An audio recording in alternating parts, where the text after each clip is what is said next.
All right, I told y'all I wasn't gonna go live, and I was. All right, I told y'all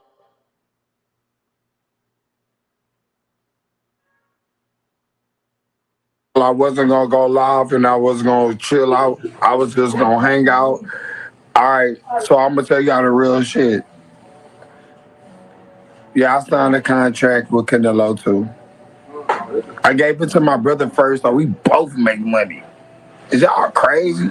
We gonna both make money. But if I can give it to my brother first until I get, I guess, right, because they so called, I gotta get right. Like I go get right. Ain't tripping.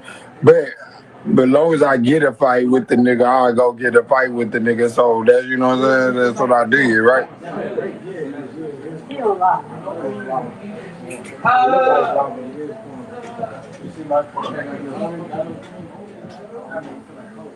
It's like, why when I get on live, y'all niggas want to start talking like, y'all niggas want to just start yapping and shit. Shut the fuck up, nigga. I'm on live. You over here talking about some bullshit ass. Come here. Come here so they can see who you is. Since you want to be so motherfucking popping, come see. Yeah, he's scared. They say Ma be tripping, nigga. I don't give a fuck. I don't give a fuck what you on. I ain't mean to, hey, Jari, I ain't mean to hit you in your nuts. My bad. That was that was an accident. I didn't. I want to hit you in your face. Hey, hey, come here. Oh, y'all want some psychedelics? Y'all want psychedelics? I don't give a fuck, nigga. The whole world. Look, little spin. Oh, I'm bad. How many people on here?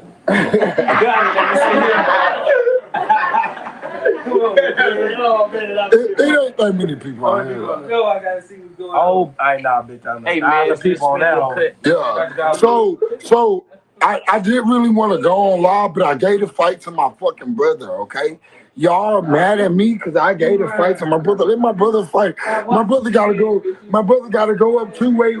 He gotta go up 2 weight classes. I want to fight the motherfucker, but it is what it is, you know.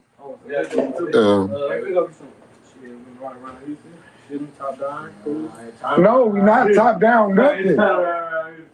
Y'all not taking none of my cards. No, nothing. None of my shit. Yeah. So, yeah, drive the go kart. I just seen it. Hey, that work, boo. But who's all these people, bro? Huh? This is my cousin Marcus. They mad. And I don't got no girlfriend. I'm single. I want to read them. Fuck them comments. Fuck them. I don't know what they talking about. Like, shout out to Trill Burger.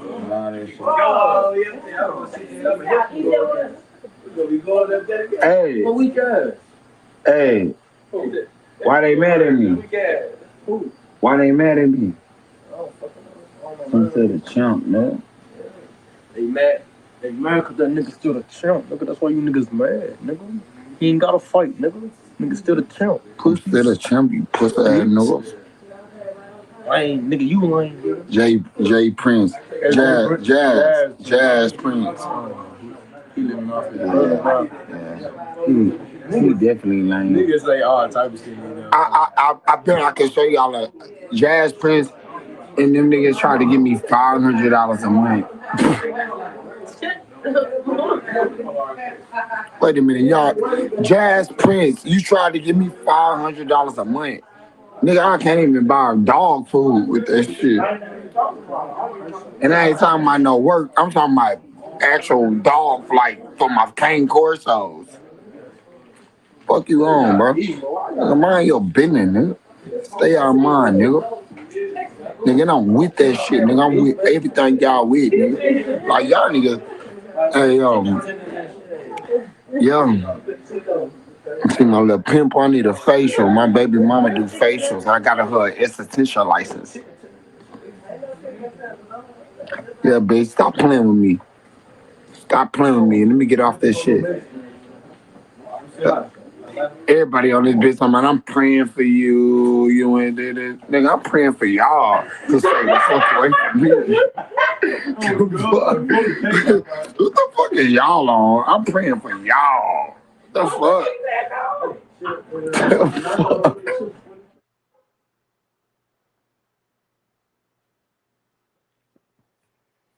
Yo, what is going on?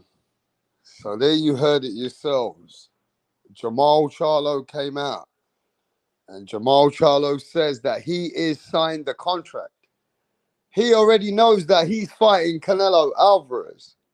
Now, whether Jermall Charlo's been drinking or taking some kind of drugs, I don't know if if he's toxicated a little bit. Jermall Charlo looks a bit slow. And he doesn't look he don't look like Adrian Broner. But he looks like he's took something, bro. Jermall Charlo does not look sober. And that Jermall Charlo cannot beat no Canelo Alvarez. But what we do know and what we've heard, and two things that we've learned from that particular video, is that Charlo is definitely he signed the contract. And he said, I'll let my little brother go first. So let me tell you this then. If Charlo signed the contract and he's let his little brother go first, then the third person has signed the contract. Who is that third person that has signed the contract? Because if Charlo already has signed the contract, his younger brother's already fighting, that's 2 fights already done. That's 2 fights have done in Canelo's contract. So the third man should have already signed the contract. Who is the third man? Who is that third mystery man? Because Charlo already knows that he's fighting Canelo. Charlo already knows that he's fighting Canelo Alvarez, bro. And he said, I'm letting my brother go first. He said, I'm letting my little brother go first.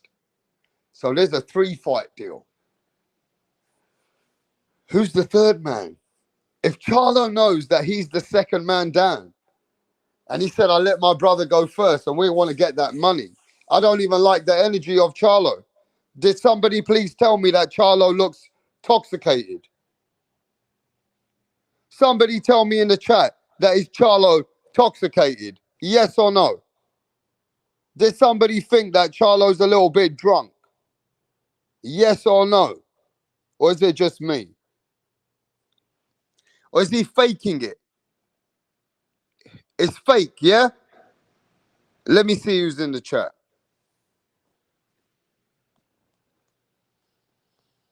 Yo, big up to Eric Gomez.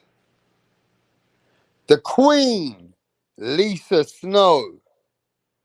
Hayes, what's going on, Hayes? Garcia.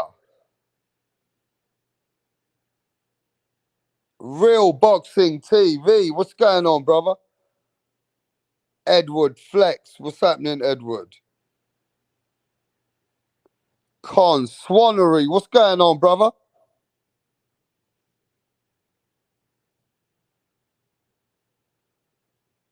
The one and only Darth Vader. El Punchy. Blitzbane. Yo, John McSmith. What's happening, Johnny boy? King Hov. What's going on, King? Let me see. Is that everyone for now? Yo, Coco the Bulldog. What's happening? Salute to my brother, Coco the Bulldog. Yeah, respect to Coco, man. KS. What's happening, KS? What's happening, bro? Respect. Hey, listen, man, the Chief. What's happening, Chief? Yo, Brian Guzman. What's happening? Salute to Brian Guzman. So, yeah, man, what do you guys take from that? Charlo said that he already signed the fight. Charlo said that he's already signed the fight. And Charlo's already the second man down in the contract. So if Charlo already knows that he's fighting Canelo Alvarez, and he said, I'll let my little brother go first, I'm letting my little brother go first, then who's the third man? The third mystery man still stays on a mystery. The third man in the contract is still a mystery. Or are they leaving the third man open to see what happens with the Charlo brothers? But one thing we know then is, watch this. Canelo Alvarez has definitely signed to fight both Charlo brothers. Yes, Lisa. Larry Lopez. Eric Gutierrez. Yes, mate. So let me ask you this, bro. The third person in the contract is still very silent. The third person, the mystery man. Who is the mystery man, bro? Because you know that Charlo knows that he's fighting second. So if the second guy knows he's fighting, then the third guy knows he's fighting. Who is that third guy? Fuck's sake. I want to know who that third guy is, bro. Stephen 47. 22. I wonder who that fucking third guy is, bro. If Mo knows he's the next, then the third person knows. Hey, listen, we need a mole. We need to send a mole in the camp. We need to put a mole around the fucking boxing world. We need to find out who the third person is, bro. Because Charlo already knows that he's the second person. So the second guy knows that he's fighting Canelo. Who is the third guy, bro? The third guy is trying. Now it's starting to bug me. Now it's starting to piss me off. I need to know who the third guy is, bro. I gotta fucking figure this shit. You know what I mean? We know who the two people are. I want to know who the third fucking opponent is now. Or maybe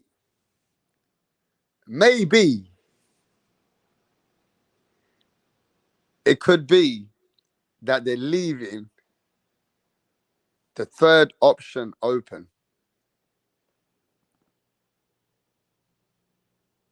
Maybe they're leaving the third option open. They're leaving the third slot open because Canelo's already got both brothers. Canelo Alvarez has already got both brothers signed to the contract. He's got both brothers on the deal. Who's the third guy is the question. Who is that third guy is what's going to unfold after these two fights with the brothers. The brothers have got to get it off. The twins versus Canelo. It's the twins versus Canelo, bruv. And these two guys are the ones that are going to determine who the third opponent is. And what I mean by that, hear me out and tell me if you agree with Rapstar. The reason why the third guy is not signed yet is that Canelo Alvarez has to see how Jermall and Jermall unfold. And does any of them deserve a rematch? He has to see if the fans, if the boxing world, if the world want to see Canelo Alvarez in a rematch versus any of the Charlo brothers. And if none of those fights demand a rematch, then you got your third opponent. Are you guys following me right now? Are you understanding what I'm saying? If the two fights with the Charlos is what unfolds in those two fights, Then we'll know what's the third fight. The cookie monsters on the list, says Eric Gutierrez. Blitzbane says it's Spence or Crawford. I don't believe that, bro. I think the third fight is already signed. Really? Now, what do you guys think? Do you guys think what I told you makes more sense? Or is the third fight already signed? And the third fighter already knows who he is? Answer the question. Is it the Charlos will decide who's the third fight? Or the third fight is already signed to the fighter? Let me know what you think. Canelo has flexibility to choose. I think the third fight is open. So that means you agree with me. The third fight is open. The third fight has not been signed yet. Nobody's really. There might be people on the list, people that people believe that will be the fight, but nobody signed no third fight. You know what I mean? Rapstar, Jermall needs to fight Andrade or somebody. Quick.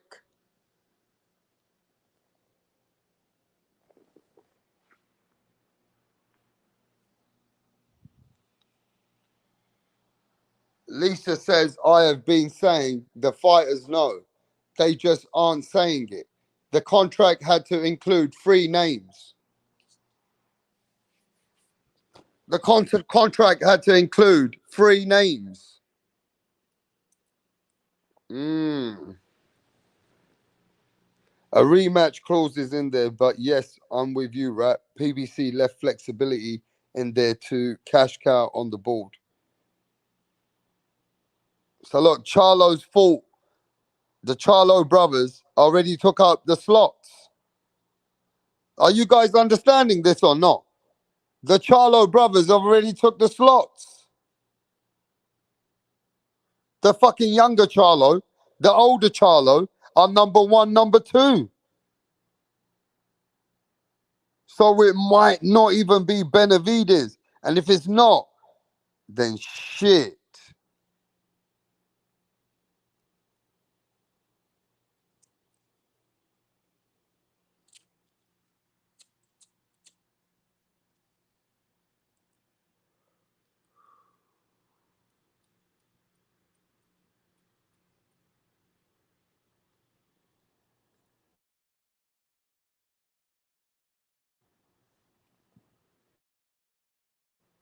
I also do remember, I don't know if everybody remembers this, is that the first contract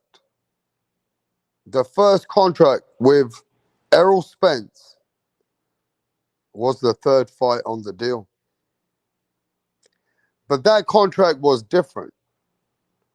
That contract was Jermall, Benavides, and then Errol Spence. But this is Jermall, and then we don't know who's the third fight anymore. You know what I mean? We don't know. The Benavides don't believe it's them. The Benavides came over here, and his father came over here multiple times and said it's not them.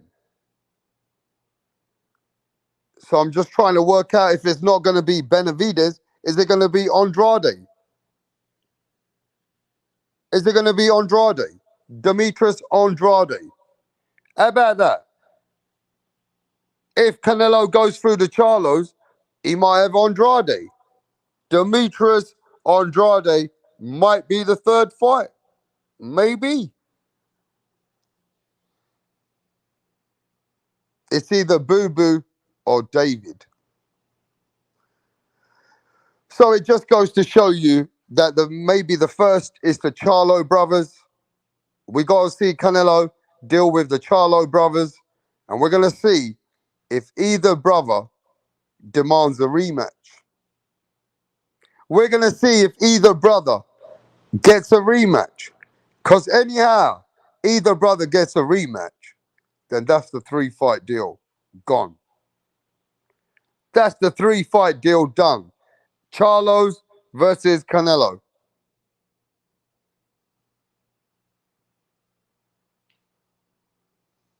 And let me see what people are saying. Larry Lopez says it's Spence. Johnny Thunder says he never fights Benavides. Boo Boo will be the tune-up for Benavides. Well, Boo Boo and Charlo face timing for nothing.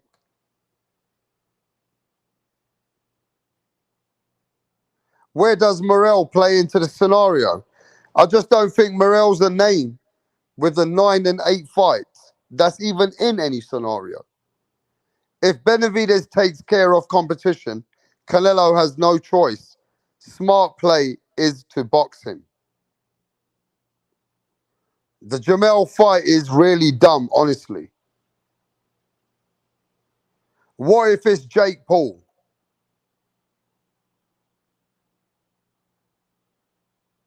Mm.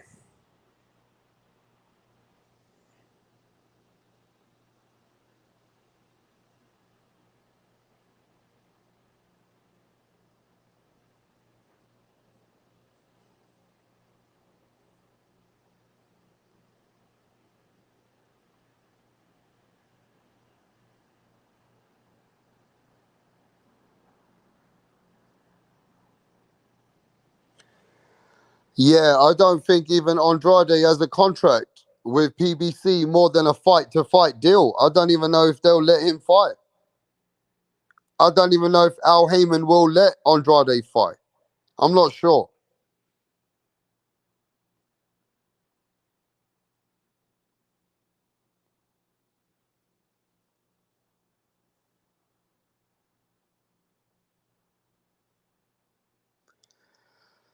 Johnny Thunder says the both Charlos ahead of David Benavides is a joke.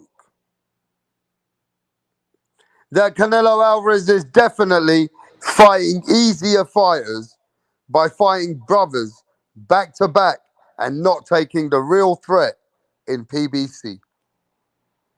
It goes to show you that Canelo Alvarez wants an easier ride. He definitely wants an easier ride. I can't deny that. But that's the PBC and Canelo Alvarez. Now, Canelo's not fighting the toughest fight. None of Benavides has not been announced in the first couple of fights. So how's that looking? How do you feel about that?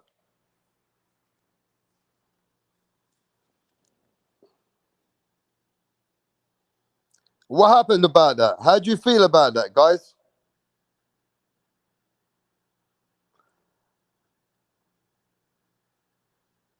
I mean, are you guys good with that? Answer the question. Are you good with that?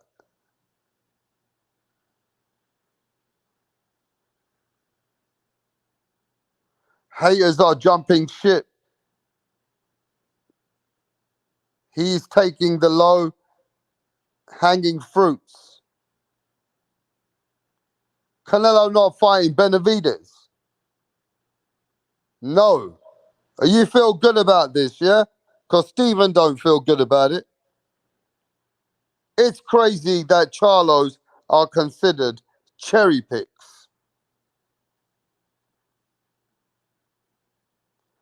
We don't know. We don't know now, says Blitzbane. It's cool only if he saves the best for last. So that shit's all right if Canelo Alvarez saves the biggest test for last, then that shit's cool. Correct?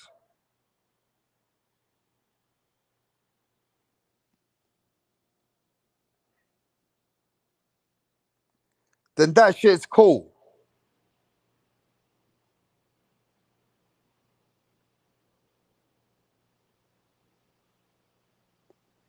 But you don't care that he don't fight David Benavides and he's avoiding that smoke right now. That he's not fighting David. That you already know he's fighting both brothers now.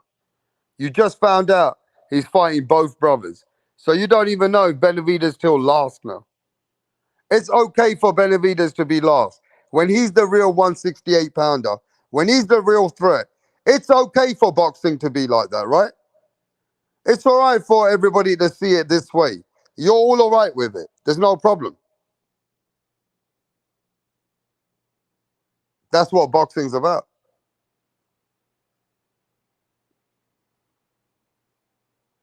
But nobody's got a problem that David Benavidez is not the first fight, not the second fight, not even announced to be a fight.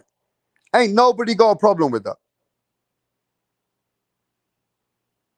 You know what I'm saying? That's like a Premier League football players playing against the third division and the second division, and nobody's got a problem with that. And it's the biggest showdown, the biggest cups, undisputed, and nobody's got a problem with that.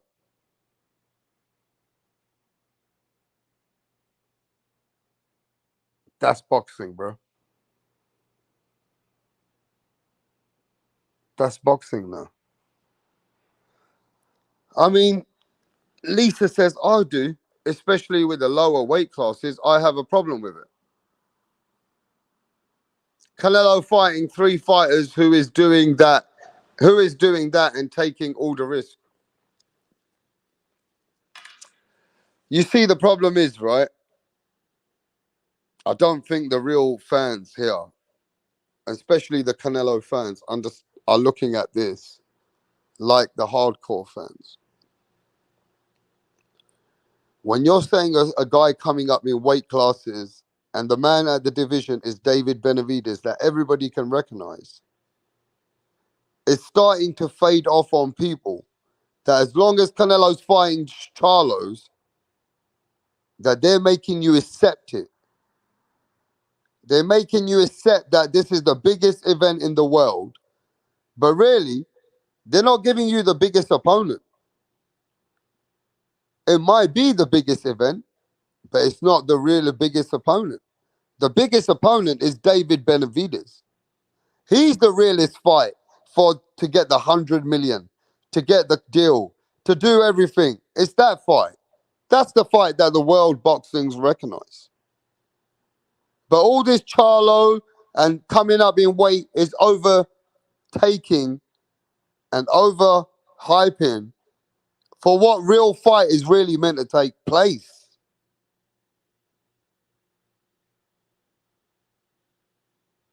You know what I mean? The real fight that was meant to take place was David Benavidez. Whether it's the first fucking fight or the second fight, bro, it's meant to be David Benavidez. Let's stop making a pass that the realest motherfucking opponent in boxing at 168 division ain't fucking Charlo's. Charlo was ducking David Benavidez. Jermall Charlo was ducking David Benavidez. Started making every excuse in the book. Didn't even want to go near David Benavidez. Come on. The Charlo was shook off David Benavidez.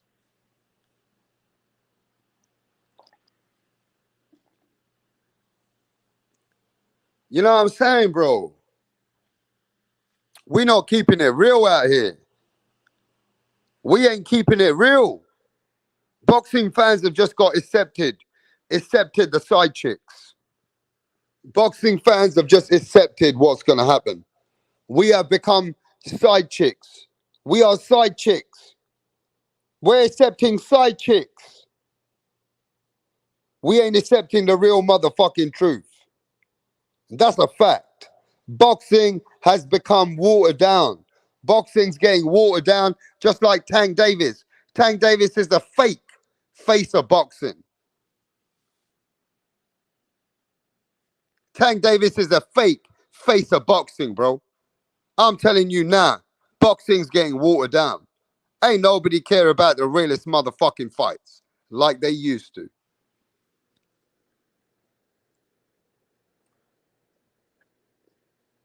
Like I said, Javante Tank Davis is the fake face of boxing.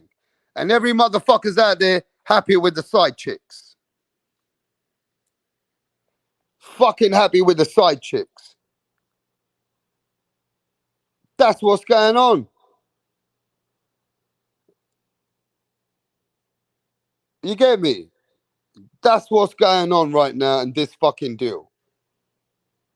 Fucking side chick shit, bro.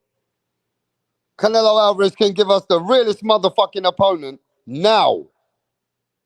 He's in charge of boxing. He's the face of boxing. He's the man that can make the phone call and turn the whole game round. It's Canelo Alvarez.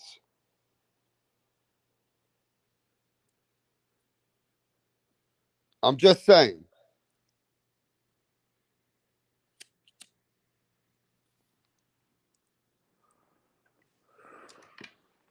And what's the duck song?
Yo, yo, yo, can you hear me?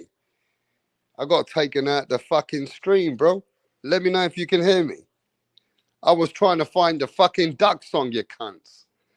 And then as soon as I try to upload the video, it took me out the stream. Let me know if you can hear me. Yo, yo, yo, yo. So is this what the world's about?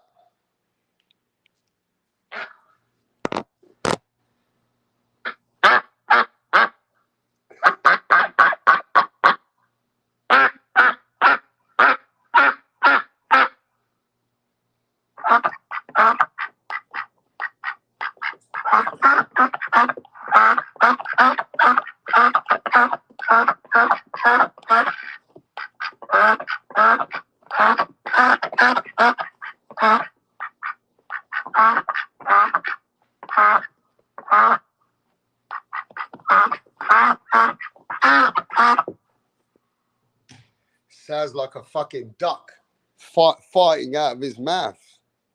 Sounds like a fucking duck farting out of his mouth. You understand? Sounds like a duck farting out of his mouth, bro. And all I'm saying is the biggest man that deserves one of those medals is not even Canelo. It's Gervonta Tank fucking Davis, bro. If you really want to play that song, we should play it for fucking Tank. You know what I mean? Play that fucking song for Tank Davis, bro. Play it for him so he knows. Fucking ducking out there. Fucking hydration clauses and fucking rehydration fucking clauses. The duck tank. How about that? But yeah, I ain't happy with If Canelo Alvarez, I want him to hope that I'm getting a big fight out of him. And I don't know if I'm satisfied with the Charlo brothers. Totally. Because all these years, there was excuses. Now, there should not be no excuses. What's wrong with David fucking Benavidez, people? Why is everybody quiet? I'll tell you this right now, bro. If this was football or soccer, like you call it soccer, what the fuck is soccer anyway? Anyway, they call it soccer over there, yeah? Now that football, if you are fucking there charging us or showing us that this is the biggest event in the world with the Premier fucking shit, and the Premiership is fighting the third fucking division. The Premiership is out there competing as against the third division. I'm just saying, the fighter that really needs to be in this contract is David Benavidez, bro. I don't want to give Canelo. I respect Canelo. I love what Canelo has done for boxing, but I don't want Canelo going out like that. I don't want Canelo going out like a duck. Canelo should not be going out like a duck. Do you get me? Canelo should not be going out sounding like this.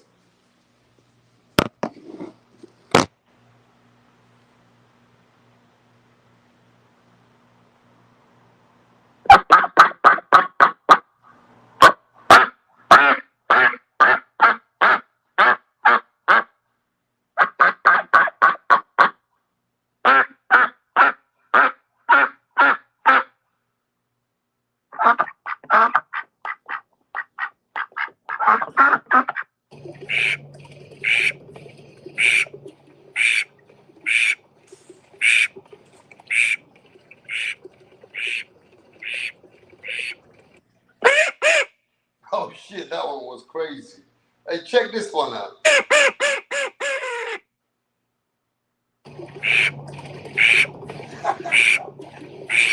Hey man, there's so many different types of fucking ducks, bro. There's so many different types of fucking ducks. There's one duck screaming his fucking head off, bro. Now look, mate, on a real one. I just hope everybody's got the same energy, bro. I will be disappointed. I will be disappointed. At the end of the day, I see that the Charlo's going in there for the money. I see that Charlo's going in there for the energy of money. You heard what Charlo said. I want to get paid. I want my brother to be paid. Charlo's going in there for the money, bro. You heard what Charlo said. I want to get paid and I want my little brother to be paid. We're getting paid for this. But the man that I think is going to give Canelo a proper different fight with not a mindset of just the money is David Benavidez. And you saw what Charlo said. It's all about the money for Charlo, bro. He's so excited that he's getting paid. You know what I mean? I want to see Charlo with a hunger mindset. I did not hear one part of him saying, yeah, I'm going to beat Canelo Alvarez. I'm the man to beat Canelo Alvarez. No. Nah. I'm getting paid. My brother's getting paid. You know what I mean? It's all about money for him. I didn't like that energy. Yeah, man, I'm signed to the fight. I'm in the fight. They've signed me in the second fight of the deal. I let my brother go first. We're going to get paid for this. Bro, you're going to get beat up for this. Yeah, you're going to get paid. But you're going to get beaten up as well. That fucking energy, I didn't appreciate that, bro. And like Pound for Pound says, Maul didn't look right in that fucking video. Maul didn't look right in that fucking video. I wasn't impressed with that video. No part of that video is giving me an incentive to feel that Charlo is that guy to beat Canelo Alvarez. You know what I mean? He don't even seem like he's mentally right. He seems like that. I know his woman's left him, and I still believe he's fucked up over his woman.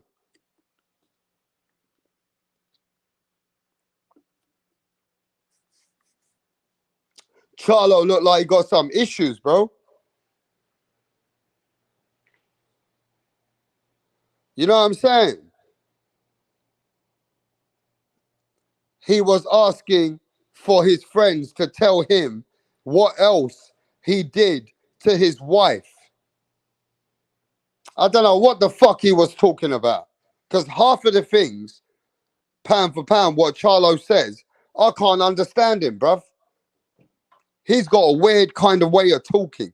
There's something about the way he talks that I can't understand him that clearly. I can understand Errol Spence. I can understand Terence Crawford. I can understand even Tank. I can even understand other fighters in America. But when it comes to this Charlo's, especially the Jermall Charlo talking, I find it sometimes I lose track with this guy. I'm not sure what he's saying. I gotta always hear it properly. You know what I mean? I'm not sure with that Charlo, bro.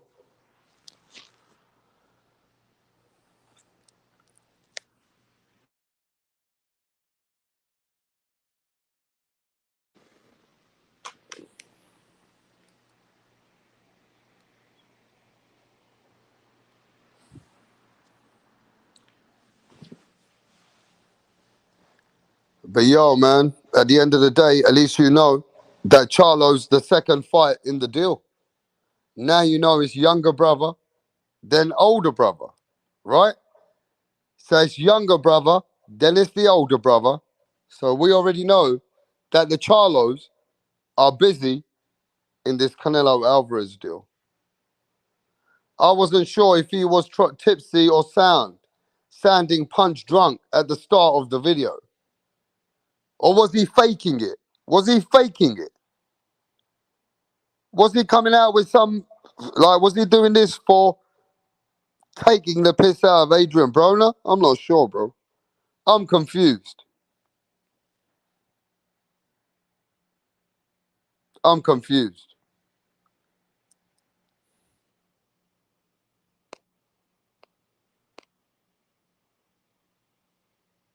What up? How are you? I'm great. Can we meet you? My name is Tunde Tupac, aka the Rap Killer, Tunde the Tupac. Rap Flexer, kill them all. Your Rappers. name. Your name is Tunde Tunde. Tupac.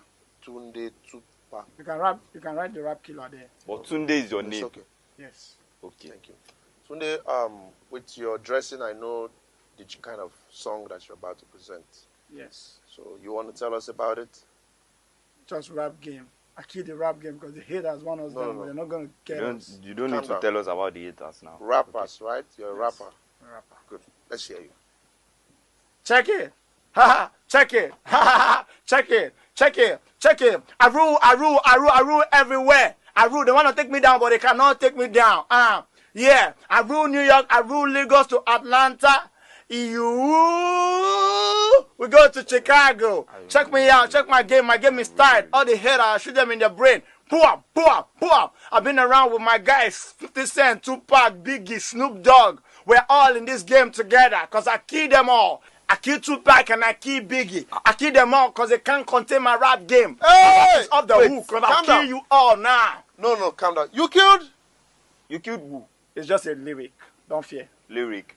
Yeah. Your lyric Hey. will put you in trouble. You have to be very careful. You don't just go about saying things that you don't know. It's a rap game. That's how it is. Oh, okay. How old are you? I've been in this game for more than 20 years. How old are you? What's it?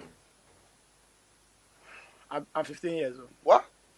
Just forget my age. Just focus on how long I've been in the game. And you know Tupac. You know Snoop Dogg. You know By the 50 grace of Cent. God, we met in the States. Oh. Which state? Akwa Ibom. This guy. You're just a joker. You know what? Just go. We'll get back to you.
Yo, so I think it's only right that we speak about our brethren. You know what I mean? Nanito Donaire, the man that comes on these YouTubes and gives respect to this channel. Now, Nanito Donaire fighting Santiago for the WBC bantamweight title for this week. Isn't this fight coming up this weekend? And ain't nobody, I've not seen any media, any channels talk about this fight. Are they all now overlooking Nanito Donaire because he's 40 years old and he got knocked out by Naoya Inoue? Not to mention he's a Hall of Famer, a multi-weight world champion. Is Nanito Donaire now not getting captured on the media? They've also put this fight on Frank Martin's undercard. So has anybody got the respect to talk about our brethren? A man that's given his life to the sport of boxing. I don't see many channels covering this shit, bro. It's like when the fighter gets older and he's at the end of his career, they treat that fighter, even though Nanito is going in for a world title, bro. Nanito's going in for a world title and he's the undercard of Frank Martin.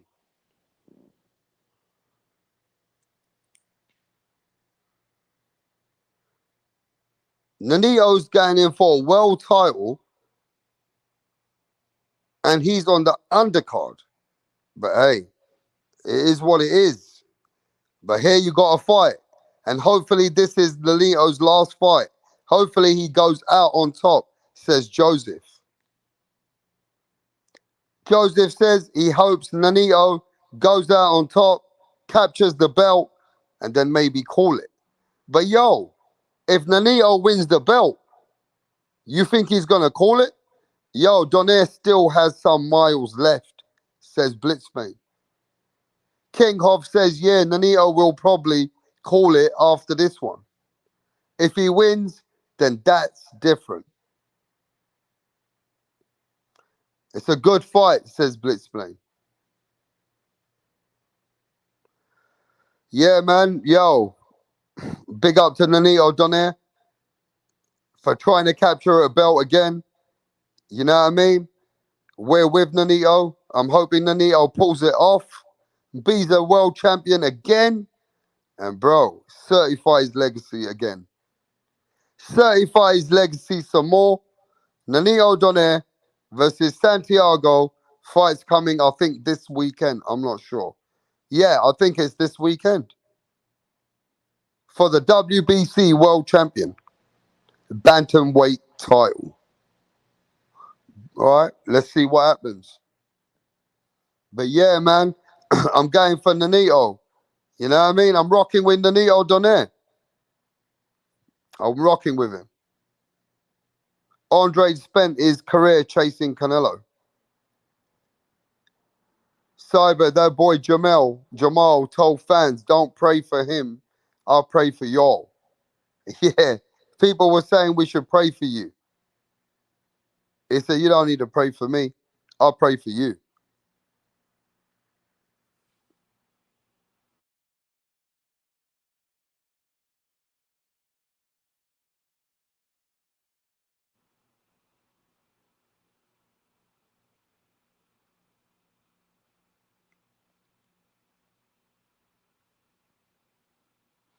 Yo, so what's happening with Frank Martin? Did anybody watch the Frank Martin press conference?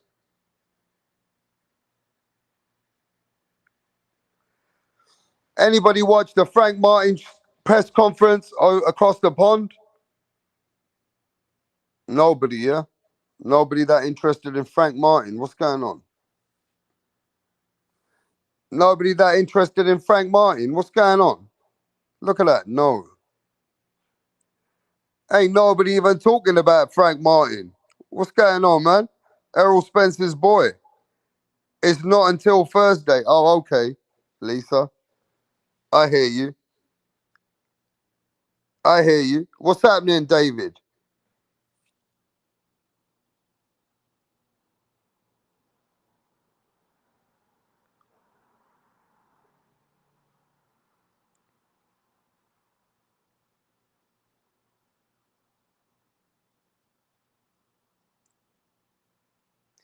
Now, my question is this, yeah? I watched it again while I muted myself, and I want everybody to tell me their opinion on this. Is Charlo really intoxicated, or was he acting?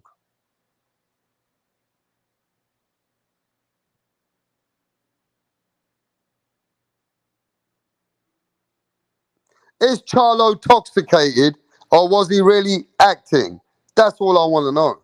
You let me know what you were thinking. Was he intoxicated, or was he active? I mean, was he acting?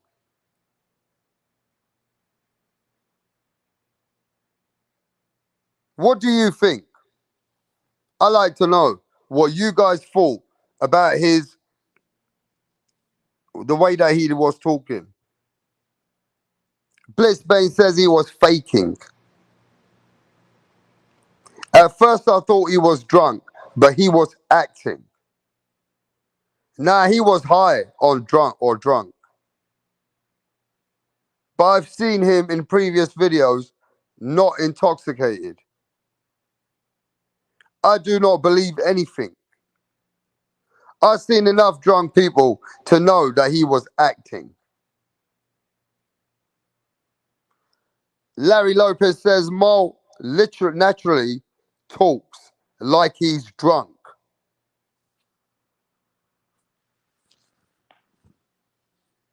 Mo naturally talks like he's drunk.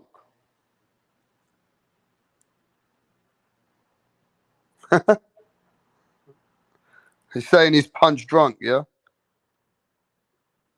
Mm. So you think he was faking it?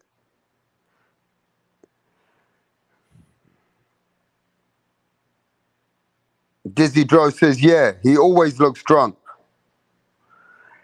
He talking to your homeboy Doodoo.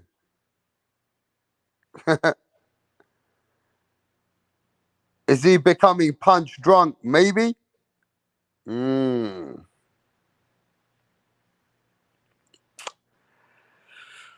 Don't know, man. I don't know. I don't understand some of the fighters as well. I think Tank Davis is slow when he speaks. He slurs a little bit. Errol Spence, he's better, but sometimes Errol Spence can slur as well. You get me? Benavidez don't want to do that. What's that, King of?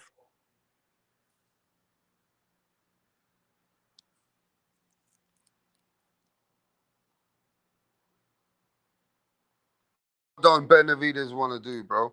But JB Sports, what do you think about Charlo's rant? Do you think he was drunk or was he faking it? Uh, Kind of hard to say. He sounded like he could have been intoxicated, but then when you look at him, man, his eyes wasn't red or nothing like that, man. So he just might have just been, that's how he sounds, man. You know, it was at nighttime, maybe he was a little bit tired or whatever, man. But he's been seen on video intoxicated before, so I wouldn't put it past him. Yeah. So you already heard what he said. He said, "I'm letting my little brother go first, and then I'm going to be second in that contract." Yeah, and Spence gonna be third if he beats Crawford. That's the three-fight deal. How do you know that's guaranteed? I'm speculating that's you're speculating, but Spence said himself a few days ago that he ain't in that Canelo fight. That he's focused on Crawford. Hasn't nobody told him about no fight yet about Canelo? Yeah, but I'm pretty sure that you kind of can look at the way PBC is looking at it. The biggest fight that they want to make is Spence versus Canelo. That's the biggest fight you can make. You can put it in Cowboy Stadium, 100,000 fans, and do monster numbers on pay-per-view. That's the fight that they want to make for 2024 if everything goes well. So, yeah, I think he is a part of it. Obviously, you can't really put that in writing because he got a big fight with Crawford. That's a 50-50 fight. And Canelo, he's got to beat Jermall and then beat Jermall if he, in the second fight. So that's a lot of things that's a lot of hurdles that need to be cleared before that fight gets done. There's no way you can just say, "Oh, it's gonna be Spence," because Spence might not be Crawford, and Canelo might not beat Jermall. If he beat Jermall, he might not beat Jermall. It's just nothing that it doesn't set in stone yet. But that's the plan. I think the PBC want. They want Jermall, Jermall, and then Spence. That's a 3-fight deal. So everybody's just getting paid to get their money now, yeah? Yeah, it's money. That's the biggest fight, man. Them guys gonna be making career high paydays, man. Them guys been making, Jermall Charlo, he's done a pay-per-view, him and his brother, and I think it did like 100,000, but they've never made the type of money they're gonna make when they fight Canelo. So it's obviously So they're are you off the fight, excited? they're gonna Are take you it. excited about all those fights?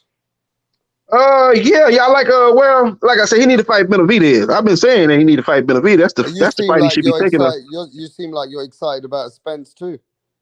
If Spence beat Crawford and Canelo wins, his first and second fight, I know it's a big fight. It's not, I'd really rather see him fight Benavidez.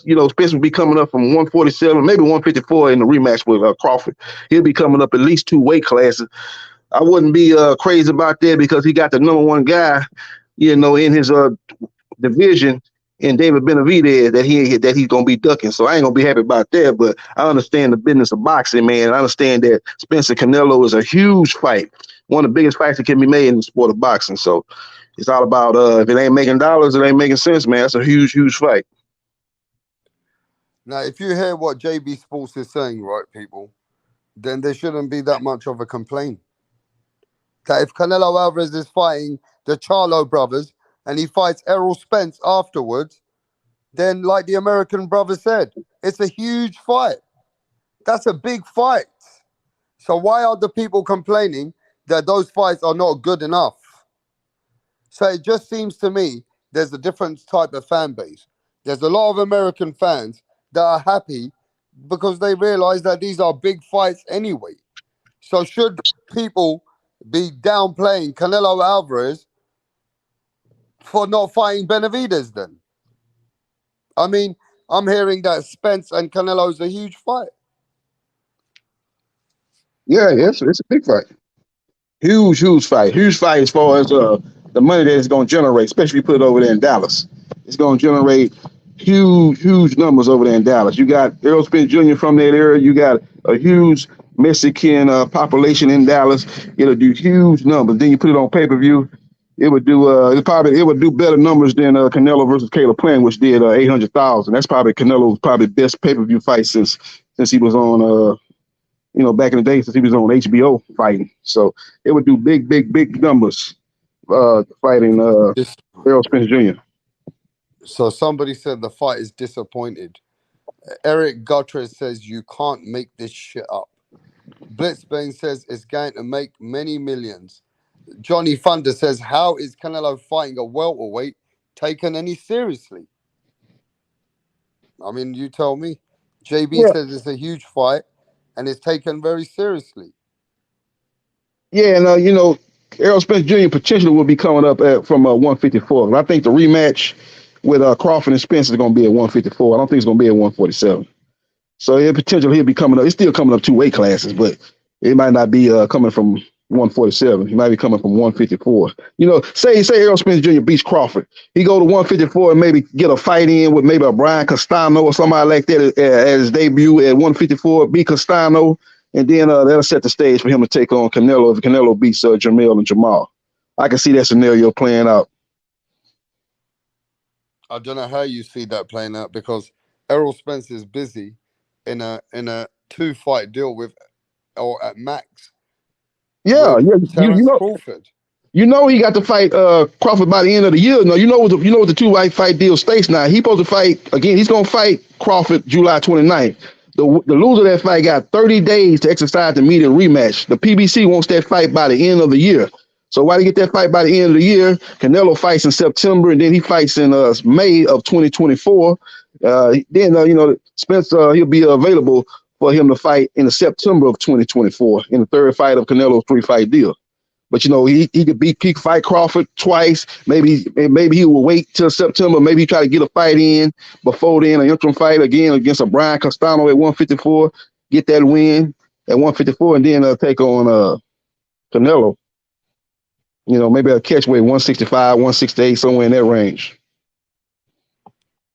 So it's just a big payday for Errol Spence. It's a big payday and it's a huge fight, man. You got to understand that when you putting fights on pay per view, the hardcore boxing fan gonna be there to watch it, but you got to be able to get the casual boxing fan, people that really don't follow boxing that closely. They just be there for the big fights. That's who you're trying to track when you're trying to put on a pay per view event. And Canelo versus Spence, that's going to not only attract the hardcore boxing fan, but it's going to attract the casual boxing fans. So that's why them two of the biggest names in the sport of boxing, Canelo and Spence, those guys are huge fighters. Those guys have done consecutive pay-per-views. Spence, when the last time Spence been on free cable? He'd been on pay-per-view ever since the Mikey Garcia fight? I think he's been on pay-per-view ever since then. He's done consecutive pay-per-views. He established himself as one of the bigger attractions on pay-per-view, especially up in Dallas. So that fight would do huge numbers. And you got two big names in the sport of boxing that will attract the casual boxing fan, which is the ultimate goal to be successful on pay-per-view. So you're telling me that the names that you gave me, right? Providing Errol Spence gets through Terence Crawford, that's a task on its own. For Errol Spence to come through Crawford and be the third guy in the contract is a big money fight. Charlo's a big money fight, but Benavidez ain't. Because I think Benavidez sells more than the Charlos. And I'm not even in the American market. But one thing I've noticed about David Benavidez, he definitely has got momentum. He definitely has got the 168 division on lock after Canelo. He got the height. And he's the one that all the fans in the world, not even the casual fans, even the casual fans have started talking about Canelo and David Benavidez. I don't think that the other three names are big, but I believe that David Benavidez can sell as much as any one of those guys. Let me ask the chat. Do you guys believe that David Benavidez can sell with Canelo just as much as the Charlos? I believe he does. And that's why I believe that there's no excuse. Because David Benavidez is just as big, if not bigger, than the Charlos. When it comes to attaching your name to Canelo, there's more of a attraction there, maybe. See, some people are saying in the chat, it would do more. Lisa says, David and Canelo sells more. He will sell more, says Dizzy Dro. No, because there's two Charlos. Yeah, because it's turned into something bigger now for the payday. David, I don't know. Everybody's different.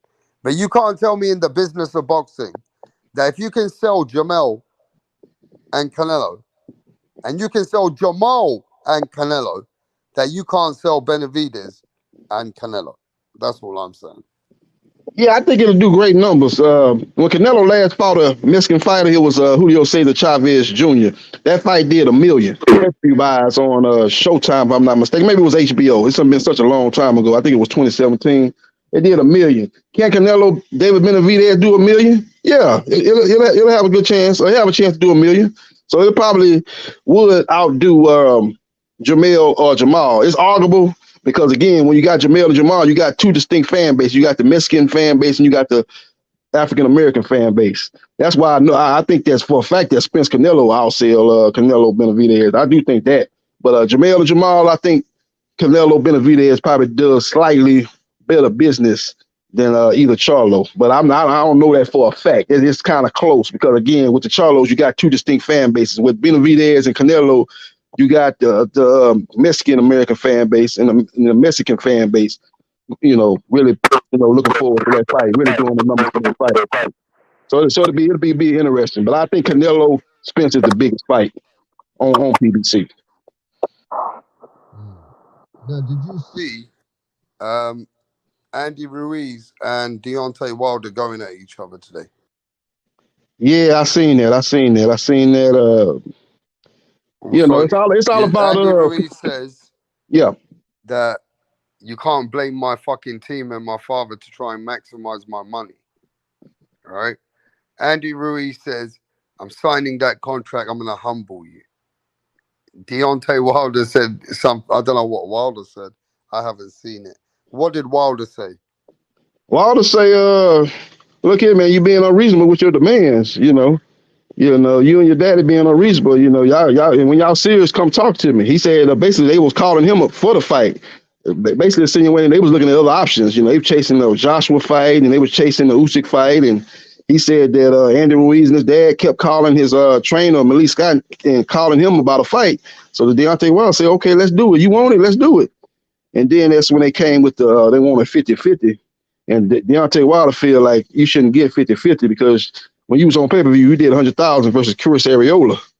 That's your top number. My top number was 850,000 in the second Tyson Fury fight. So how is that going to be a 50-50 fight? That's not a good arithmetic. 50-50. There's nowhere in hell you should get 50-50 based on the numbers you bringing and the numbers that I'm bringing. So I think his dad said that they offered him 70-30. That's a fair deal, but if you want to try to make the fight happen, maybe you compromise a little bit if you Team Wilder. Maybe you say, okay, 65-35 or maybe 60-40. But I can't see 50-50, man, based on the numbers. That'll be, if Wilder want to do it, out of the kindness of his heart, cool. But based on the numbers, there's nowhere in hell that's a 50-50 fight. Wilder is the clear A side, and if you're looking at the revenue both fighters generate. Yeah, I think also we got to look at that. Wilder he's got no belt. He needs a fight too. Wilder's last numbers were very low, right? They were 70,000. No, they wasn't 70,000. That's not the numbers. I know Rick Glazer got on here said 70,000. That what he so told many half the other story. People have got it under 100,000. See, you got to count the digital buys and the residential buys. You said 77,000. You talking about homes? You got to look at the digital. Showtime just don't show them fights on residential pay-per-view. They got it on digital platform too. When you put the numbers together, Wilder did about 200,000 with Hellenius. You combine the numbers. If you just talking about homes, yeah, he did 77,000. You just talking about the homes, yeah, you probably would say 77,000. But that's not all the numbers. That's half the story. You're telling half the story. You're not telling the whole story. But that's not. Where is that online? Can you put it up there? Can you show? Yeah, I put it up there. Yeah, I put it up there. Show it because over here it shows that Wilder's done low numbers by himself. Yeah, he said he did 77,000 right against Hellenius. Right.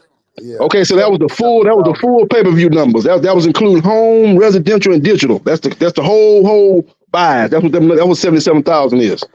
Well, that's what nobody hasn't argued it either. Oh, okay, that's what I'm saying. So anyway, let's say that you do a little bit more. Now, at the end of the day, I think Andy Ruiz, he trying to get more. He want to be a little bit more at 60-40. And Wilder wants to get more out of the deal. I mean, I don't know. Are they signing the deal? Are they not? Are they still fighting over money? Because I saw Wilder and Andy Ruiz going at each other today. I never saw what Wilder said. But I've seen Andy Ruiz saying, let's sign that contract and I'm going to humble you. Now, it's a good fight for those guys to keep busy, especially if Wilder wants to be part of this big fight in Saudi Arabia with Anthony Joshua. So I don't know. Do you think it's going to happen? I think it's a good chance. Andy Ruiz did say that, he's looking to get the best deal. Now, his dad said they want 50-50 or they're not fighting, but it seemed like Andy Ruiz gave it a little wiggle room in that video he did today. He was saying that, my dad just trying to give me the best deal possible. We're still negotiating. So hopefully he'll compromise and hopefully they'll give him a little bit better than the reported 70-30 deal. Maybe go 65-35 or 60-40. But I think that's the best case scenario for Andy Ruiz. If he think he's going to get 50-50, then the fight's not going to happen. So what about if Andy Ruiz, does he bring the big Mexican fan base like this guy is saying in the chat, that Andy Ruiz will bring the Mexican fan base? Yeah, he definitely will. Be able to sell that fight. Wilder's 37 years old. I mean, I don't know about Wilder's probably he's a bigger name. You know what I mean? But Andy Ruiz was also unified champ. No, he had 3 belts, didn't he? Yeah, Andy he had Ruiz won 3 belts, didn't he? Did he not against Anthony Joshua? Yep. So he's an ex-world champion. He's an ex-world champion himself. I don't know, man. I just feel like, what do you think it deserves? Yeah, I think 65, 35, 60, 40, try to make the fight happen. If it was based truly on the numbers, he probably wouldn't get that, even that. But I try to make the fight happen. I try to make a good faith effort to try to get the fight done. So give him a little bit more than what the numbers suggest. 65, 35, 60, 40. Wilder, 70, 30 actually ain't that bad, looking at the numbers. That's a good deal for Ruiz. But, you're trying to make the fight happen. Ruiz was a former unified welterweight champion. He's going to bring the Mexican fan base. He's one of the guys that is one of the top 5 heavyweights in the division. He's going to be bringing a lot to the table. To try to get the fight done, I'll try to give him a little extra. Just like what Errol did with Crawford. Errol gave Crawford 5% extra to make that fight happen. And you look at the numbers, he probably didn't deserve that either, Crawford. But Errol Spence Jr. wanted to fight bad enough, so he said, go on, give it to him, man. I want to get this guy in the ring. And Wilder might feel the same way. Hey, man, go on, give him a 60-40, man. Go on, give him 60-40. He don't deserve, but give him 60-40. And so I get him in the ring and knock him out.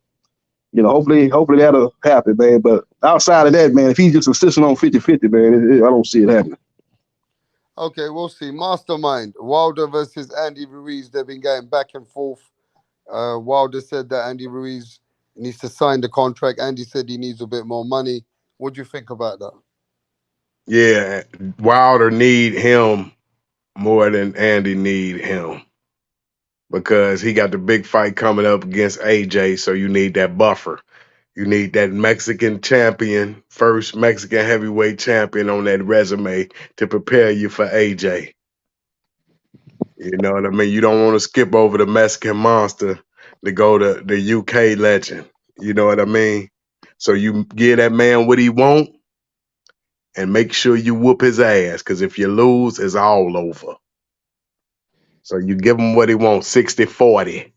Not no 70-30. Give him 60-40 because you need him, Rap. He don't need you. Who is Andy Ruiz going to fight if he can't fight Wilder, Mastermind? Who is he going to fight? Oh, just another one of them guys like he been fighting, like the bald head dude he fought. He did 100,000 versus Chris Arreola. So yeah, no, so that's not no good number though. He fought Chris Arreola in Carson, California, in the StubHub Center. That fight did 100,000. Now he fought King Kong Ortiz on pay-per-view too, and that fight did around the same number.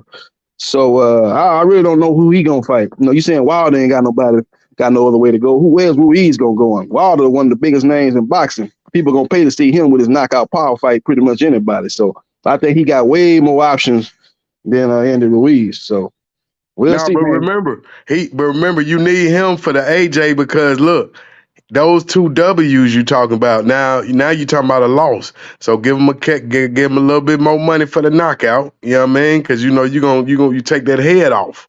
So you got to cash him out, like you said. That's lesser numbers with Arreola and Ortiz, but those are wins. Now we're looking at a loss. Yeah, I agree with you. Like I said, if you want to give him 60-40, I have no problem with that. If you want to try to make the fight happen, you give him a little bit bigger piece of the pie because he is a former unified heavyweight champion. He does bring something to the table, bringing in a huge Mexican fan base. Yeah, you would I would, like I said, he could do that. If he don't do it, I'm not gonna hold against him based on the numbers, but he could do that. Give him 60-40.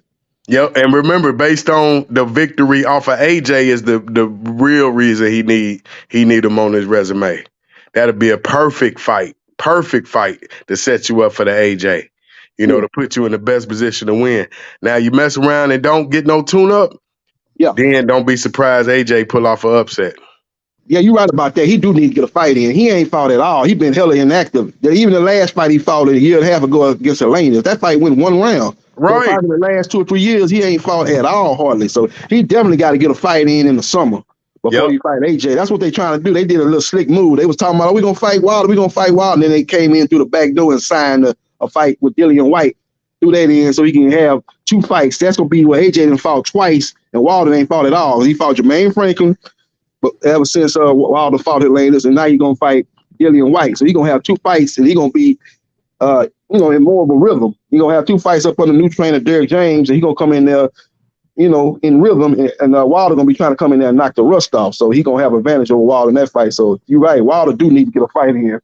in the summer for sure. Yeah, because remember now, that's how Holyfield beat Tyson. He had 4 rounds in 5 years. Right before that, he had 4-0 fights. Remember, he didn't have no rounds. He had some fights, but they ain't go no rounds. And then he got in there with Holyfield. He ain't had that win. Remember? Yeah. Holyfield took him to deep water. He drowned him. That's exactly what happened in that fight. Yeah, took him in those 7 rounds. He wasn't used to that. He got stopped. Yep. Right. He probably would have fared better if he would have took Bruce Seldon when they took that dive, huh? Yeah, but That I tell you Bruce. something, you guys can't be overlooking Andy Ruiz, mastermind. He ain't no tuner. If he comes in real preparation, he might be able to get his combinations off. He might be able to actually hurt Wilder. I actually think Andy Ruiz is not a tuner. If he comes at his best, Andy Ruiz might be able to pull it off. Yeah, you're right. You're right. That's why you need to make it happen. Exactly, for those reasons. Because I'm telling you, he's not a tune-up, but he's the perfect fighter to get you ready for AJ next. Perfect. I wouldn't think of a better fighter for him. Yeah, he's not a tune-up, bro. Yeah, he's not a tune-up. He's a top 5, top 6 heavyweight. He's not a tune-up. Andy Ruiz can fight. He got fast hands. He's a heavyweight. He got speed of a middleweight as far as his combination, and he's an underrated boxer. He actually know how to box from a technical aspect. He's a good fighter. He really impressed me what he did with King Kong Ortiz. That fight was kind of like a 50-50 type of fight. He dominated Ortiz, dropped him twice. He's a good fighter, man. I wouldn't be a bit surprised if he's ahead of Wilder before Wilder catching him with that right hand and sleep. So I would be a bit surprised up to that point he win in the fight because he's a better overall boxer than Wilder as far as throwing combinations and knowing how to control range, knowing how to dip up under the jab and get close and land body shots. He's a very, very sound, fundamentally sound, underrated boxer. So that's a tough fight for Wilder. But the problem is he got dropped twice versus Chris Arreola. Chris Arreola ain't really got the power that Wilder got. If he getting dropped by Chris Arreola, or faded Chris Arreola, we gonna do that with Deontay Wilder, who we last seen drop a guy in the first round. You know he can line that right hand up and land it at any moment. So that's gonna be the problem.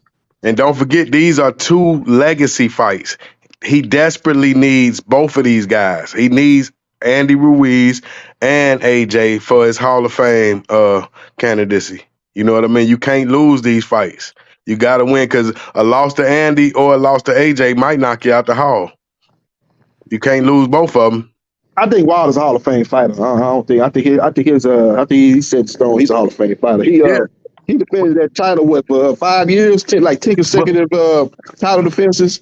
Yeah, I think he's a Hall of Fame fighter. But remember now, he lose these 2 fights. Now, remember, Rap, what they gonna say? They gonna be like, he wasn't shit. He got his ass whooped by Fury, Ruiz, and AJ. He really wasn't no Hall of Fame fighter. That's what you gonna get. So you gotta win these fights. This secure your legacy. You can't just put him in the Hall of Fame without these wins. He need a win.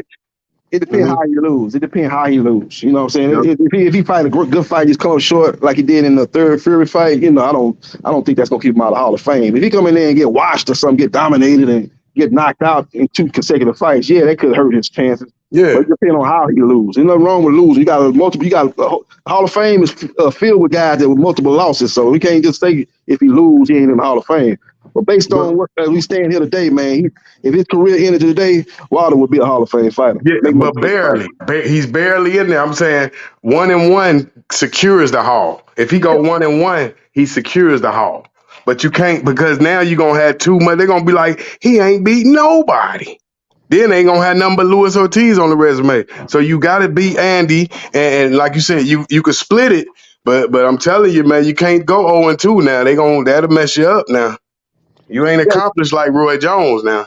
Yeah, like I say, you got to see how the fights play out. I got to see how the fights play up. I can't just say he lose 2 and he out. He go 1-1 he in. I got to look at how the fights play out. So we have to see what results.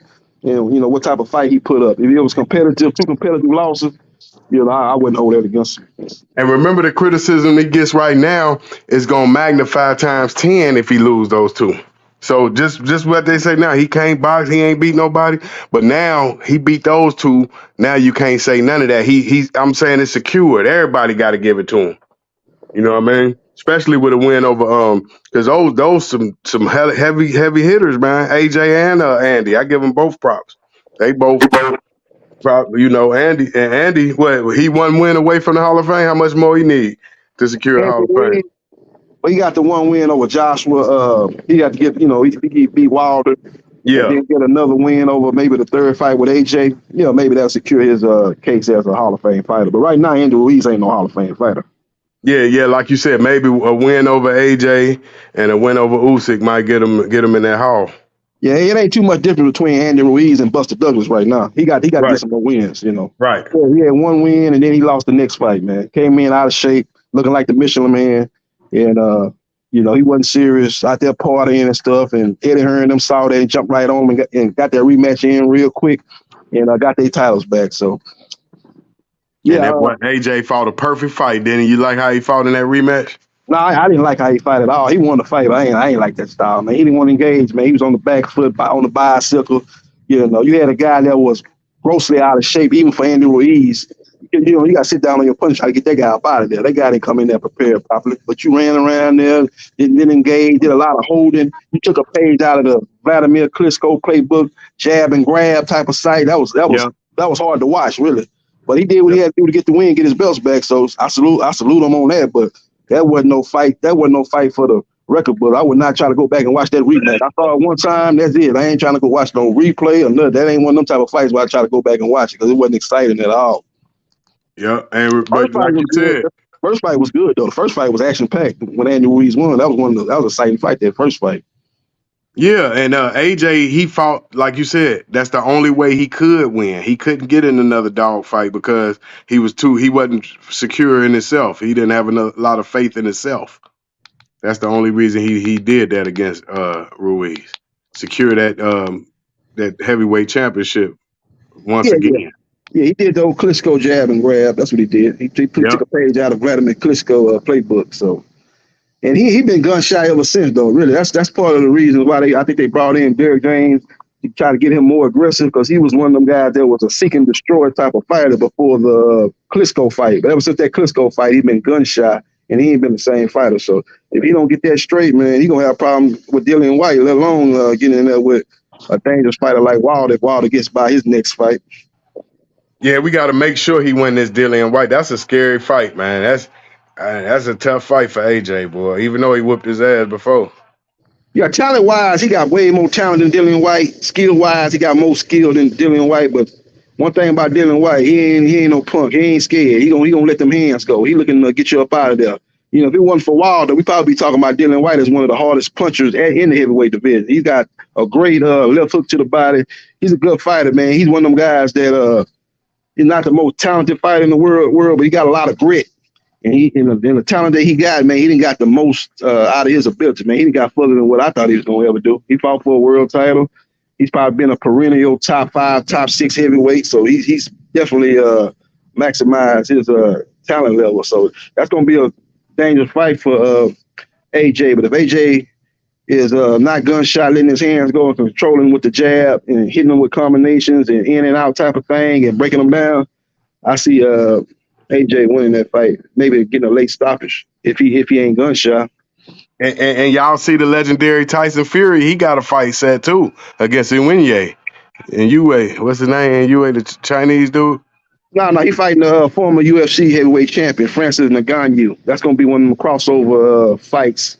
Two Conor of the top McGregor. fighters in combat sports. They're going to be matching up in Rajah, Saudi Arabia. That's going down October 28th. So the Gypsy King will be going back to the ring, and he could be taking a page out of Floyd Mayweather's playbook, getting the MMA star to cross over and come fight him inside that square circle. So that's going to be a fight that's going to do good numbers because you're going to have the MMA fans and you're going to have the boxing fans. So it's going to do huge numbers. People going to shit on the fight because they feel Fury should be fighting Usyk, but Fury don't want to give Usyk no 50-50 deal. That's the same problem we have with Wilder and Ruiz, man. People want to say God ducking, but a guy be like, look here, man, I'm bringing these numbers to the table. This other guy bringing lesser numbers to the table. Why in the hell will I give him 50-50? Y'all think I was born at night, but not last night, man. I'm not finna give no man no 50-50, man, based on the numbers. Then he wants you to give him $1 million. They want you to donate $1 million to the cause. Yeah, he want him to donate $1 million to the Ukrainian army, and that's fine if you want to do it, but you can't just assist he do that because you ain't happy with the split. And then you got to do that. Like Like you say, but if it like you donate to that's your army, you donate to. I'm not donating to y'all fucking army. What the hell? I look like a traitor? Yeah, yeah, That's crazy. I'm not gonna don't fund your war. Like now you gonna make Fury part of that shit. Now that's a no deal right there. I heard them. They asked for it today. They said all we wanted was $1 million.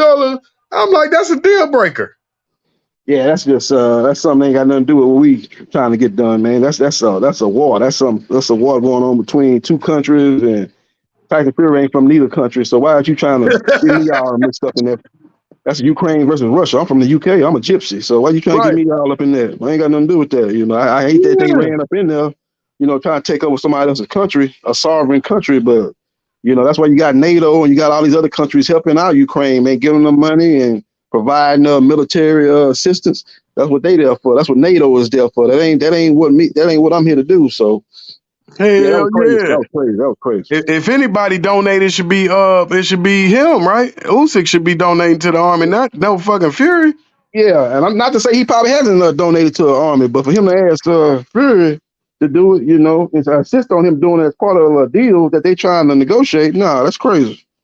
Yeah, and man, but this is how you do it. Fury showing you Mayweather laid the blueprint.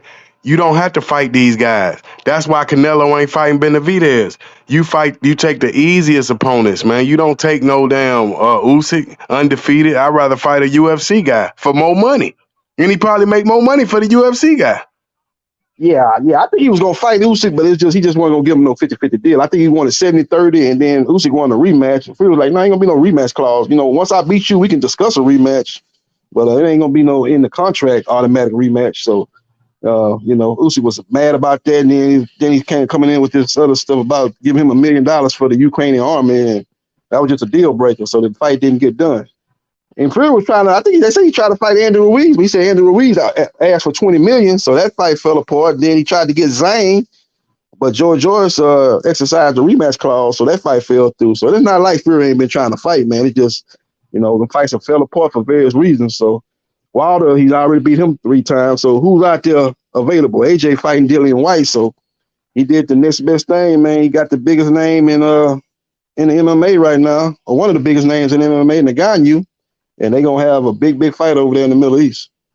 But you gotta admit, AJ, that's the only way he could have beat Ruiz was on that back foot. He couldn't go in there and mix it up. Because when you see how he could remember he cut Ruiz, I think in the second round. Yeah.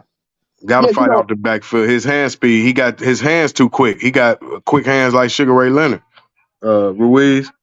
Yeah, but I think what he should have did was, come out there fighting that style, being cautious, fighting off the back foot, controlling with the jab, grab type of situation. But once you soften them up, once you get into the championship round, now you got to put your foot on the gas. Now you start sitting down on your shots trying to get this guy up out of there because he stopped you.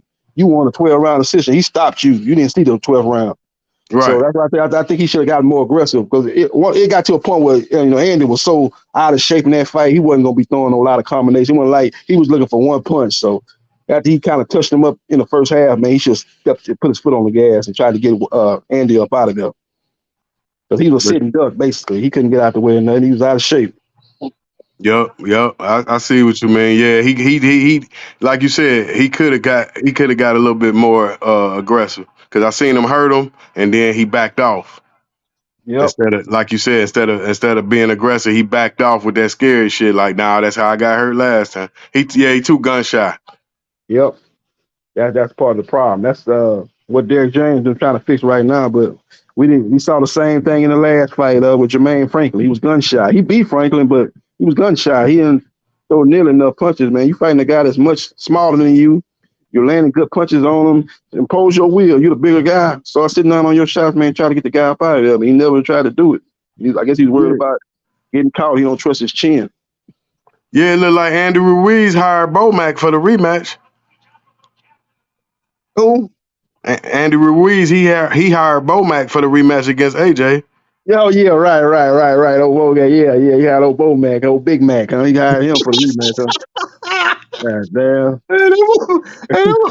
Hey, you know Bomac can't lose. The only reason I'm leaning to a Crawford because of Bomac, that motherfucker, he's the most arrogant trainer. I ain't never seen a confident. Have you seen a trainer more confident than Bomac since Mayweather Senior? Nah, like he believe in Crawford, man. You gotta give him credit. He believe in Crawford, man. He know Earl a good fighter, one of the top fighters in boxing, man. But I'm telling you, man, Crawford different, man. Crawford gonna win that fight, man. He really believe in Crawford, man. It's gonna be a good fight, man. I can't wait till July 29th. Yeah, and Derek. So do you? What about Derek James and Crawford about to fight? Who that you see they had little words together. Yeah, I think they didn't like some of the comments that Derek James had made. Derek James was insinuating that hey, man, we don't need Crawford. Crawford ain't no draw. He over there in top rank fighting a bunch of nobodies. I don't think Crawford them like that. So when they seen him for the first time face to face in that first press conference in L.A., Crawford wasn't gonna let him by. He gonna let him pass by without checking him. He tried to check his temperature. He said, "What's up?" I know what's up, like how you doing? Like what's up? What's up? And Right. Derek James was trying to go to the dressing room and holler at Earl, I guess, and he ain't really paying no attention. And then Crawford stepped to him. Yeah, I said, "What's up? What's up?" And Derek James used to be a fighter too. Derek James said, "Don't let this soup fool you, So man. I'll choke you out." Derek James talking about he gonna try to choke that boy out. He gonna probably put that boy in a stranglehold or something. But who that was interesting, man. But yeah, that's who what it you was, though. They ain't like some of the comments that Derek James made in the past. who you think will win that street fight? Crawford and Derek James. Derek James was known for knocking people out up in Dallas, man. I heard about him up in Dallas, man. He said he's knocking people out. He was a street fighter before he was a boxer. They say he was dropping fools left and right, but he 50. What he 51 now, I think. So Yeah, that's back yeah, in the yeah, day. yeah, yeah, You yeah. fighting the I'm guy back. I'm prime. back in You the fighting the guy motherfucking top of his game. house. Crawford. Crawford can Yes, wrestle too. He baby. a wrestler and he a boxer. He's stronger than Yeah, what he looks. So he the best He street be fighter out cooking. right now. yeah, Now we rap He don't. be cooking. rap star, you know Crawford the best street fighter in boxing right now. As far as if you had to fight anybody in the street, he got the best hands in the street fighting game because he got the hands with the wrestling and he switched styles. Yeah, yeah, He's Crawford. small, but he'll whoop some ass out there. He'll beat some bigger guys. Yeah, Crawford. One of them guys. I think if He I don't do ever no lot of wanted to talking. have a guy that backed me in a street fight, it'll be Arthur Better BF. Oh, okay. Oh Yeah, yeah, I he think bigger. Yeah, that motherfucker there's like a bear like Khabib. I think he'll Yeah. bite you. He'll do what the fuck he got to do to kill you. That guy who comes from a different kind of a breed of a country, some Kazakhstani country, bro. Oh, you say he got the best street fighting skills out there? The I oughta think he better might be. even, yeah. I think these guys are out there fighting bears when they're kids and shit. Yeah. I agree with you, man. He's a monster. Like you said, if him and Crawford fought street fight, yeah, that might be dangerous for Crawford with the size and the power. Yeah, I think Arthur Better BF is a good guy to have with you if you're having a street fight. And yeah, that one, yeah. yep, that one motherfucker went undefeated. The one that knocked out Conor McGregor, the retired undefeated, the Yeah, UFC guy. Khabib. Yeah, yeah. Now that's the Mayweather was trying baddest to fight motherfucker. him in a crossover fight too. He wanted to do another crossover fight with Khabib, but Khabib was like, "Nah, I ain't finna fall for that trap like McGregor. We can fight, but the first 10 rounds can be boxing, but the last two got to be MMA rules." I think he said something like that, and Mayweather was like, "Nah, hell no, it's gonna be boxing just like it was with McGregor." Khabib said, "Nope, I ain't gonna do it. I don't care about no 100 million. You ain't finna embarrass me. I ain't finna fight you in your world. We got to be at least half your world, half my world. Ain't gonna be just all your world. So the That's the fight never biggest happened. mistake. Remember, that's the biggest mistake my girl made, Clarissa Shields. She went 1-0, and her crazy ass gonna go back and fight again and get it lost. She never lost. Why the fuck would you fight twice in that bullshit? You should have just 1-0 and retired. You already won. You ain't got nothing to prove. But she want to fight twice and get and lost. She never lost, never. That's why Khabib ain't want to fight. He ain't about to lose in no boxing. Yeah, I just Yeah, want I to think announce to you guys that we got Australians world champion, and I hope to see you guys here tomorrow. He just emailed me just now. He's coming on the show tomorrow. He'll be coming on the show Australian time, 8 p.m.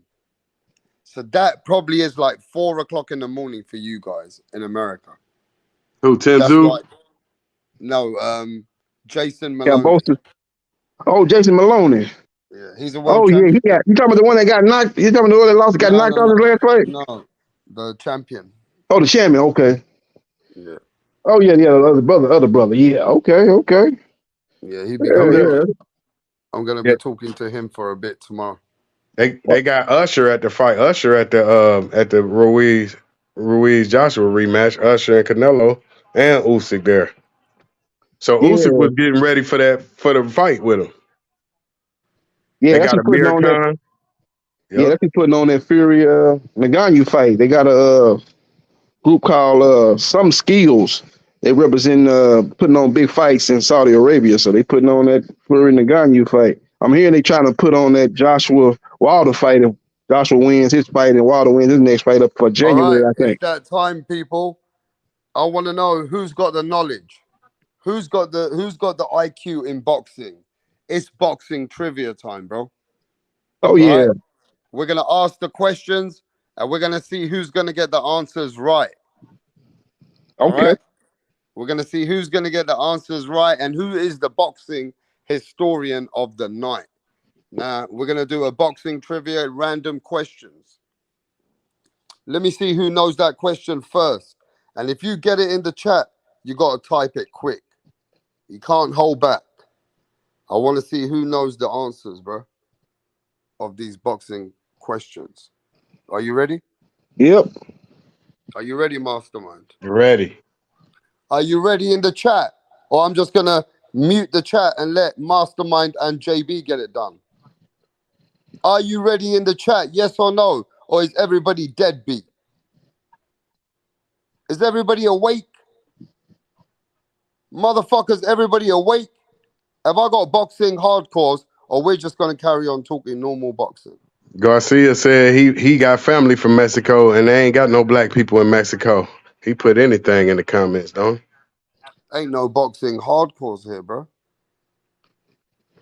I want it. You know, I've been watching boxing since Rocky Marciano, Joe Louis. I can answer anything. I want to know if you can answer the questions, bro. Are you boxing hardcores or not? Oh yeah, I'm a boxing hardcore. I'm a boxing historian. I know about all the biggest fights throughout boxing history. So, All right, David Reed, gold medalist, 1996. oh all right. yeah, Let's go then. Let's get ready. Question. Get ready on the chat. The question is: as an amateur fighter, which legendary boxer won a bronze medal in the featherweight division at 1996 Olympics? you got a multiple choice question, No, I'm multiple choice telling you answer. again. I'm going to tell you again. Which amateur, as an amateur, which legendary boxer won a bronze medal featherweight division at the 1996 Olympics? Barrera, No. Eric Morales. Nah. Damn, I don't know. As an amateur, which legendary won a bronze medal in the featherweight division in the 1996 Olympics, bro? You're not ready for Prince it. Ahmed. 1996. Who won the fucking featherweight division, bro? No, it's not that, Chuck. There you go. Motherfuckers, wake up. I don't want this channel to ever be let Oh, down. Money Mayweather? The boxing scientist and Jashawn Brown came with the answer. Yeah, they looked Floyd it up on Google. Money Mayweather, bro. Floyd Money Mayweather He got got us on that robbed. one. He got robbed. He Yeah, I was forgot he did get crying robbed. nearly, Yeah, bro. That Floyd was a was nearly crying that day in 1996 Atlanta Olympics. They robbed him, bro, in yeah. front of the Florida hardly ever world, talk about that. I forgot that happened. He don't never talk about that. bruh. That was easy, says Jashawn Brown. Wait there, that's not easy when somebody puts you on the spot. Yeah, Floyd Mayweather, bro, 1996. Remember, he won the Bronze Mastermind. It was a big uproar. Yep. So he lost the first fight. Was all he won? What that mean? He won the first fight and lost the second. Man, oh, all he I won the know is last that, fight. He lost the semifinal fight. He lost, but then he won the finals. He won the fight for the third place. Once he lost to the semifinal, whoever beat him fought somebody else for the gold, and the loser that was the silver medals, and then he fought somebody for that bronze. So he won his last fight, but he got robbed in the semifinals. Floyd hardly ever talk about that. You know, how we talk about being undefeated and all that, being the TBE, the best ever. He don't never talk about that loss, which it was controversial. A lot of people thought he didn't lose, but he don't hardly ever talk about. I forgot all about that fight. Yeah, he was talking about his losses in his last interview, man. He was talking about his losses. Oh, he All talking his about that losses. loss in '96. He ain't. Oh, okay. He talked about some losses in the amateurs. Okay, Yeah, you already yeah. Because he said that's what inspired him to go. Because he said that too, which you just said about that robbery. But All right, are you ready, guys? go ahead. Damn, we should have got that. Is everybody ready? Look, I can't see the chat right now. I'm involved in reading. Are you ready? Yeah. Ready. Which year was boxing not included in the Olympic Games? 88. Hey,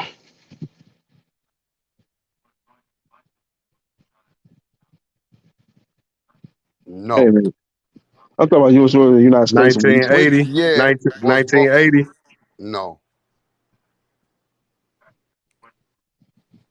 That's a tough one, man. Jesus Christ. They talking Seven, about Don't look up. taking Don't look up. boxing out of the Olympics. They talking about Don't taking it look out up. the Olympics. what, 1972? No. Nah, you got to No. tell us. And I know that COVID year, people are going to say 2018. That's not the answer. It's close to Chuck's answer. I'll tell you that much. It's close to Chuck's the closest in the whole thing. 88 was Seoul, Korea. I don't know why I Oh, said he's that. talking about 1904. Good God. That's the answer there from H Town. Yeah, you going back in the day, they Google that because they know in H here they Town knew is that not the answer. Look, 1904. look, They Googled. 1912. Yeah, Eric how the Kingston. hell we gonna know that? Well, I don't know. You might have heard about it from your granddads. Damn, that's before Marciano. That's Yeah, before our granddad. that's before Jack Johnson. Really, shit, Jack Johnson wasn't even fighting back then. He fighting, but He he said probably that just before Jack Johnson. Jack Johnson ain't even had no gold teeth in 1904. All right, you ready for the next question? Yeah. All right, we got to get one right, right? We got to get one right. Who won a silver medal in the lightweight division at the 2004 Olympics at the age of 17? Shakur Stevenson. No. I'll 2004. read it again. 2004. Yeah, 2004 oh, 2004. lightweight Olympian at the age of 17 that became a world champion in boxing. What's going Andre on? Ward. No. No. No, he light heavyweight. That's light heavyweight. I mean, you might have got it the right. He might have been in the right year. Andre Yeah, Ward. Yes, that's the answer. Jashawn Brown. Jashawn Brown got that shit, bro. I don't know him. Well, I know him. He been one of my subscribers for years. Jashawn Brown got it. Amir Khan. Oh, Amir Oh, Khan. okay. Oh, Yeah, Mircon. Okay. Amir Khan. I thought he won the silver. No, but that's what they told. No, that's what I told you. Who won the silver medal at the Oh. lightweight division at 2004?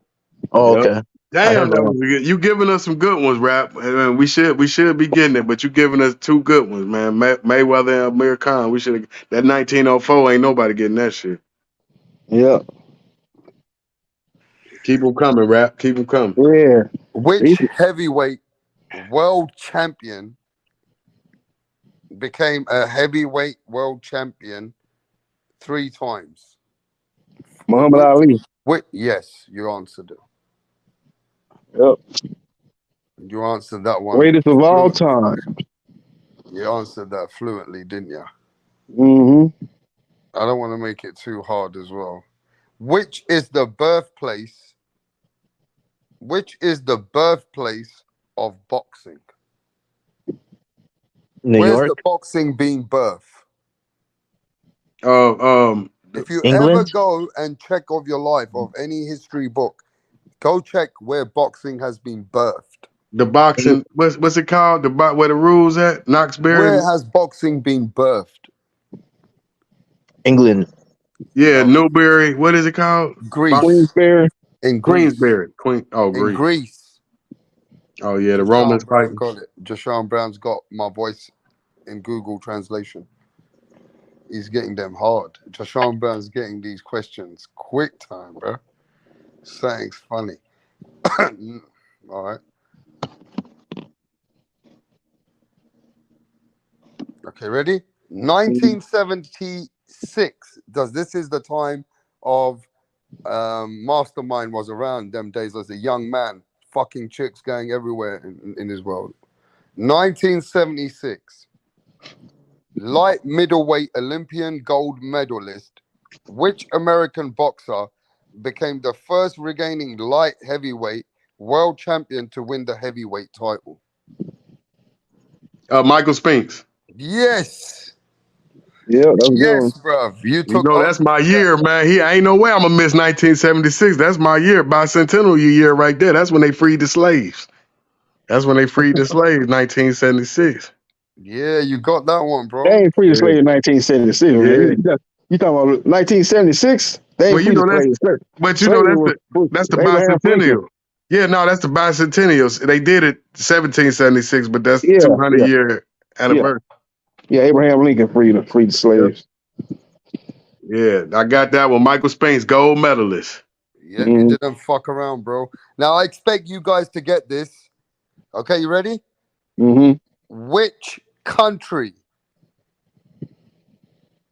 has the highest number of gold medals till now in the boxing Olympics? United States. No. Cuba. Russia. Cuba. I mean, Cuba. Yeah, Cuba. Yeah. No. Russia. Dang. Russia. No. Mexico. No. China. Puerto Rico. China. No.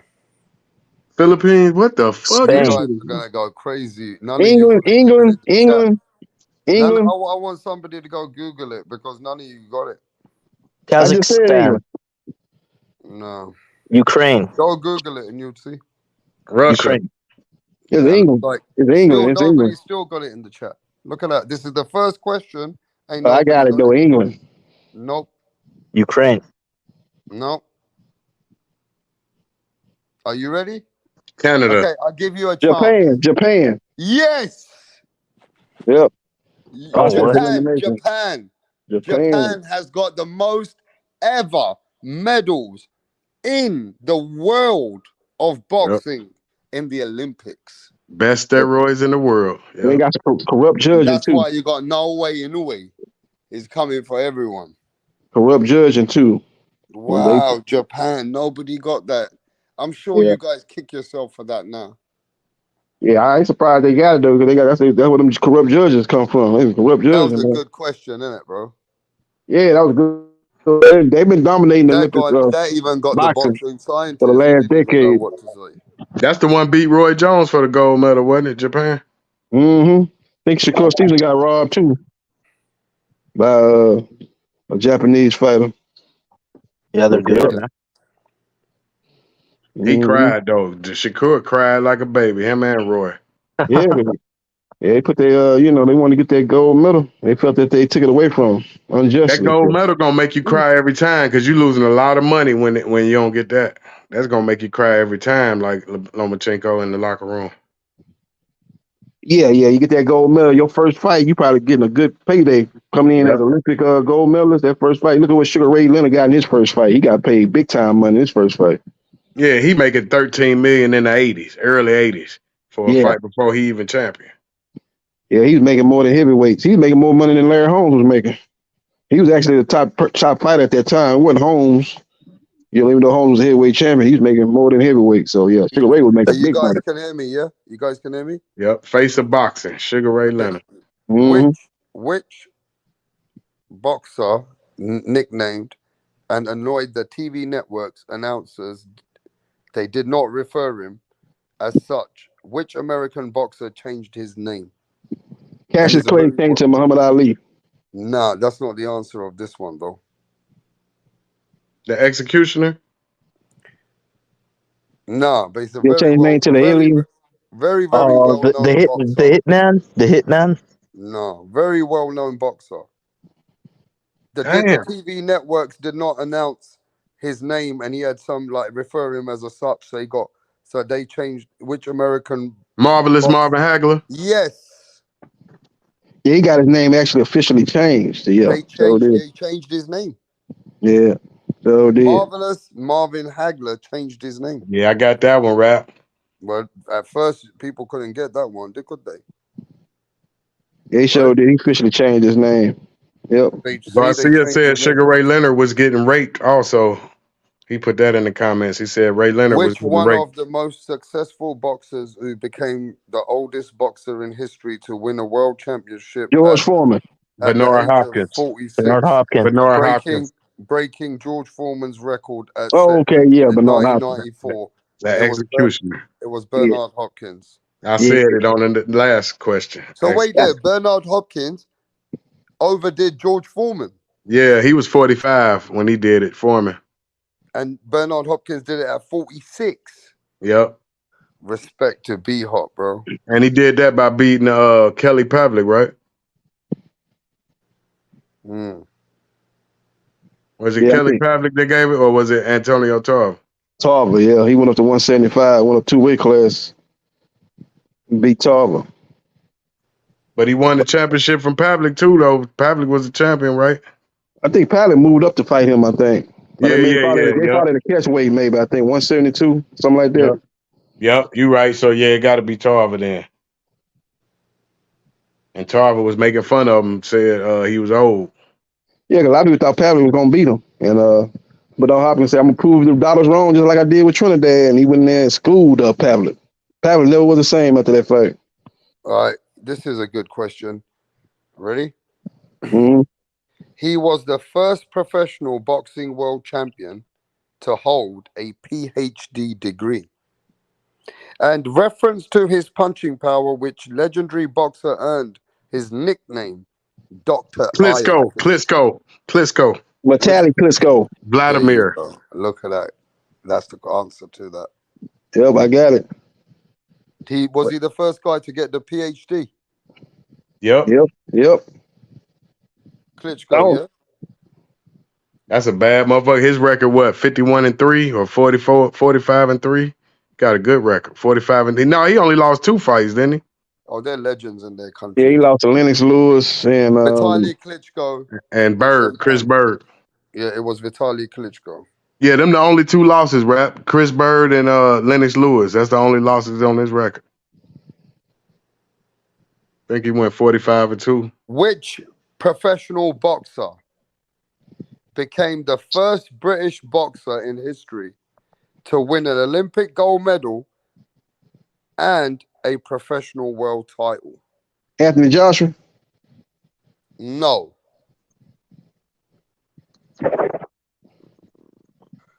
Lennox Lewis.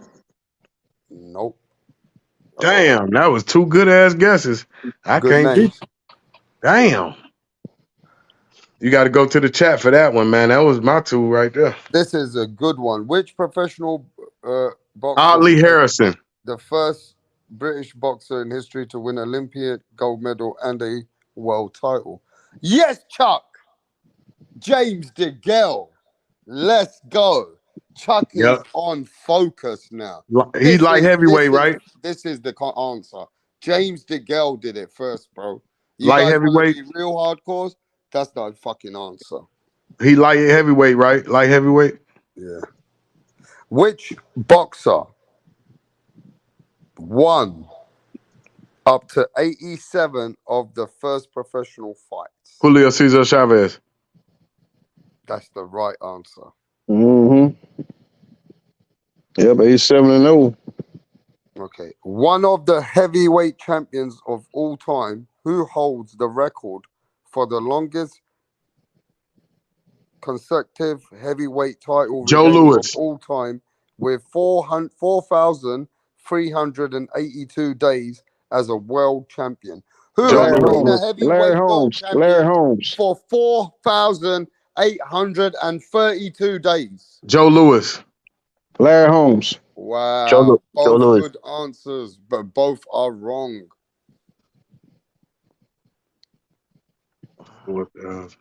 Klitschko? Pardon? Was it Klitschko? What Klitschko are you talking about? Vladimir Klitschko. That's right. Oh shit. Vladimir Klitschko held his title for 4,382 days. He had held those titles, and at some point, boxing was controlled by the brothers from Ukraine.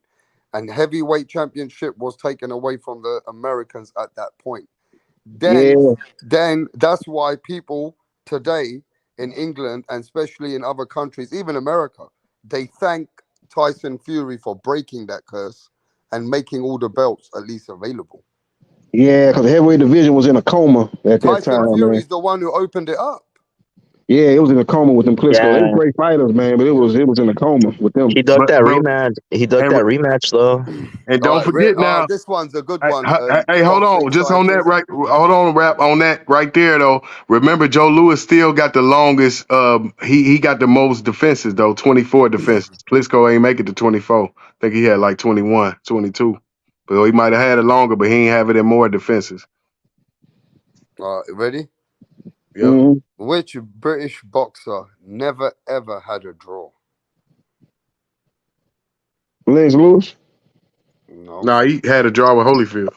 they sure did. Yeah, they You can robbed go him. every Ricky question. Hatton. Ricky You can Hatton. check. You can check my answer, yeah, on Google if you want. Boxing scientist. Every answer I'm giving you is there. It's not Ricky Hatton. Carl Froch. No. Never ever had a draw. Oh, you talking about amateur and well, you can't have no Yeah, drawing in his amateur. life. I got you. A lot of them didn't have no draw, right? Joe Calzaghe, no. Kevin Mitchell, no. Where He you said bring Kevin Mitchell from, Chuck? Kevin's my boy, mate, from London. I know Kevin. I've met Kevin a couple of times. Back Prince in the day, Ahmed. bro. How you mention his name, bruv? Chris Kell Eubanks. Brook. Kell Brook. No. Mention some British fighters, bruh, and you'll get it. Chris Eubanks Sr. No. The Chris answer's on Eubanks Google. Jr. No. It's one of the baddest men coming out of England, and you still don't want to call his name. Okay. Bruno. Frank Bruno, he says. I say the baddest man out of England, Who? and my friend says Frank It got to Bruno. be Calzaghe. Calzaghe's the best man come out of That's UK. funny, bro. Nah, he said never had a draw. It's plenty of them. Nigel Benn, no. It's plenty of them never had a draw though. I'm letting you know a name that you still haven't said, though, Mastermind. I'm disappointed in you. Lennox Lewis. No, and I'm He had a disappointed in draw. the chat. All of you have not mentioned the man's name. It's a disappointment today in boxing. Amir Khan. Mikhail No, Kessler. no, he's fucking not English. Mikhail Kessler's from Denmark. Kell Brook. I already said Kell Brook. No, Yeah, that's not it. Kell Brook. Man, that I'm question. disappointed with you guys today. That's a tough And question. Johnny Diaz is saying Tim Zoo. That's fucking from Australia, bro. What the fuck? David Hay. Hey, no. Who is it? Who is it, Rap Star? Man, you guys disappointed me. I'm surprised. Billy Joe Saunders. No. Tyson Fury. He got a draw with Wilder. Yeah, he sure did. No. Dillian That's White. like All right, I've got to tell you the answer. You're all going to be I can't remember that guy. Cassius You're going Clay to be fought. He from the motherfucking UK. disappointed. Can't Prince remember that. Nassim Hamed. oh I'm shit. mad. Motherfuckers. I've been saying Damn. how mad all through the Nassim chat. I've been Hamed. saying how If mad. that was for $1 million, you lost the motherfucking money. I have been saying how mad on some other answers. Oh, Prince Prince. Nassim Hamed. How can you forget that boxer? You should have gave us a clue, like, Yeah, or but you know something. what? I was disappointed in you, boxing scientist. I thought Yeah. you would have at least came with all those generational fighters that we know about. Yeah. That was I grew up watching him. Yeah, I remember Come on, Barrera Prince whooped his ass. Nassim Hamed, That was a trick man. question, though. You said never had a draw. Yeah, but you There's gotta plenty mention of the them, though. man's name, bro. Yeah, but there's plenty of fighters never had What a was draw. in the You same don't know your question? boxing trivia. Rap. What was in the same question? Which British boxer has never had a draw in his career? I mean, that could have been a lot of But it's a fighters. trick question. But it's Yeah. funny how they mentioned Bruno, Billy Joe Saunders, and everybody else, and even Kevin Mitchell. Right? And they didn't mention Prince Nassim. So it kind of shows you today. Man, what's Rap? What the fuck is this, man? I want to fucking dog on Canelo. That's what I want to do. I've got a Canelo question coming Charlo fucking I signed both got a Charlos, Canelo cherry picking question. both Charlos. What the Yeah, let's fuck? get a No, I Canelo. got Let's get a Canelo. In fact, the next questions are coming up. There's Canelo's question here. Where Woo. would Canelo Alvarez, in the all-time greats of Mexican fighters, would he make it in the top 2 of the world? Yes or no? Of Mexico. Would he make it in the top 2 ever coming out of Mexico? Yes Fuck or Yeah. no? Yeah. Fuck Yes. no. Yes. Fuck no. Absolutely. Number one. Numero uno. Answer Maybe why. you might can make a case for Julio Cesar Chavez Sr., but he definitely in the top 2. How's he in the top 2, man? Who you put How ahead is he of? not? How is he not? He got He's only Mexican to go undisputed in the 4-belt era. Who gives a 4 fuck division about champion. that? What about real Mexican warriors that actually fought the best fighters, challenged them? Yeah, he's the Carlos best. Monzon. He's the best at picking Carlos up Monzon. trinket. He's the best at Oh yeah, picking he up up there. trinkets. Monzon was Argentinian, Morales, bro. Barrera. Eric Morales. Who's the other one? The one from the '80s, early '80s. Fucking Salvador Marquez. Sanchez. yeah, Salvador Sanchez. Yeah, Salvador Sanchez. Those are all Canelo's- great. Those are all great, but Canelo has their No, What about Canelo's Juan Manuel Yeah. Marquez?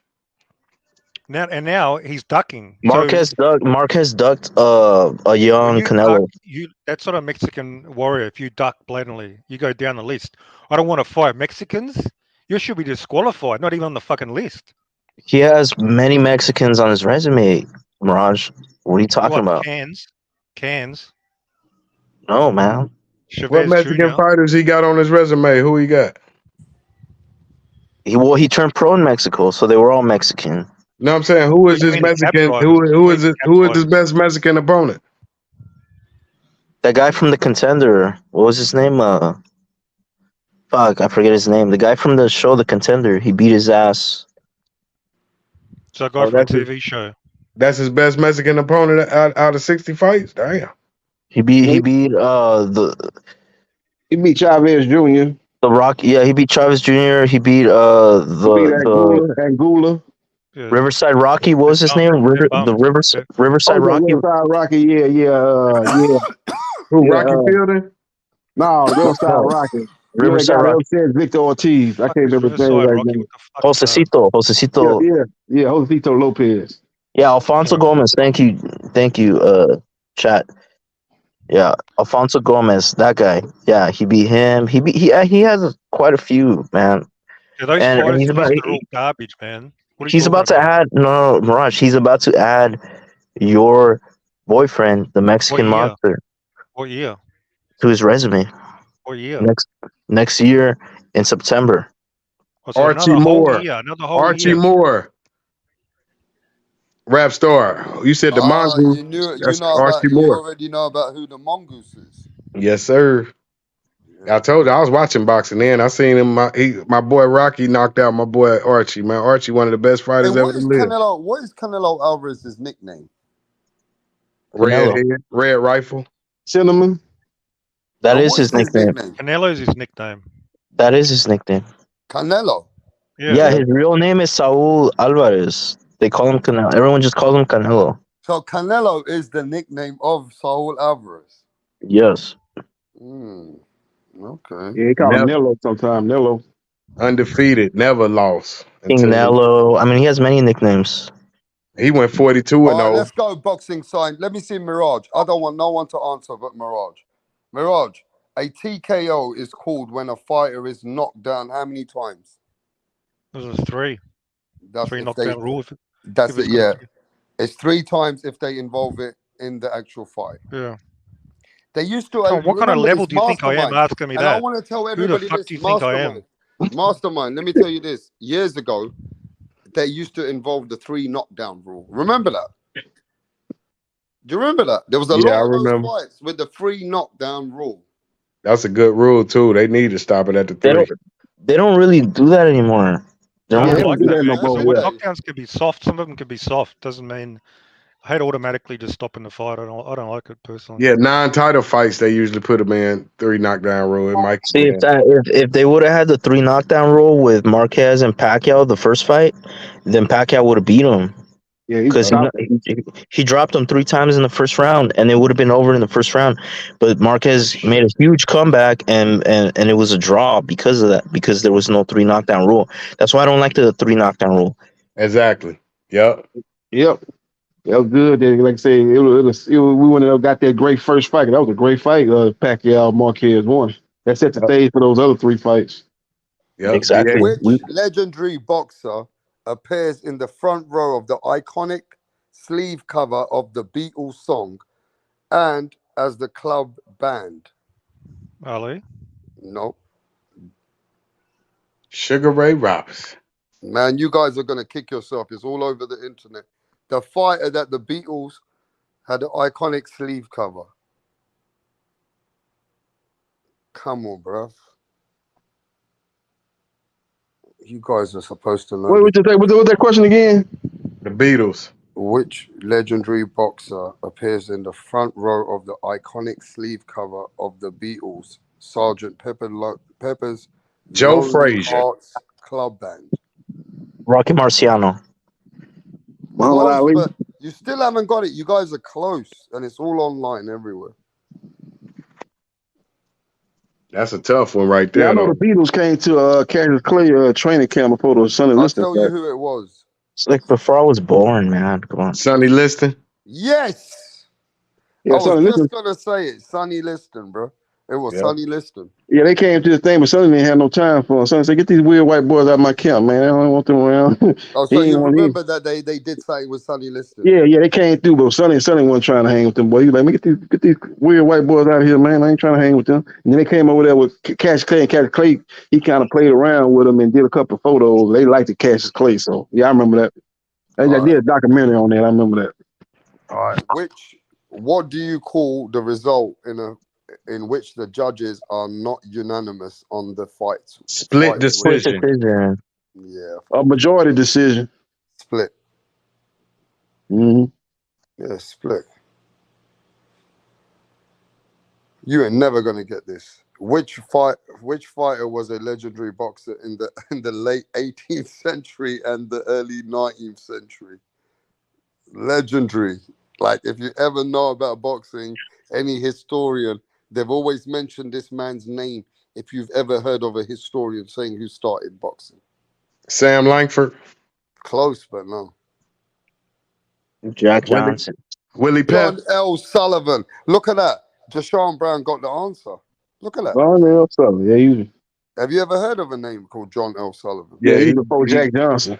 yeah, he one of the greatest ever to do it. Yeah, he kind of he was really the first face of boxing. Hey, but the Bruh. way we take, hey, Rap, do you think the way we take them guys for granted, like John Sullivan, you think they gonna look back at these guys the same way 100 years from now, like Floyd Mayweather and Roy? They gonna be like, them guys ain't shit. Like the way we look at them guys from 1900. So, in addition to boxing, Manny Pacquiao is also a professional player in which other sport? Basketball. Basketball, yeah, he got his own league in the Philippines.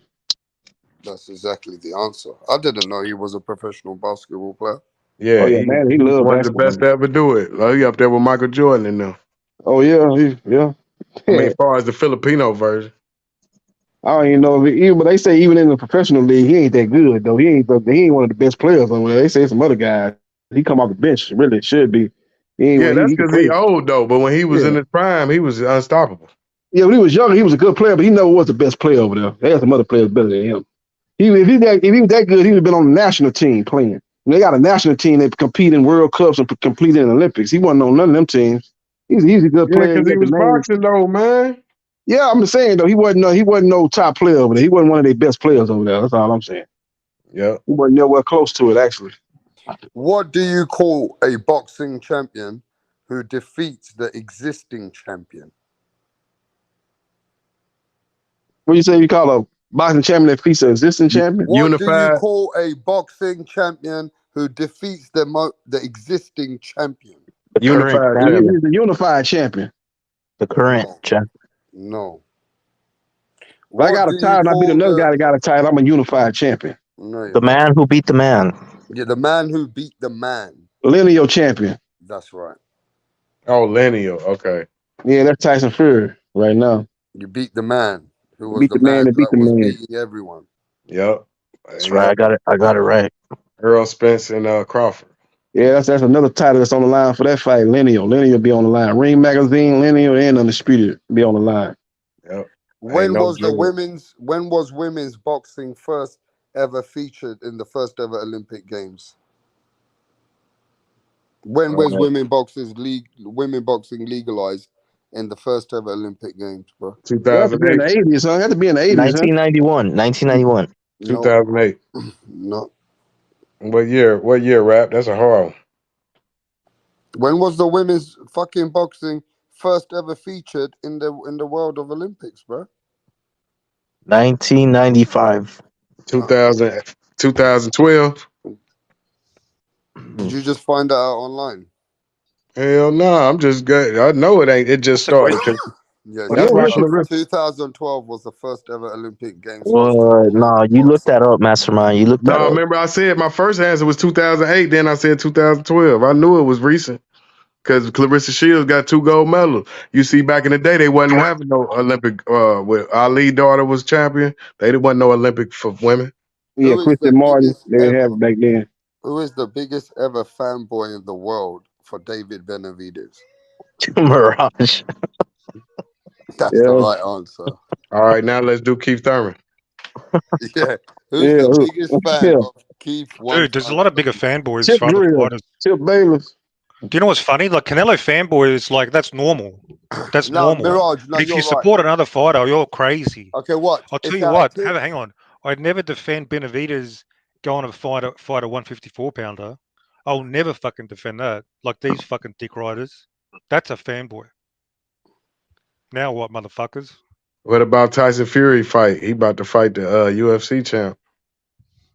Yeah, Hey, yeah, both of them super that's heavyweights hey, though. don't sleep on Ngannou. Motherfuckers are saying, oh, he's got fucking hands. Go watch his highlights, man. He's actually got decent He ain't technique. got nothing. He about to get his ass whooped like Conor And if he McGregor. sleep, don't be. Hey, he can fucking sleep that big oath if he Nah, doesn't if he's not careful. If he's not careful. never, If never. Fury is serious, he should knock that boy out. He should be trying to get him up out of there in one round, man. It's a I hope level. the African King knocks out that fucking big Okay, mouth let's go. fucking This is a oath. good That question. English oath. This is a good question for you guys. In which weight class in the WBA, which weight class comes after cruiserweight? Heavyweight. Heavyweight. Bridgerweight. JB fell for it. It's heavyweight. He Oh, thought it okay. was Bridgerweight. Not every Yeah. sanctioning bodies recognize Bridgerweight, have they? Oh, okay. Quick sidebar: Badu Jack finna move up and fight for a Bridgerweight title, so he's trying to become a champion not only in the cruiserweight but in the Bridgerweight division. He got a fight coming up in the summer.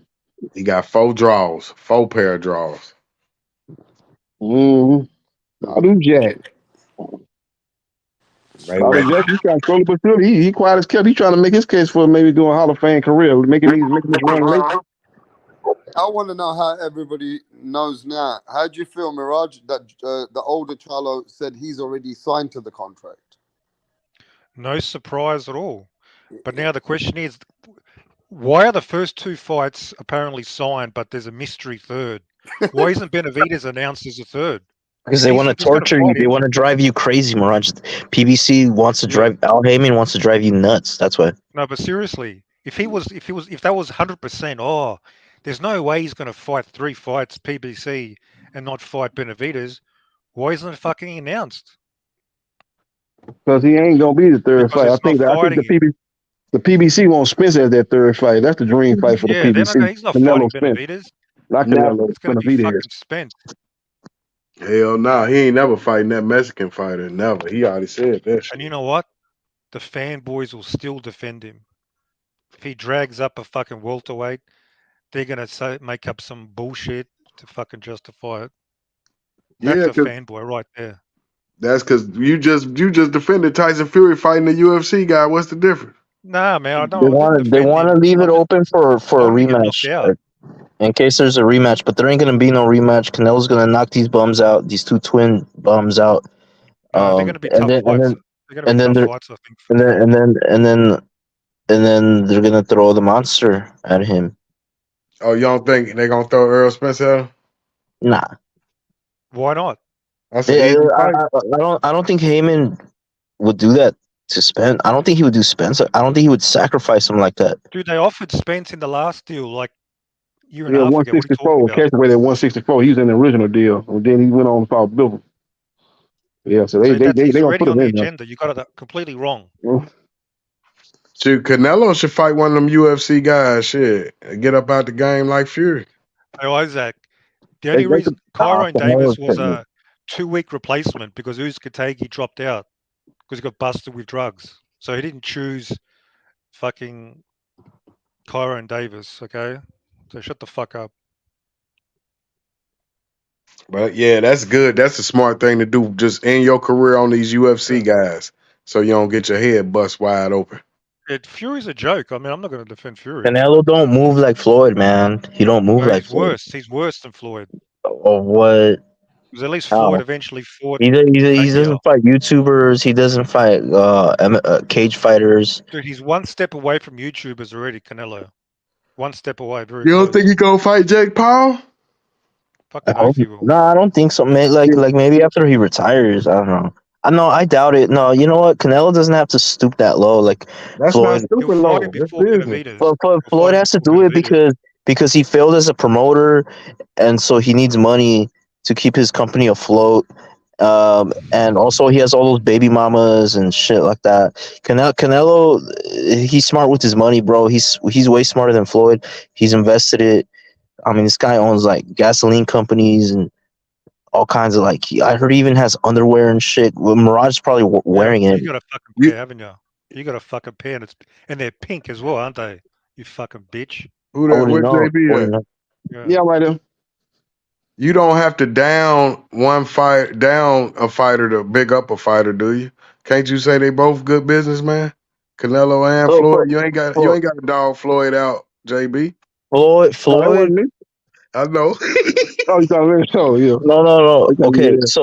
Okay, So I'm just being honest. Look, Floyd, he was great at promoting his fights, which is why he's probably the best self-promoting boxer ever, which is why he broke all the pay-per-view numbers and whatnot.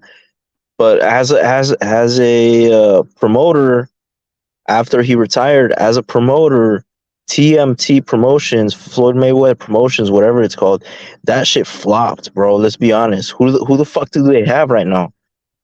They got the face of boxing right now. Yeah, Tank Davis, Rolly Romero. Tank Davis is not under Floyd anymore. Floyd even kicked him out of his gym, bro. Well, he did good. Was there. He was at the fight. I don't know what his official role was. He definitely was like at the press conference supporting Tank. So, but you don't. So you don't give. Don't you give Canelo? You don't get Oscar credit for Canelo's great career because he spent a lot of time with Golden Boy Promotion. So you got to give Oscar credit. So you got to give Floyd credit for Tank. Oscar's the greatest thing that ever happened in boxing, bro. I say that all the time. Wouldn't you, if you give Oscar credit for Canelo, why wouldn't you give Floyd credit for Tank, even if he's not with him no more? Yeah, and Oscar about to lose his second big name, man. Canelo left, and Ryan Garcia trying to get up out of there. So, Dr. De La Hoya and Golden Boy, they got problems over there, man. He's still doing better than Floyd, though, man. I'll tell you that. They still got Munguia. They still got Zurdo Ramirez. Like they still got some boxers over there, bro. Don't sleep on Golden Boy. He's great at scouting new talent. When everybody said, "Oh, if Canelo leaves, all he has is Canelo. If Canelo leaves him, he's done." Like he keeps proving that he's resilient. You know. Yeah, but they took a hit since Canelo got left, man. They ain't put on no big fights. You know, the biggest fight they put on was they was really a secondary promoter in the Tank versus Ryan Garcia fight. But outside of that, they didn't put on some decent fights, but they didn't took a hit, man, since Canelo left. They not the same promotional company when they had Canelo there. They got some good fighters, but man, nobody on the level of Canelo. And don't forget that nobody is. You said it yourself, but still, he's still doing all right. People thought he would be finished if Canelo left him, and he proved the haters wrong. And don't forget, Canelo already proven. So if he don't even fight no more, he could fight bums all the way out. He's still already proven. So it's not going. You can't take nothing away from him. He already proved it. Just like that's how Mayweather was when he fought Conor. It was over. He proved everything. All he wanted to do was get Pacquiao. Canelo all he wanted to do was fight John Ryder. He's done. Well, he No, finna, to me, the career-defining rivalry for Canelo was Triple G, bro. Yeah, but he fought him. He was a little too old. Everybody knew he was gonna lose at last. But Canelo Well, got because great it was fight. a trilogy, man. That's why. Hmm. But the first fight, he wasn't old. He was 35, same age as Lomachenko. Nobody was saying, Lomachenko when he fought Haney. Nobody was saying, "Oh, Lomachenko's old," No, and he not has the two first rounds. fight. He wasn't old. But no, I'm talking about the last fight. Just the third fight. Well, yeah, because people wanted to see them run it back. Great boxer has a trilogy.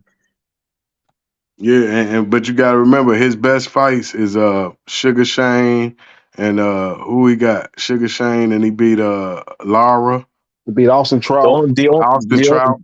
the only reason, check this out, the only reason Pacquiao and Floyd didn't have a trilogy is because by the time they fought, they were both past their prime. Otherwise, that could have been a trilogy for both of them. Pacquiao got his trilogies in. Floyd didn't. That's the difference because Pacquiao never ducked nobody. No, but you only get trilogies when you lose or draws. If he was winning them fight, he wouldn't have had no trilogy. He was having But he had a trilogies because lot he of was he losing had a fight. lot of close fights, controversial fights, man. Yeah, He but ran all him you back do, though. He ran him back though. yeah, Madonna, ran him back. Castilla, and dominated him more than he did the previous fights. He So never ran the Oscar fight back. That was a close fight, man. He never ran that one back. He actually retired to avoid the rematch because there was a Yeah, rematch clause for that fight. yep, that was the smartest yeah, thing he ever yeah. did right Oscar had there. his daddy training him. I think he was feeling some type of way about that, man. He fighting a guy. My daddy training the guy to beat my No, son. no, And I don't think Floyd wanted to be a part of that. Oscar switched his trainer for the Floyd fight Yep, yep, specifically because of that. He switched to Freddie Roach. yep. Sure did. But I'm talking you about the got to rematch. The remember, rematch. The rematch. His dad was he was talking about bringing back Floyd Mayweather Senior for the rematch. right? They were negotiating. That's when Floyd pulled out. No, Man, but you got to remember, it was strategic. What reason why he retired because he had him for that rematch clause. So you got to retire for a year so you could be free. Then he came back, just like Tito didn't give him a rematch. They never gave him rematches because the rematch he have it stacked on his side again. That's why they don't give him a rematch. yeah. Trinidad moved up in weight and Floyd retired. Yeah, Sugar Shane was the only one. He got a rematch after he beat De La Hoya. It Oh, wasn't an immediate rematch. the second fight was a straight up robbery, man. And then he got No, busted no, for roids.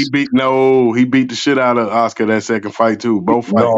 No, man. The first fight was close, but okay, I could see how they could edge it towards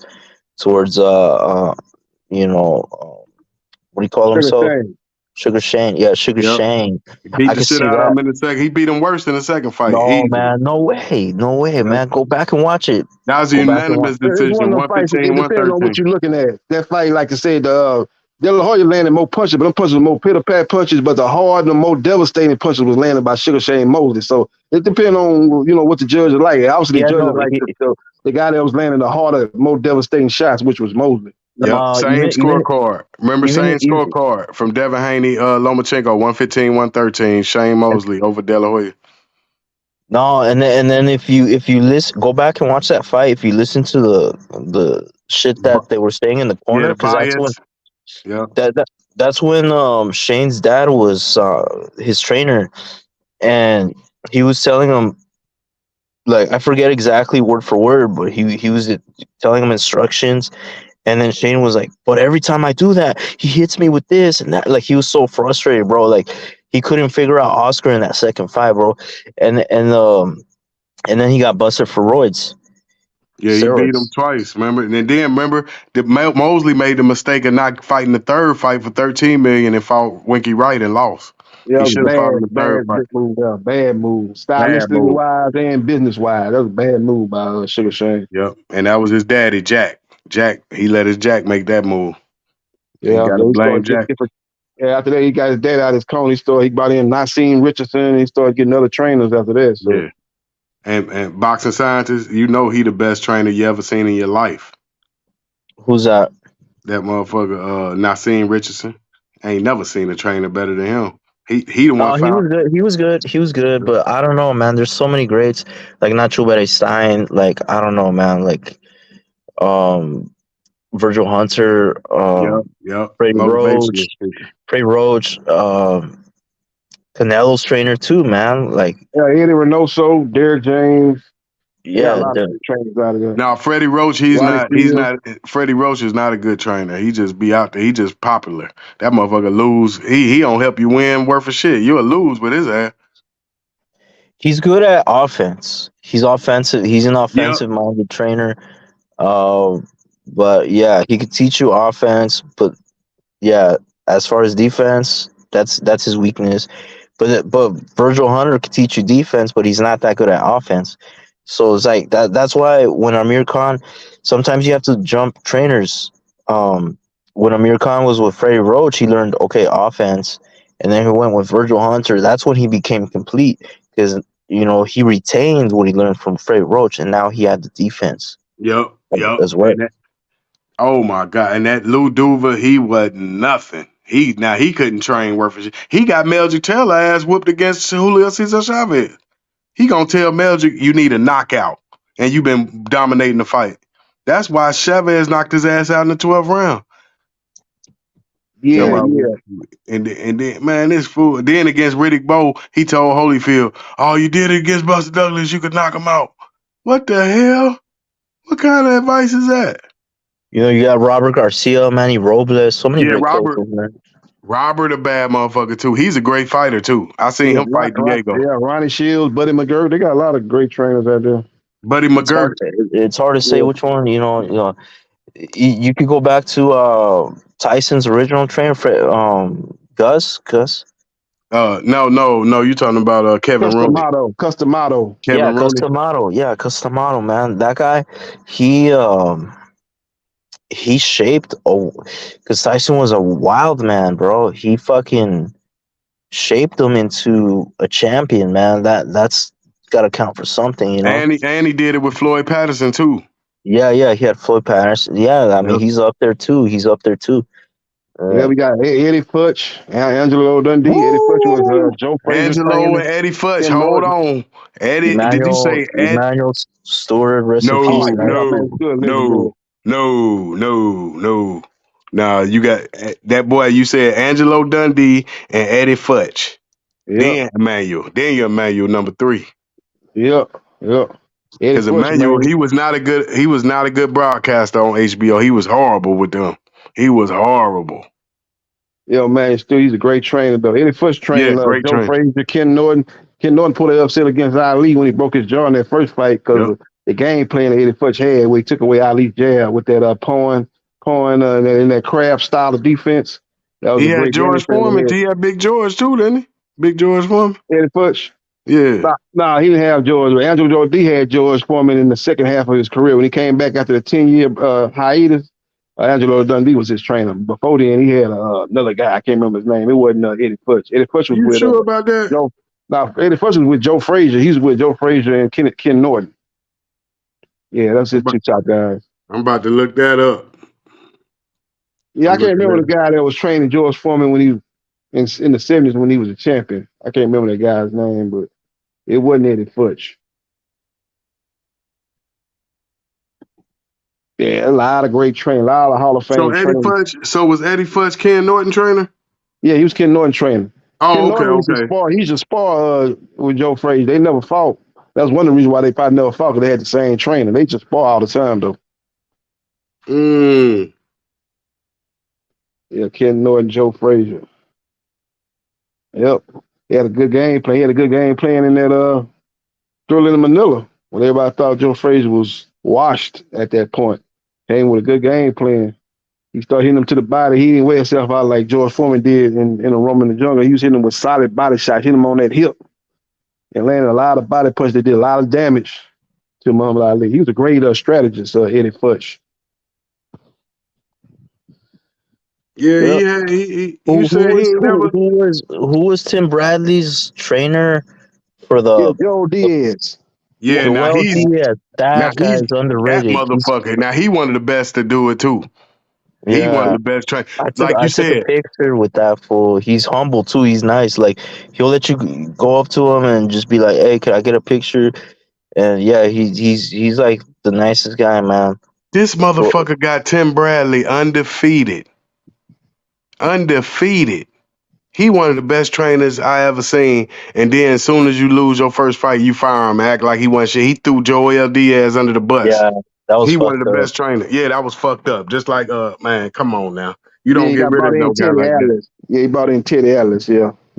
And that dude, Teddy, he just beat he's a drama show. He should have coached Triple G. He's a drama show. He ain't Yeah. worth it. Yeah, I Your agree. Yeah. mama, your mama's looking. Your mama's looking right now. She's not going to be able to breastfeed you in the morning. How you gonna live with that, son? He be Yeah. talking for the. Call him a fireman. Told, bro, you a fireman, man. You got to be able to go through the fire and all that type of stuff. Yeah, You're a he was trying to firefighter. be Yeah, bigger than a fighter, man. Oh, you trying to be bigger than a fighter, man. You supposed to be in the Yep, background. that was him. That was him. That's why Mike Tyson tried to smash his niece. Remember, yeah. he He got put a fired gun from to that. he Yeah. put a gun to his head or Yeah, whatever. Teddy Atlas, yeah, he put a gun to He about to kill Tyson, man. He ain't play that. You don't mess with people family like that, man. You know. Yeah, but like you said, he trying to be bigger than Mike though. You know, they needed Kevin Rooney whisper in his ear, whisper. Yeah, I'm not a Teddy Atlas fan at all, man. At all. Don't never. Kevin Rooney shouldn't have got fired, and Jermaine Taylor, head trainer, shouldn't have got fired. The one, remember they fired him. That's why I knew Emmanuel Stewart was overrated. This motherfucker undefeated. He ain't lose till he got with Emmanuel Stewart. Jermaine Taylor, he was undefeated with that motherfucker before, and we don't even know his name. Yeah, he brought in Stewart, man. But yeah, That Terry, guy, he just wasn't disciplined, man. He had a lot of demons, man. Got into a lot of problems outside the ring. Ended up ruining his career. He could have had a better career than he ended up, than he had. But he had the talent level, but he wasn't focused all the time. he Olympian too. What did he win? You know which one he won? So talking about Jermaine. Yep. You remember which medal he won? Nah, what did he win? He was silver or bronze, something like that. Yep, bronze bomber. Got that bronze. Jermaine Taylor. That's what Deontay Wilder. He won the bronze medal in the heavyweight division with very little experience, man. It shocked a lot of people. They didn't expect him to do that. Yeah, them two bad motherfuckers, Jermaine. But Jermaine I think he was disciplined. He just ran up into that brick wall, Kelly. Yeah, that pattern. It seemed like that pattern fight kind of ruined him. He was never the same after that fight. That was a brutal knockout too. He got knocked out, man, in that first fight. He hurt Pavlik multiple times in that fight, but Pavlik just was more consistent, man. He walked him down, and set him up for those power shots, and eventually lined him up for one of those money shots and got him up out of there. And don't forget, Virgil Hunter is Keisha Cole's father. Sure is. Yep.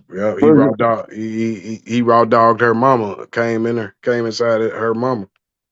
Yeah, Virgil been kind of low key, man. He ain't had, he was one of the top trainers about 7-8 years ago, but he got sick, I think, and he came back, and I saw him on the little panel when they was talking about the Crawford Spence fight. He was on the panel with Kell Brooks, Sean Porter, and another guy I didn't recognize. They was breaking that fight down. He had some good breakdowns for that fight, man. I was listening to him. I said, yeah, you got a good breakdown on this Spence Crawford. I like what he was saying about, the strength and weaknesses of both fighters. So I think it was on Fight Hype. So that was a good little breakdown by Virgil. But I'm trying to see, has he got any fighters though? Because I haven't seen him. I seen him over there on a couple of matchroom shows, training a couple of fighters. I think he was training.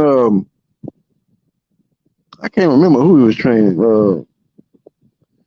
Yeah, I seen him on a couple of matchroom shows. I think he had a heavyweight over there. I can't remember the guy's name, but yeah, he been very low key. I don't think he getting the fighters he had in the past. I don't know if it's due to the fact that he was sick.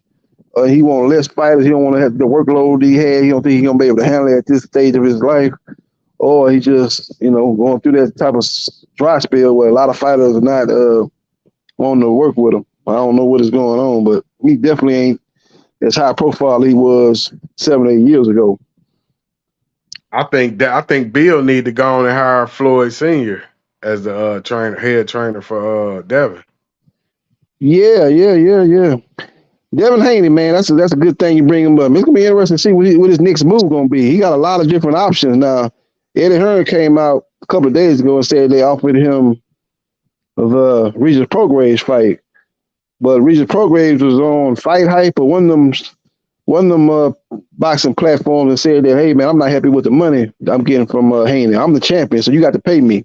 So he wasn't happy with what was offered. So that fight's not nearly done as Eddie Hearn trying to make it out to be. So I don't know what he's gonna do. Now I'm hearing that he could end up fighting Lomachenko in a rematch. Now Shakur Stevenson just went to the WBC and petitioned them to mandate him as the next fight for Haney, and he wants a higher percentage than 75-25. They even petitioned to make it a 50-50 deal. So WBC got a rule on that. I don't think he's gonna get no 50-50, but I do think he's gonna get higher than 75-25. So yeah, I'll never fight. But like you said, they mandated Lomachenko the number one contender. So fight Lomo just so you don't have to fight Shakur. I'll freeze his ass out. Yeah, the thing about it is they haven't mandated Loma as a number one. He's number one and Shakur Stevenson number two, but they haven't mandated Loma as the mandatory. He just ranked higher than Shakur. But Shakur didn't go to the WBC, and he's trying to get them to mandate him as Haney's next opponent. You remember when the WBC had Dillian White number one, and I think they had Dominique Brazil number two.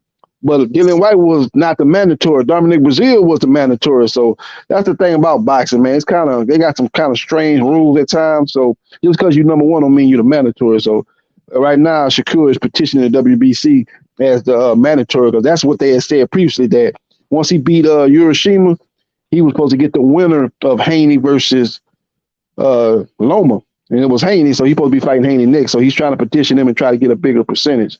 And another thing just happened was the WBC, now that Teofimo Lopez has retired, they've ordered Jose Ramirez to take on Arnold Barbosa for the vacant WBC belt. But Teofimo Lopez can still come in the 11th hour and stake his claim as the champion and fight Barbosa.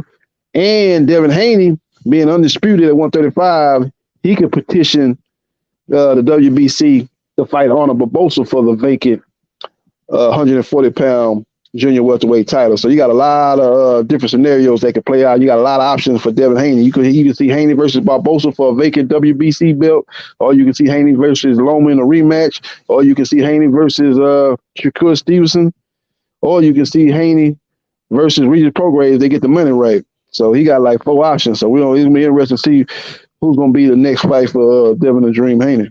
And Rolly Romero just ducked him today in the interview. He said he don't want to fight him. He's scared. Rolly couldn't fight him if he wanted to because the WBA ordered him to fight O'Hara Davis. He got to fight Davis. He don't fight Davis, he gonna get stripped. He out here talking about he want to fight Ryan Garcia. Ryan Garcia is in legal dispute with Golden Boy. He trying to get out of that contract and come to the PBC. So he ain't gonna be available no time soon. I know he said he coming back in October, Ryan Garcia, but that's very, very ambitious because he could be tied up in court. So what's gonna happen with the Jermall Canelo fight if Jermall win? They still gonna fight each other, huh? Well, it's gonna be a rematch. You know, Canelo got a rematch clause if he loses, so it's gonna be a rematch. So Jermall Charlo gonna have to get pushed back to possibly a third fight on the 3-fight deal.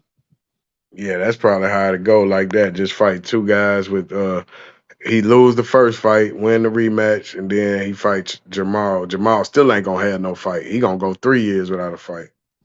Jermall, just like I revived Deontay Wilder, Jermall Charlo need to get him a fight in. He ain't going to no Canelo fight out the ring for 2+ years. Yeah, he like Keith Thurman. His heart ain't in the game. He probably done. I think some guys you got to look at retired. Like Wilder almost retired. If he don't hurry up and get a fight, but Jermall, you might as well say he retired. It's over 2 years. He got some personal issues and things dealing with his baby mama, and got a lot of stuff going on outside the ring. But he got to get back in the ring, man. And he was on Instagram Live earlier today saying that he's second fight of the 2-fight deal. So I hope he's training. I did see some video of him working with Ronnie Shields. I don't know if that was an old video or what, but I did see him working with Ronnie Shields right after they announced that he was going to fight Canelo. But then, like I say, he pulled out. So his brother is not an opponent. So, but definitely need to get a fight in. I don't know if he should fight a Bubu Andrade. That's too risky a fight. You know, when you're supposed to be the second fight on a Canelo 3-fight deal. I don't think he's gonna fight no Bubu, but he need to get in there with a decent name knock the rust off, and then get ready to fight Canelo if Canelo beat Jermall.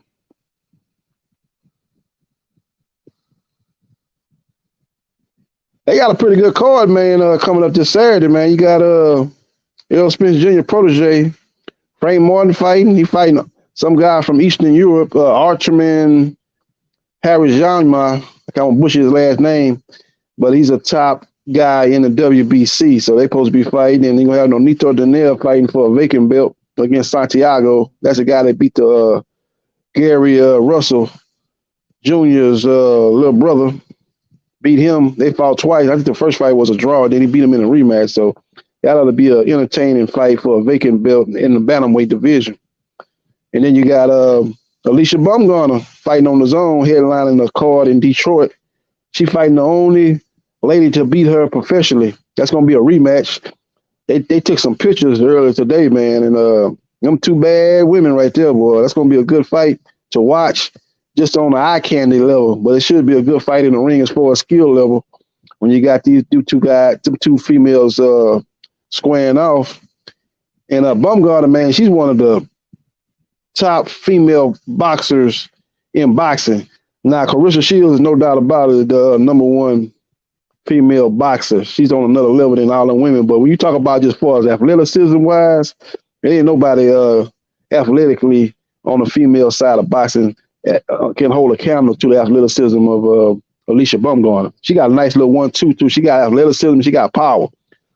So those two attributes even Clarissa Shields don't have. So she's got a lot of talent, man, and she's gonna be headlining the card this Saturday. So we got some good boxing coming up July 15th.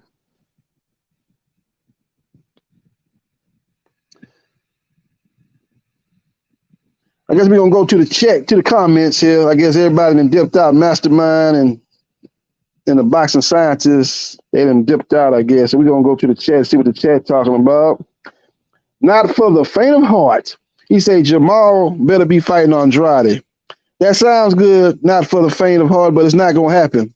He got a lottery ticket in his hand, the Canelo Alvarez lottery ticket. Why would he risk that in a 50-50 fight with Boo Boo Andrade, a fight he could very well lose, and then lose the big money fight with Canelo Alvarez? That's not good business for Jermall Charlo to do that, so that's not gonna happen. He need to get in there with a decent name, though. He can't jump into the Canelo fight off a 2.5 year hiatus. He can't do that. He got to definitely get a fight in, but it ain't gonna be Boo Boo. Okay, not for the faint of heart. What's up, people? I just got in. Who did Jermall sign to fight? Oh, he ain't signed to fight nobody, but he said he's part of a 2-fight deal. He said he's the second fight of the 3-fight deal Canelo signed with the PBC. So after he fight Jermall, he said he next up. He's next up after that. So, man, I watched that video, man. He looks drunk as fuck or high as fuck or both. I mean, if Canelo's got that guy on his radar, that's just embarrassing. Seriously. Shouldn't even be fucking talking about more. yeah, he do sound, when he was talking, he did sound like he was drunk. Well, he was offering, he said, oh, anybody wants some psychedelics? Like he was offering, I don't know if he was joking to somebody or something, but he's fucking... It was a psychedelic. Yeah, that's, you don't want to be saying that on Instagram. That's you saying, man. You telling on your own self doing that. It'll be interesting to see. He definitely need to. Hopefully, he'll be getting into the training camp and still training, getting ready for a fight, because he definitely need to get a fight in. He'll fight some fucking C-grade fighter just to get a fight at a tune-up. He's not going to risk that against a tough opponent to fucking before he fights Canelo. No way, it's too fucking risky. Yep.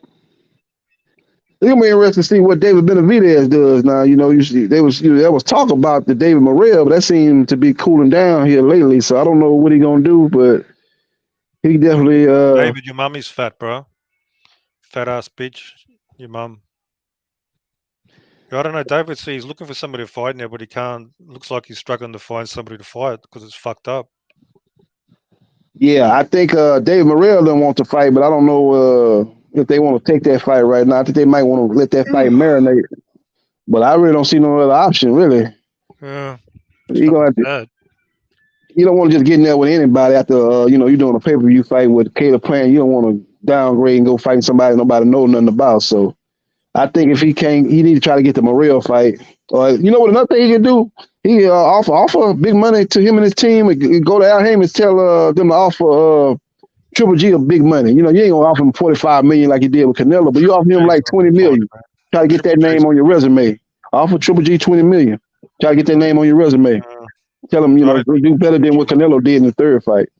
Triple G's not gonna fight Benavidez. He knows he's gonna get his fucking ass kicked. Hey, Moore, you fucking moron. Do you remember the last time the WBC forced Canelo to fight? They ordered a fight. Do you know what happened? He dropped the belt when they forced him to fight Triple G, 2016. They're not going to make Canelo do jack shit. Yep. They ain't So we're finna going to strip him or force nothing. Canelo. What the fuck?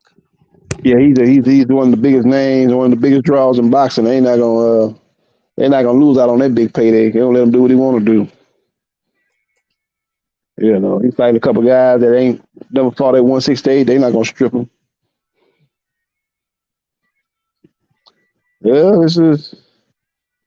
it'll be interesting to see what old David Benavidez, the Mexican monster, do. Man, I still probably put my amount of money on the David Morrell fight happening in October, somewhere in that range, but uh, I can't really see. Really don't have a lot of appealing options. You know, I don't think he ain't fighting no Andrade. That's for sure. He's not gonna fight Andrade. So I think David Morrell is probably the likely fight. But like I said, I would try to throw some money at Triple G, try to get him to come out of retirement. 20 million is hard to turn down. I don't care who you are, how much money you made. 20 million, that's hard to just say, nah, I ain't gonna, I'm good. Throw 20 million in the element, you're gonna say you're gonna be on pay-per-view, Showtime pay-per-view, another big fight, another high profile fight, see if Triple G will bite. No, but everybody will shit on Benavidez for fighting an old guy. But when Canelo did it, it's fucking great. I bet you that's what they say if Benavidez fought Triple G.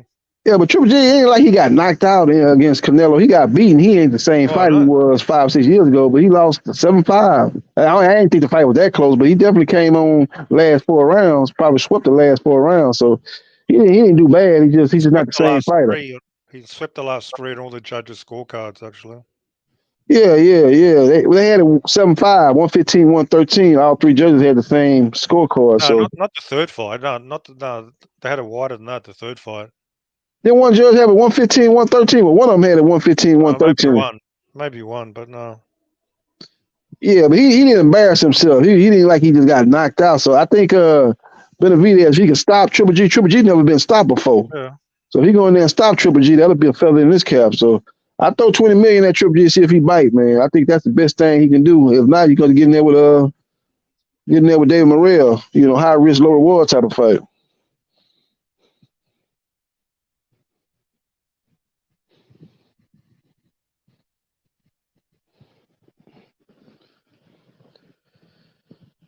Yeah.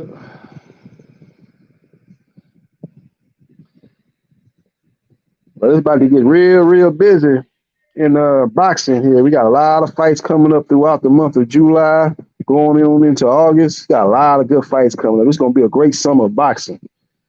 Can't wait to these fights to go down, man. See who prevails in these big fights.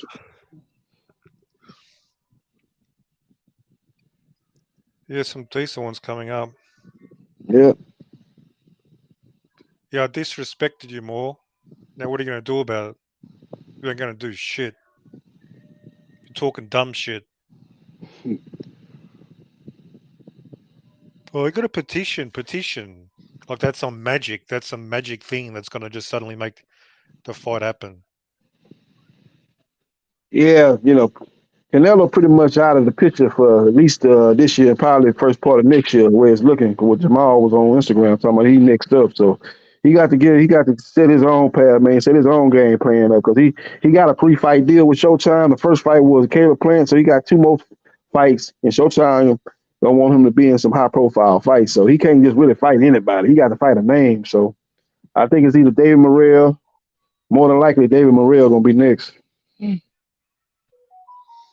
But I don't even think PBC want to make that fight because they're the two big stars. Like Morrell's an up and coming star, but they're not popular at the moment.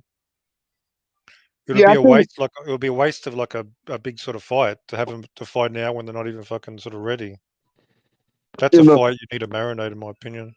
Yeah, they need to marinate it. But who is David gonna fight? You only got you ain't got no Demetrius Boo Boo Andrade? No, Mhm. that's a dangerous fight.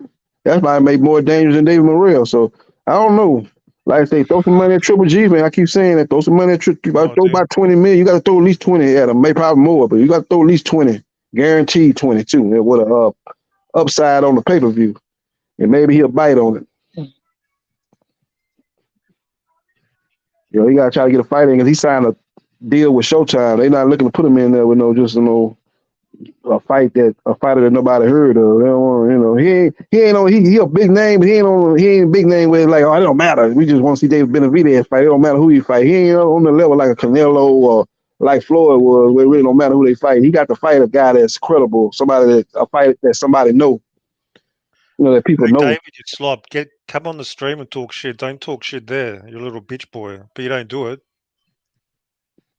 Fucking chat warrior, another fucking bitch. Yeah, it'll be interesting to see what happens now. Yeah. Yeah, we already see. He definitely gonna get a fight in before the end of the year, so they just gotta try to find a right opponent.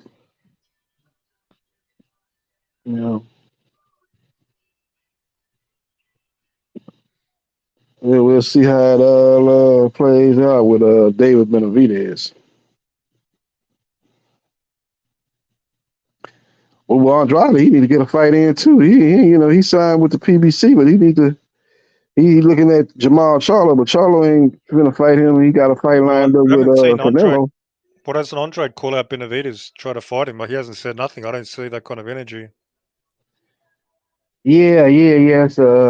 Sampson, he don't want that fight. I don't, David Benavidez will take the fight, but Sampson, a manager, he say Lou Andrade can't sell out of family reunion. He ain't no ticket sale. He not no big attraction in boxing. So, and his fighting style is not what they want to deal with. So, I don't think they gonna fight him. So that ain't gonna happen. So I don't. I think by process elimination, it's more than likely gonna be Morrell next for Benavidez. I don't see any other option. I know it's probably a fight that's probably need to marinate a little bit more, but he really ain't got no other option. Like I said, he can't just fight anybody. He can't go fight some top 15 guy in the WBC that nobody know. He can't do that, especially after being in a big fight versus Caleb Plant. You want to build on that momentum that you got. So we'll see what him and his team come up with, but I think it's likely gonna be Morrell. What you got to do in that type of fight, you got to stack the undercard. You can't do that like, Crawford and Benavidez, just throw some people up on the undercard. You don't care because all the money going to the two top fighters in a fight that people been looking forward to watching for the 5 years. You don't care nothing about the undercard. But this type of fight with Morrell and Benavidez, you got to stack the undercard. You put Fundora, Mendoza 2 at the co-main event. You throw Boo Boo Andrade on there versus a credible opponent. You try to stack that undercard. Because this fight is, you got Benavidez got a good name, but nobody really know Morrell, so you got to stack that undercard for sure to try to, sell some pay per views. Got to do at least 200,000. You got to stack that undercard.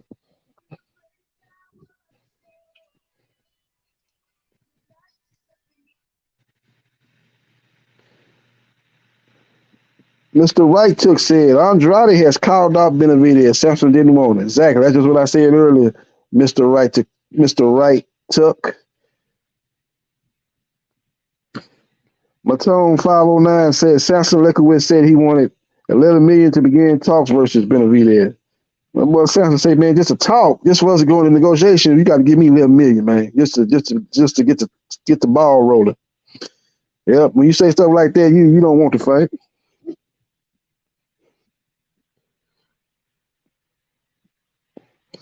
Matone 509 said, how many pay-per-view buys did Benavidez versus Plant do? It did 150,000 pay-per-view buys. I don't know what the projection was from the PBC. I don't know if the fight made money. I don't know, when you look at the gate, they had a good crowd out there. And you look at the money coming from the advertisers and the other different revenue streams. I don't know if that fight ultimately made money, but we're going to find out in David Benavidez's next fight, because if his next fight on pay-per-view, that means that fight with Plant did generate revenue. But if he's back on Showtime, they let you know, hey, man, that fight then fight lost money, man. It broke even. They ain't make no money, but we got to put you back on Showtime.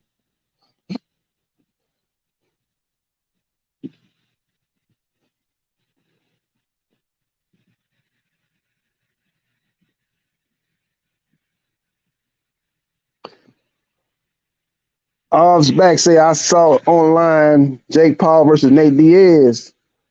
Yeah, man, that fight been announced. Been announced. It's been announced. That fight going down August 5th. So that's a done deal. That fight will be a week after Spence Crawford. So, we'll see how that fight play out. Jake Paul will be looking to bounce back after losing to Tommy Fury. He'll be looking to get back in the win column. And he'll be calling out, if he get the win, he's going to be calling out Conor McGregor, and he'll be calling out Tommy Fury for the rematch, stuff like that. So we'll see if he get the dub August 5th.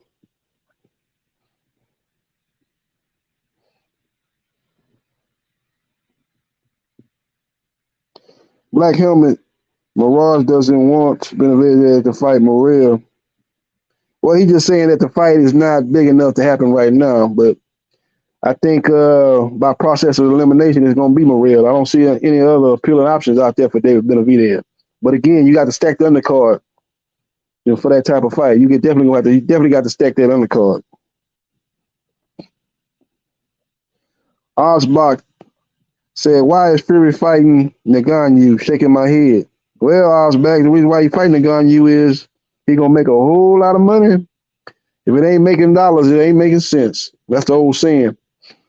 And he definitely going to make a whole lot of money. So over there in Saudi Arabia, they got deep pockets over there. They got that oil money. So, they paying a high bag that they going to get both fighters fighting on October 28th, 3 days before Halloween. So trick or treat for them. They going to have it going on, getting paid big dollars.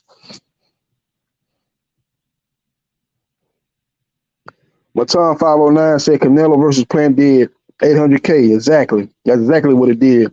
And ever since then, Canelo numbers have gone down since he went over there to the zone and fought on that 3-fight deal. Fought Bivol and didn't do nowhere close to 800,000. Then he fought Triple G. Didn't do 800,000 either. I think he did like 650,000. Then he fought John Ryder and he didn't do nowhere near 800,000 either. So now he's back on Showtime. And you wonder why he signed with Showtime in the PBC, because he's looking to get his numbers up like it was in the Caleb Plant fight.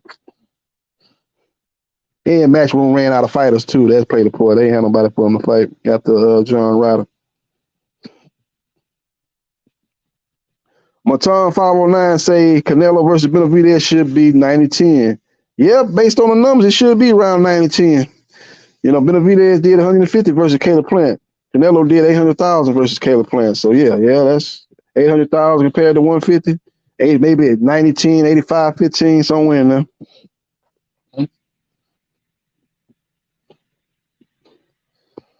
Osback. The zone promotion is horrible to watch and listen to. Exactly. That's another reason why. That's another reason, or many reasons why Canelo left the zone, man. He's fighting on the app, man.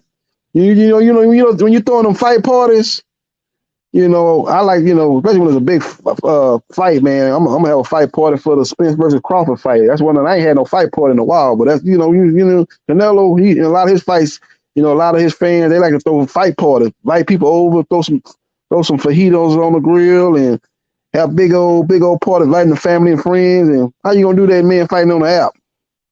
Now he back on Showtime, pay-per-view.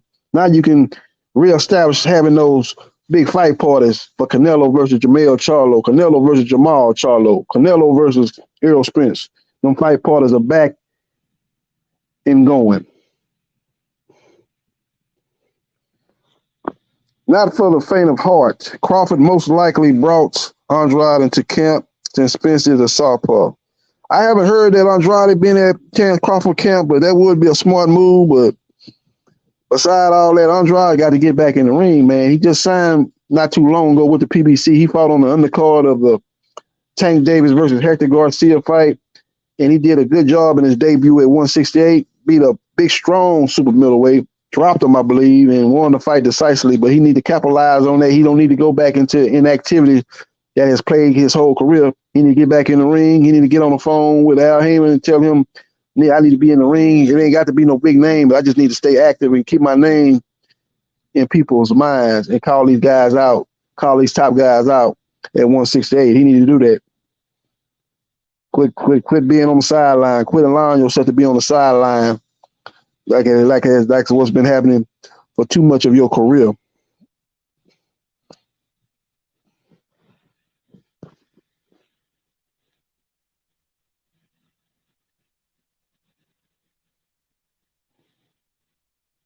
Yep.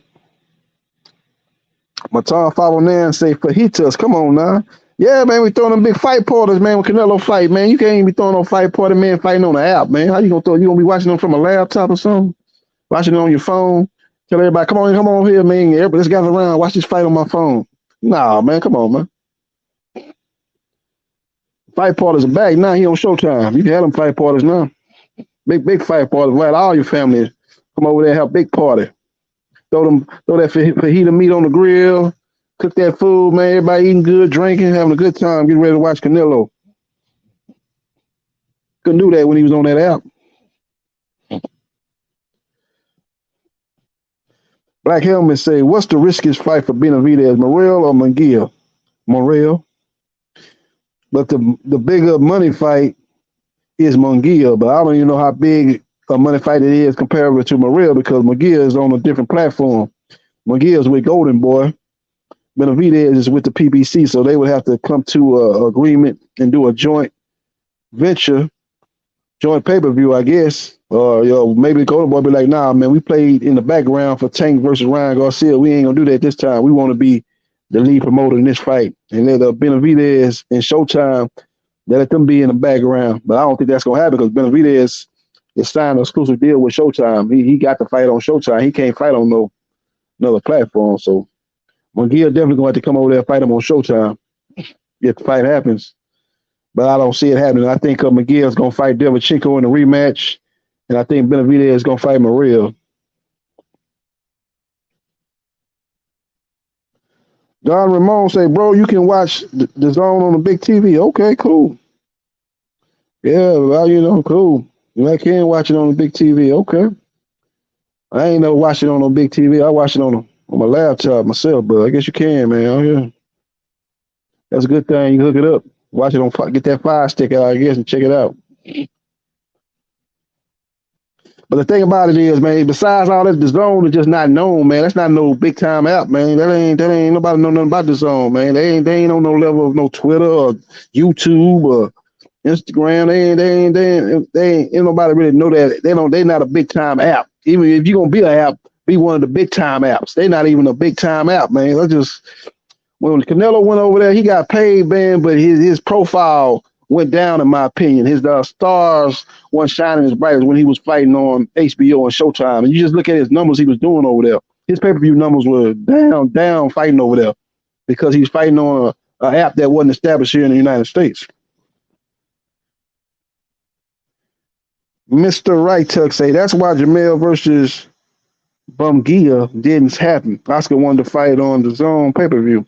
Yeah, he went on the Zone pay-per-view. He was trying to get the Zone involved, talking about the Zone was the one that helped build Munguia's career, which I didn't understand because Munguia got his career started on HBO when he beat Saddam Ali. Remember? Saddam Ali had just got through retiring Miguel Cotto. He beat him, became champion in 154.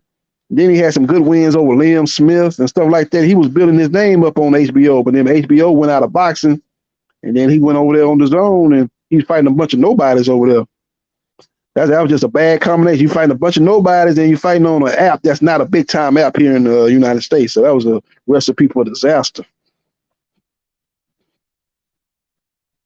Y'all know me. I'm dangerous. Canelo's still the face. Remember that. Okay, you believe he's the face? That's an argument can be made that he is the face of boxing. I think currently that Tank Davis is the face of boxing based on the numbers he did in his last fight and the numbers that Canelo did in his last fight. But if you want to look at the entirety of what Canelo's done throughout his career, you can say he's still the face of boxing. But I think that's more of in the line of a lifetime achievement award. You want to give him credit for what he's done throughout his career. I'm just looking at the here and now, and right now I think Tank is the face.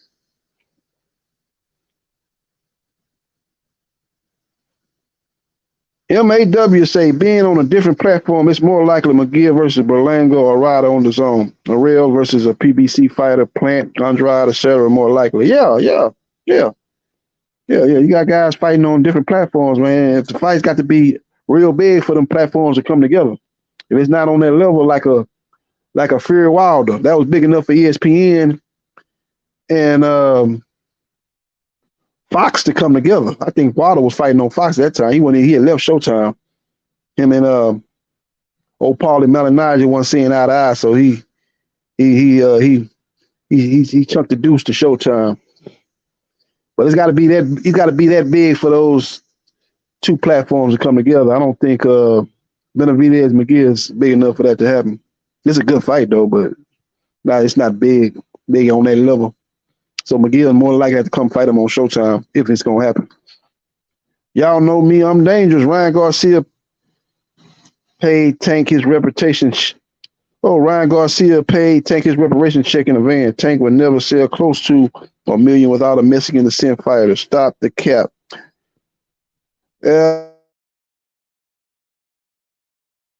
Not Ryan Tank. Look at the billing. Look at the what was the headline on that fight? It was Tank Ryan. Tank was the clear A side. It was on Tank Network. Tank was Showtime. Ryan with the zone. So it was a Showtime promoted fight. De La Hoya and Bernard was there, but they was in the background. The zone was in the background. Where they should be, because Showtime is a much more established platform in boxing than the zone. And he took care of business at the A side of that fight. Ryan Garcia is a draw in his own right, but Ryan Garcia had never fought on pay-per-view. Let's see what Ryan Garcia do on pay-per-view without Tank. Tank established himself as a pay-per-view star even before he fought Tank. Look at the numbers he did with Rowley. Look at the numbers he did with Leo Santa Cruz. Look at the gigs he did with Hector Garcia.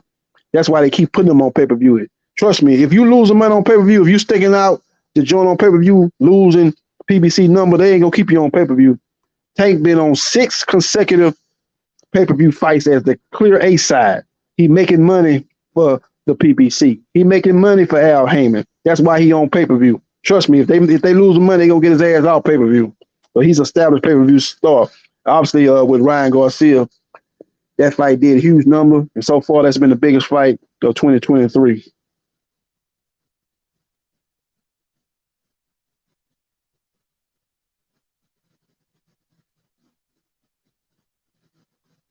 MAW say, JB, you the last one holding for her, bro. Mastermind and Mirage split. Yeah, Mastermind, I think he went on, laid it down, went to sleep. Mirage probably had to take care of some business. He might come back in a little bit. Y'all know me, I'm dangerous. Tank established himself as a woman beater. Okay, we talking about what's inside what's going on inside that square circle. You talking about that he's a woman beater. Well, he's locked up right now. He in jail, paying the cost for hit and run and not doing what the judge told him to do once she gave her sentence to him. And he did the crime and he got to do the time. He'll be getting out August 3rd. So he'll be getting out after the Crawford Spence fight. And we'll see what his next move be. Likely it'll be a Pitbull rematch. If Pitbull will take care of business on the Spence Crawford undercard. He's the co-main event against Giovanni Santiago. So that's a likely fight for Tank. We'll see what kind of numbers he do with Pitbull. But again, that fight gonna be on pay-per-view. It ain't gonna be on Showtime. So he's obviously doing good numbers on pay-per-view.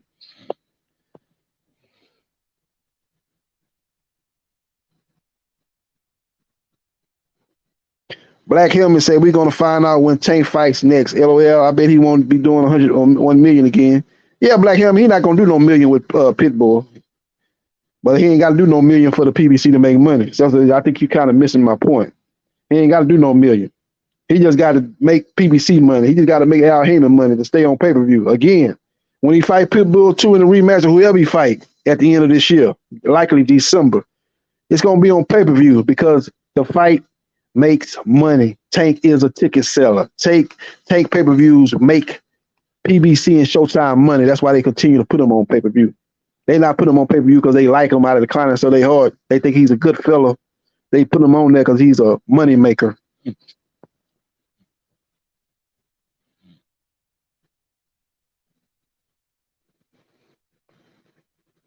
MAW say, what's your take on how the fight pans out for Canelo versus Jermall and Jermall? Okay, the fight with Jermall. A lot of people giving Jermall a good chance against Canelo. They saying he's a live dog in that fight against Canelo. They're saying him and Canelo was at the same weight, 154, not too long ago, and he's taller than Canelo, and he's got a longer reach than Canelo. And that sounds good. That sounds very good. But the problem with all that is he's never fought at 168.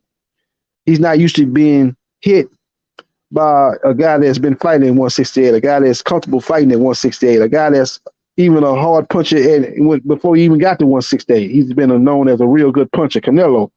But you fighting a guy that's naturally more comfortable at that weight. You've never been at 160, let alone 168. Them punches are going to be different. Them punches are going to be doing more damage. You know, you're going to be taking some shots that your body's not used to taking. So that's going to be something that Jermall going to have to overcome. Now, Charlo is a good fighter, very athletic. He don't need to blow up and try to get to 168. If I'm getting him ready for this fight, I'll try to get him around 162, 163, so he can maintain the advantage that he has, being the guy that's the younger, fresher fighter, the guy that's maybe had a speed advantage, and a guy that's going to be able to move and use his quickness in this fight. Get in and get out, get in and get out. Sit down on your punches, get your respect where he don't just walk you down, but basically get in and get out. You know, keep the fight in the middle of the ring. Don't let Canelo back you up and get you on the ropes like you did with Castano. And you know Canelo is a great body puncher, and he can do a lot of damage there. So you got to definitely stay off them ropes. And you got to fight a strategic fight in this fight. You can't be ultra aggressive when you fighting a guy that's the bigger fighter and more likely the bigger puncher that night. So against Jermall got to get back in the ring. Right now, Jermall is food for Canelo because he ain't been active. He been out the ring 2 close years, so he need to get in the interim fight in against a decent opponent in the WBC, a top 10 opponent in the WBC, get a win. And I think he got the type of style that can give Canelo some issues. He's got a great jab. And that sets up his right hand. He's got good power. He's a dog, got a good uppercut. I think his style, and I think he's naturally bigger than Jermall. So he might not have the problems for dealing with the power of Canelo that Jermall could possibly have coming up at 154. So, but again, his problem is inactivity. He's got to get back in the ring and get a good win, knock the rust off. And I think that'll be a very, very interesting fight with Jermall versus Canelo in the second fight of the 3-fight deal for Canelo Alvarez.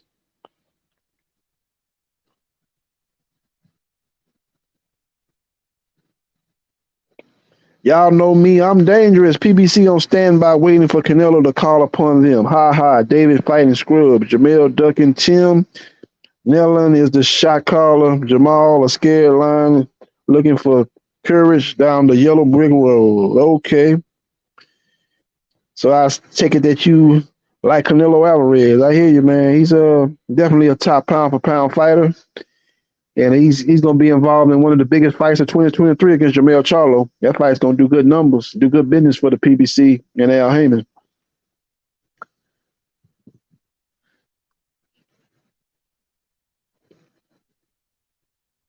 MAW, solid take, JB. GG looked uncomfortable at super middleweight. Looked like he was cautious of not running out of gas and made sure he paced himself to see the 12 out, to be honest. Yeah, Triple G is just not the same fighter, man. You know, you seen it even in the fight before the third Canelo fight when he went over there to Asia and fought that guy that was the WBA champion. He took some punishment in that fight, but he was able to beat that guy on experience, and he caught him with some shots that the guy wasn't ready for. The guy couldn't handle, and he ended up getting him up out of there. But he took some punishment in that fight, man. That was a difficult fight for Triple G. So you saw even in that fight that Triple G wasn't the same fighter. And then he was very inactive over there at the zone. That's another thing people kind of overlook. When he went over there to the zone, he got the bag, but he got real inactive over there, fighting once a year. And the guys he was fighting wasn't high caliber fighters outside of Delichenko. And a lot of people thought he lost that fight. So he came into the fight with Canelo, the final chapter, that third fight. He just was not the same fighter due to age and being inactive. Wasn't active enough. Nothing like what Canelo was doing. Canelo, one thing about it, he was over there on the zone, being very active, fighting a lot of fights, fighting in May, fighting in September, in some cases fighting in December. Very active over there, and that showed up in the third Triple G fight. You had an active fighter in his prime, fighting out of his prime inactive fighter, and that's what happened in that third fight.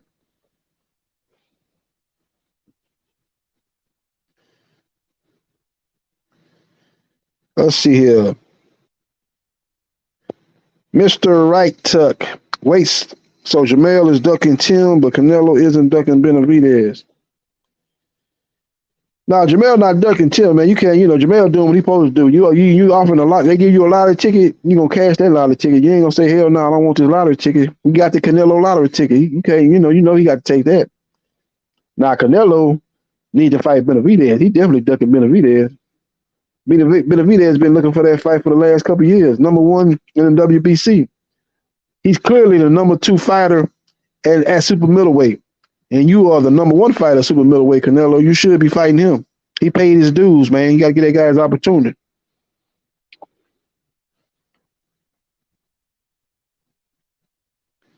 Y'all know me, I'm dangerous. Benavidez, David, weakest resume in the game. Yeah, man, he trying to get the fights, man. A lot of people don't want to fight him, but he definitely should fight David Morrell next if he can't get Canelo. You got to fight David Morrell. If you fight David Morrell, anybody can't really say nothing. They can't shit on that fight because you tried to make the Canelo fight. He don't want no smoke. So you're taking arguably the 3rd best super middleweight in the division and a guy that's a high risk, low reward type of fight. So you gotta get a guy credit if he fight Morrell next.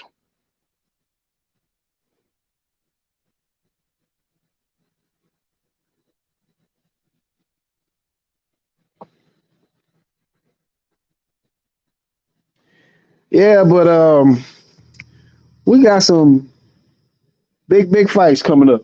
I know everybody heard the announcement of Tyson Fury taking on Francis Ngannou.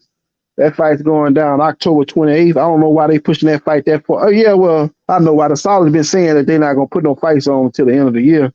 They talking about Joshua versus Wilder ain't going to take place till January. So Joshua got a fight coming up in August versus Dillian White, August 12th, and Wilder is trying to make a fight with Andrew Ruiz, but Wilder definitely need to get back in the ring because he last fought in October of 2022. Well, he been out the ring for a long time. So he can't wait till no January. That'd be ridiculous if he do that. That'd be setting himself up to get beat by Joshua, who will have 2 fights to no fights in the meantime, leading up to that fight. So that'd be bad business by Wilder if he let that happen.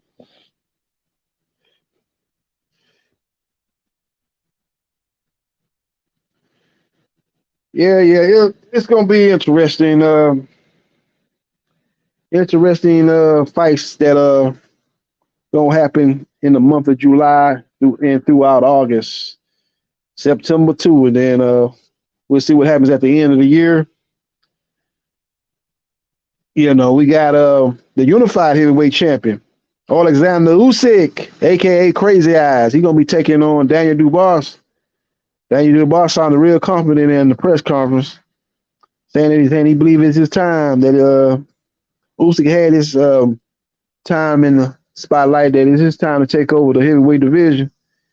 And he believes that he can hurt Usyk. And he believes that Usyk ain't been in the ring with nobody like him. So we'll see how that fight play out, man. I didn't like what I saw from Daniel Dubois in his last fight when he fought that soap opera actor, Lorena, whatever his name was. He almost got stopped in that fight. He was able to rally and get the win, but that guy Lorena, that soap opera actor that he beat, they ain't nowhere close to the level of Alexander Usyk. So he definitely coming. He going from the outhouse to the penthouse, in caliber of fighters. Going from that guy he just fought. So he definitely got to step his game up. He definitely got to be explosive in that fight. He got to know how to cut the ring off. Alexander Usyk gonna be throwing them flanks at him, giving him a different angle, giving him different looks. Man, it's gonna be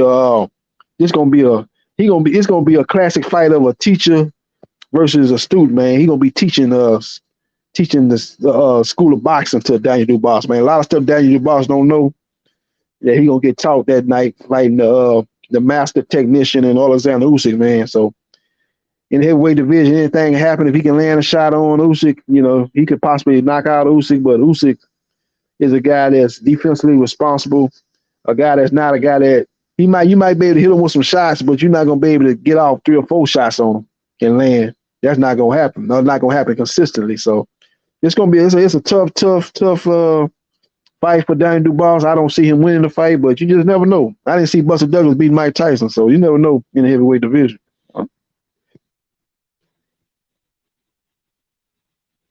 Garcia say, "Where the boxing scientist?" I don't know, man. He dipped out, man, about 15, 20 minutes ago, man. I don't know. Maybe he had to lay it down, man, go to sleep, man. Maybe he had to go to work tomorrow. I don't know.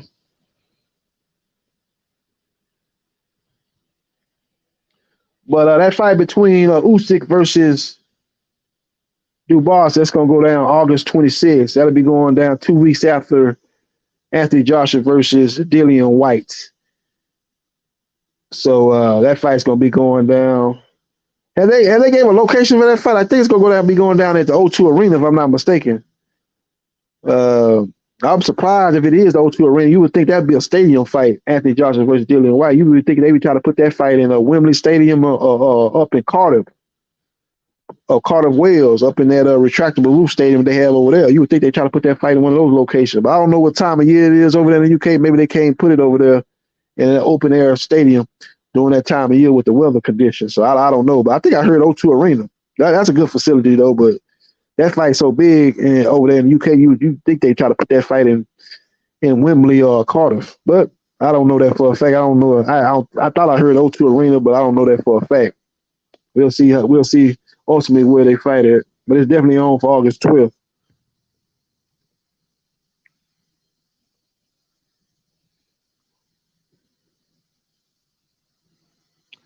Yeah, so we got the fights getting announced this week, these past couple of days, and we got some other fights that potentially could get announced in the coming days and coming weeks. So it's a good time in the sport of boxing. Good times in the sport of boxing. Now, in the welterweight division, and the heavyweight division, and the lightweight division, them 3 divisions seem to be the division that's really carrying the sport of boxing right now. So we'll see if some of the guys that are not named Terrence Crawford and Errol Spence Jr. see what kind of fights they'll get lined up. Mantis Stoyanis, he's in the same boat as a Deontay Wilder, Demetrius Boo Boo Andrade, guys like that. He need to get back in the ring, man. Through no fault of his own, he's been hella inactive here lately. He had 3 fights. They got postponed. 3 dates of a potential fight with Virgil Ortiz Jr. got postponed. Now, the first time he pulled out of the fight, but the last 2 times Virgil Ortiz pulled out of the fight. So he ain't been in the ring in well over a year. So he definitely need to be trying to get in the ring sometime, either late summer, early fall. Try to get back in the ring, defend his WBA belt, and then try to get a big fight with potentially with Jerron Boots Ennis. Keith One-Time Thurman, speaking of hella inactive, this guy here got a PhD in being inactive. He definitely got to get back in the ring. He got on Brian Custer podcast and said that he's more likely fighting Yordenis Ugas next. Now, with this Stoyanis situation, he might decide to go into that direction because he'll be fighting for a world title, fighting Stoyanis. Ugas, he'll just be fighting a guy that has a big name. You know, I ain't gonna say he got a big name, but he's a guy that's a top 5 welterweight, a guy that has a decent name in boxing, beat Manny Pacquiao, has a better name than Stoyanis, but he don't have no belt. So Keith Thurman what's has to be going on, looking to make JB? that decision. Yeah, what's going on, Rapstar?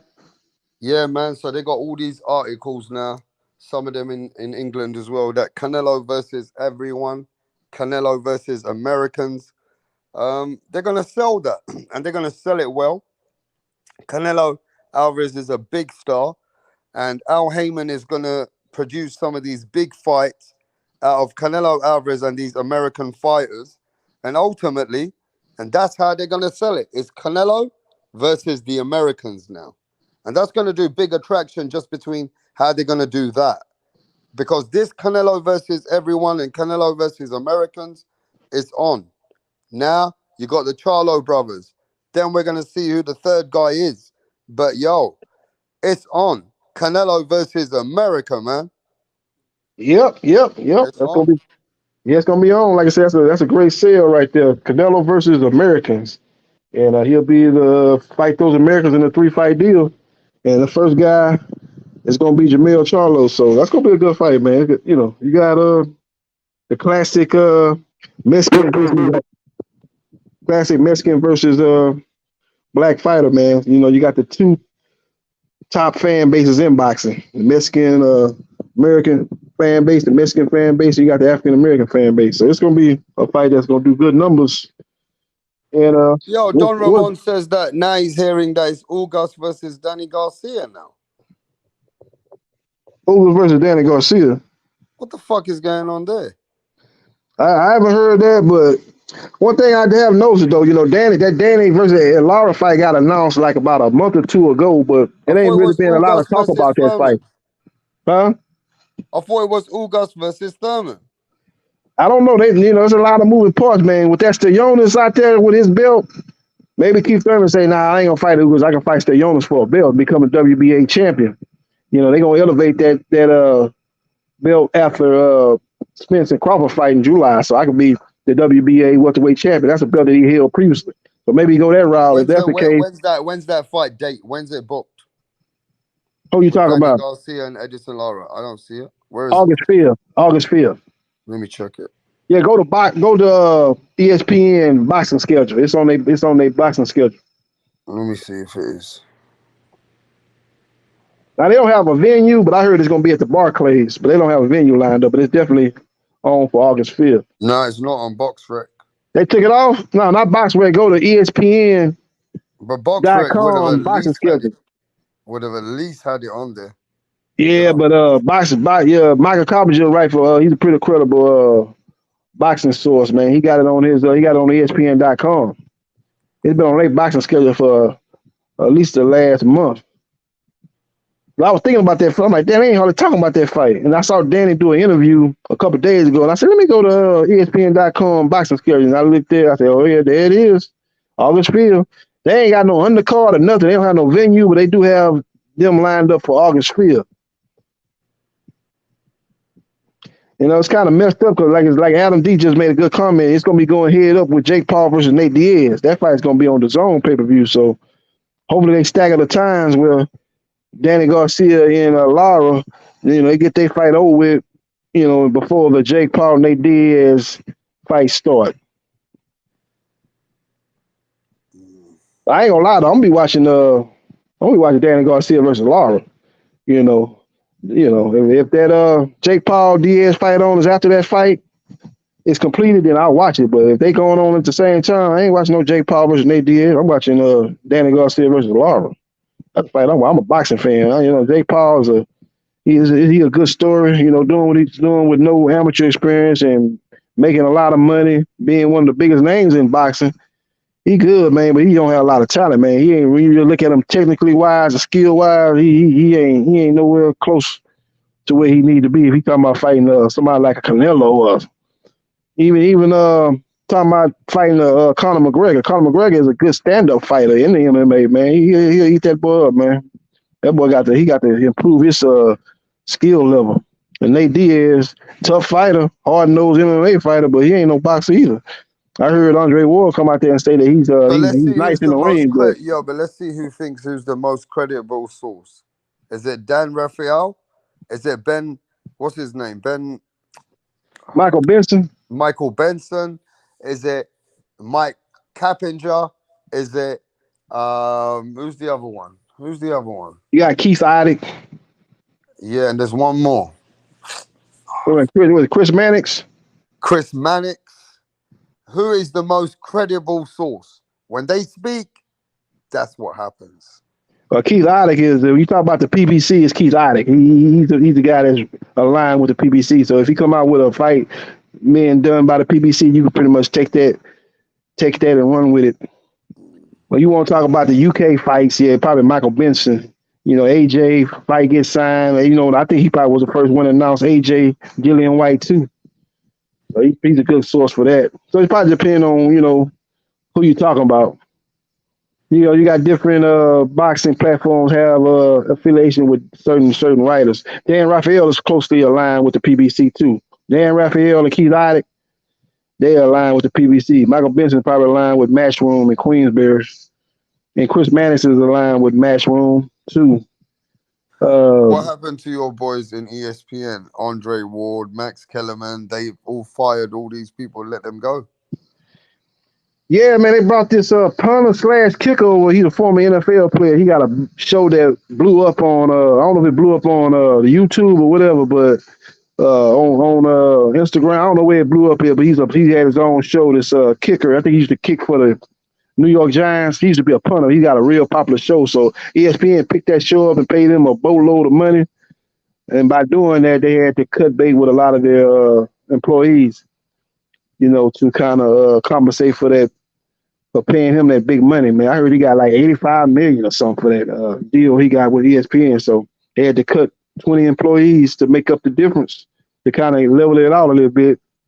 And that's what Max Kellerman got let go, and Andre Ward, people like that was part of ESPN boxing program along with Top Rank. Max Kellerman, man, I kind of like him, man. He started off on Friday Night Fights, and he used to do a good job on that. And then he was on HBO. I thought he did a good job, and he was he know the sport of boxing. So hopefully somebody will pick him up. I don't know who, but you got the Zone out there, maybe, but Showtime. Maybe one of them will pick him up. Maybe Golden Boy, somebody pick him up. So we'll see.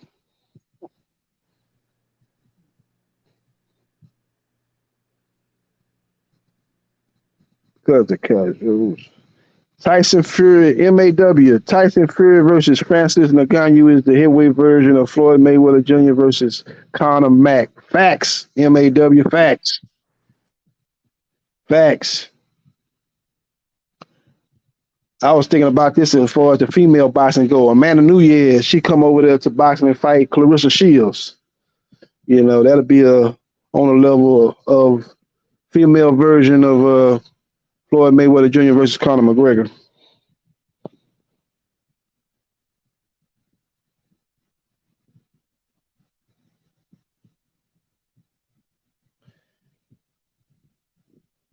Yeah, it's gonna be interesting how the rest of this year in boxing plays out. We got a lot of fights that have been signed and announced. You got a lot of fights that potentially can happen. And like I said, I didn't hear anything about Ugas fighting Danny Garcia. Danny Garcia is slated to take on Ariel Lara for Lara's regular WBA middleweight title. They're going to fight at a catch weight of 155 pounds. So I don't think Ugas is more likely going to fight Thurman, but say Thurman, decides to take on Stoyanis, well, they might put Ugas in there with Jerron Ennis. So we'll see how it all plays out.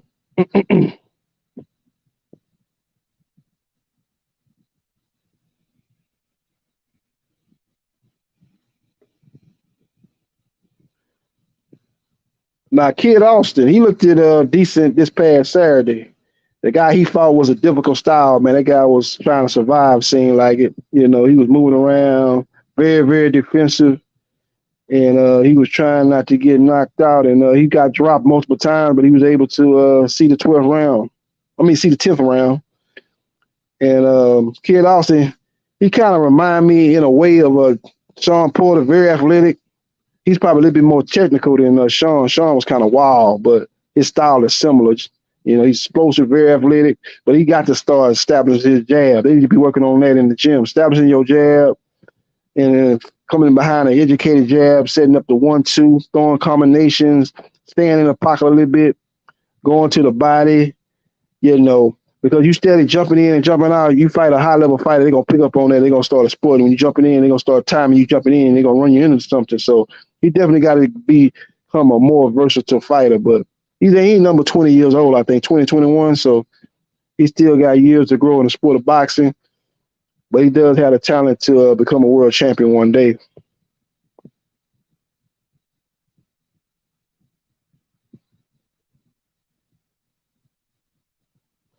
MAW, that's a legit idea, JB. Appreciate you, JB. Fuck Menards, though that wanker. Yeah, man. Appreciate you, MAW, man. This is gonna be interesting to see, man. Another thing happening for women boxing. Women boxing been on fire here too. Savannah Marshall, unified super middleweight champion, has been ordered to go into negotiations with number one contender in the WBC, Shadea Green. If both sides can't come to agreement, a purse bid will be called September 1st. Now, Shadea Green is going to be fighting on the undercard of the Jake Paul Nate Diaz fight. So she'll be getting in a quote unquote tune up, take care of business, and then she go into negotiations with Savannah Marshall and her team. Hopefully they'll come to agreement.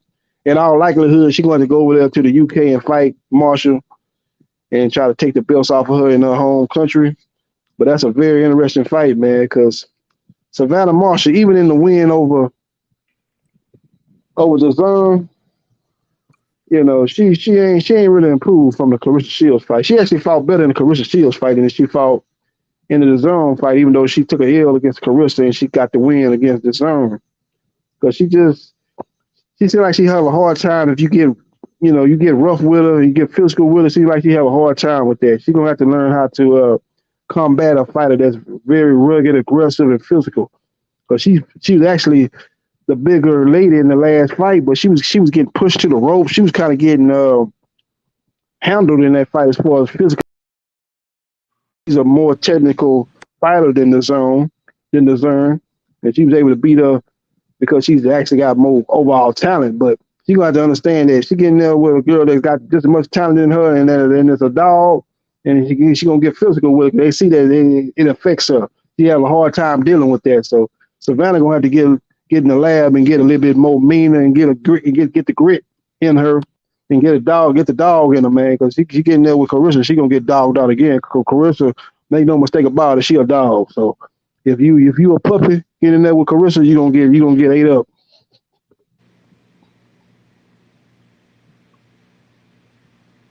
Be interesting to see what Clarissa Shields does, though, because they were trying to make the rematch with Savannah Marshall, but Clarissa Shields was saying that if the rematch happened, it had to happen in the United States.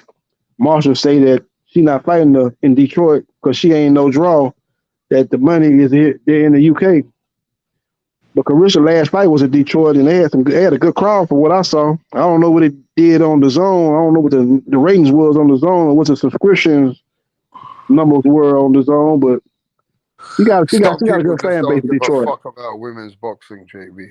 Man, you crazy. That all Some people think that women's boxing is weak. The divisions are weak. The foundation of women's boxing for Clarissa Shields, she doesn't have any opponents that really can signify her legacy. She's only had fighters that are coming up, and then they're not even, got any great foundation. They're just putting fighters together. And when she calls herself a 2-time undisputed, 3-time undisputed, the problem is people like Jermall, people like Usyk, people like Crawford, their names that they're going to be beating are on different levels to Clarissa. You know what I mean? So women's boxing is still behind in the world of boxing for 20 years. It's not got all that kind of a foundation of champions and people of that kind of caliber. Oh yeah, for sure. Yeah, the women's boxing is not as deep as the men's boxing. That's for sure. But Clarissa Shields, she on another level. She by far the best women fighter out there. I mean, when I be watching her fight, she got skill level of a man boxing. A lot of those women boxing, they still fight kind of like women. A lot of them, they kind of throw those kind of wild shots and kind of amateur shots. So it's kind of still, you still say that's a woman fighting. Clarissa Shields, she actually fights like a male boxer. She got a good 1-2. Clarissa Shields doesn't knock women out. Nah, she don't knock women out, but she got respectable power. She's limited in her power is limited. That even though she's so much better than these girls, she can't knock them out. So she doesn't have the male testosterone. You know what I'm saying? She's a woman. She does the best she can. She's good. She's past her time, she's ahead of her time. Yeah. But she don't have no excitement of knockouts. if you had a woman coming in knocking Mhm. women out, like Mike Tyson kind of woman, it will capture the imagination of the global audience. The reason why Clarissa has to do cross promotions is because she is not a big product in the boxing world. They can't sell her like that, and she's got the most accomplishments. Yep. Yeah, she's not a big attraction in the sport of boxing. Yeah, you're right about that. You know, she's definitely the best female boxer out there. It's a big gap between her and whoever you say was the number 2 female boxer. But like I say, she don't have the numbers. That's why she had to go over there to the UK and fight Savannah Marshall. But now that she got the win, her star has definitely got brighter since that Marshall fight. She got her name and got bigger too. So it's like you said, just not a lot of great fights out there for her. If I'm part of her team, you gotta hope that Shadia Green beats Savannah Marshall when they fight, and that'd probably be the best fight for Clarissa. That'd be the next big fight because she already beat Marshall. She done beat some other top fighters over there. It really ain't a lot of options for her as far as opponents that people will really get excited about her fighting. I think Green being undefeated, if she can beat Marshall, I think people will look at her and at least have a chance against Clarissa. She'll be a big underdog, but at least they'll feel that she'd be a worthy opponent for Clarissa. So it'd be interesting, man. It'd be interesting to see what she do. But they had an all-female card late last year. That card did well. We had Katie Taylor versus Amanda Serrano. That fight did great numbers, sold out Madison Square Garden, the big room, not the small room, the big room. Did great numbers. Yeah, they did way bigger numbers than Clarissa. Yeah, they both made $1 million. You know, Katie Taylor got a big following. The people came over there from Ireland and flew down there, and you got a lot of Irish people live in New York, so it did good numbers. So Clarissa women Shields boxing is doing well right now. Is Clarissa Shields the greatest woman of all time in boxing? Yeah, she's the greatest female boxer of all time. I put her ahead of Layla Ali and the coal miner's daughter, Christy Martin. I put her ahead of those two. Ann Wolf. I put her ahead of all of them three. She's the greatest woman of all time. What about the other girl? What's her name? Katie Taylor. Taylor just lost, didn't she? She did just lost. She went up in weight, innit? Yeah, she lost to Cameron Chantel. I thought she lost to Amanda Serrano, really, but she got the decision. So she ain't. She been in too many close fights, and then did she lose to Pearson? Then Pearson beat her. She got robbed. She been in like 3 fights where she arguably lost. So she ain't. Clarissa ain't never been in that type of fight. She dominated every opponent she been in the ring with. Ain't nobody been close to her. She got dropped. Savannah Marshall gave her a okay fight, actually. Yeah, Marshall gave a good fight. Marshall won some rounds. Yeah, that fight was that a 10-round fight? Marshall might have won about 3 rounds. 7-3, 7-3 Clarissa, something like that. She won some rounds though. She gave a good accomplishment. She had the wrong style, dipping her head down there, running to them punches, but she threw a lot of punches. She's aggressive. She hurt Clarissa, I think, in that fight. So she fought a good fight. What about the other girl, Alicia Baumgartner? Very athletic, got power. Actually, she got some tools actually that's better than Clarissa. Even though Clarissa is the best fighter out there, she's more athletic than Clarissa. And she got power. Unlike, like you said, Clarissa ain't got no power, but Baumgartner got some power. She can sleep you. She got a nice right hand, so I like her style too. She fight like a guy 2 fights on the outside. She very move around, control distance, establishing the jab, touching you with the 1-2. And I'm looking forward to her fight coming up this Saturday. She fighting the girl she fighting. She beat her earlier in her career, so she'll be looking to get revenge. And she'll be able to say she beat every woman that she's been in the ring with.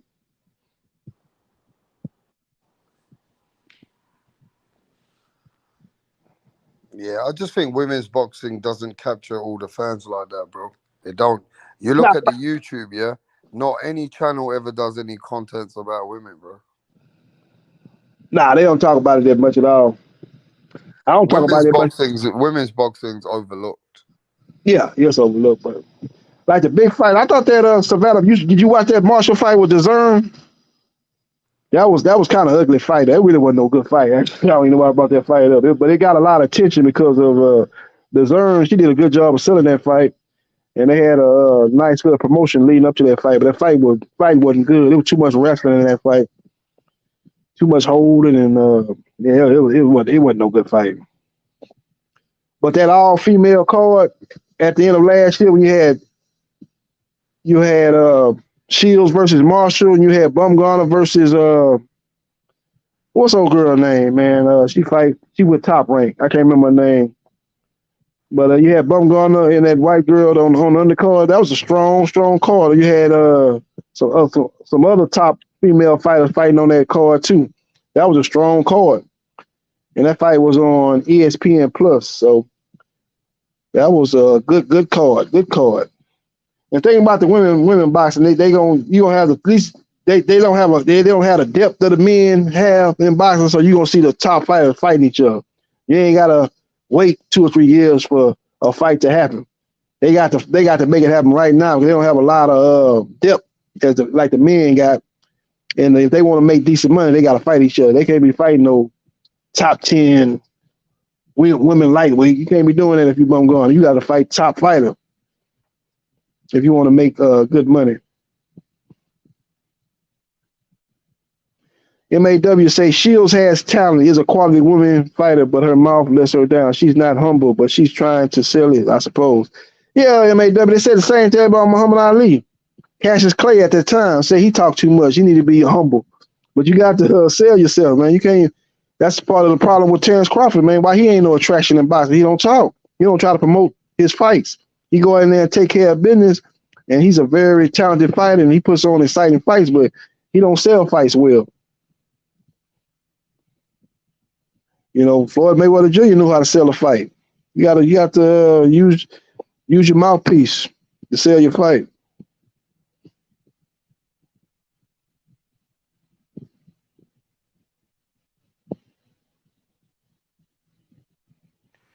You heard about Shakur Stevenson petitioning to the WBC? Yep, I saw that. Smart move by Shakur Stevenson. You know, he petitioned the WBC to mandate their fight because he was supposed to be the mandatory once he beat Hiroshima for the winner of Haney versus Loma. Haney won, so he's supposed to be next in line.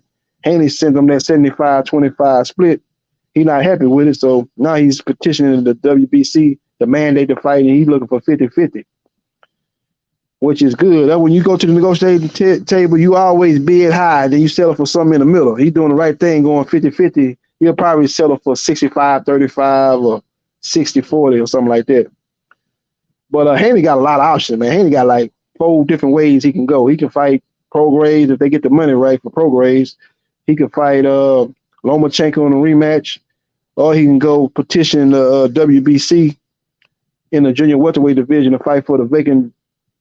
Petition the WBO in the 140-pound junior welterweight division to fight for their vacant belt now that Teofimo Vilma Lopez has retired and fight Honor Barbosa. So he got like 4 different options he can go. Yeah, but WBC ain't gonna care if Haney's got a big fight going on with Lomachenko or somebody else. They'll approve that. Yeah. You know, like I say, they could strip him if he fight if he fight Loma and Shakur is a mandatory, they could strip him. But he still have the WBO, WBA, and IBF. Yeah, what's happening, Boxing Truth? What's going on, Boxing Truth? Rap, what up? What up? Hey, man, look here. Shakur on that bullshit. He still ain't going to get more than what Dev offered him. Shit. He might get 30%. You know. But Dev ain't fighting at 135 no more anyway. He fighting Progress. Yeah, Prograis say he ain't happy with the money, so they got to pay Prograis some more money, man. He ain't taking that fight right now. He said he don't like the money. He said he the champion. He said they got to pay him. That's what he said the other day. So. Well, you know, Dev got the franchise belt, so he can mandate that. He can mandate this what? With who? We talking about with Prograis? That's right. That's what that franchise belt is for. Yeah, but I'm saying they got to get the money right for Prograis. Prograis said he's not happy with the money that Matchroom offered him to fight Haney. Might not. It might go to purse beat or something. But if Dev mandated with the franchise belt, it's gonna happen. That's what that belt is for. Oh, Haney accepted that franchise belt. I thought he didn't want to have nothing to do with that belt when he beat Cambosa.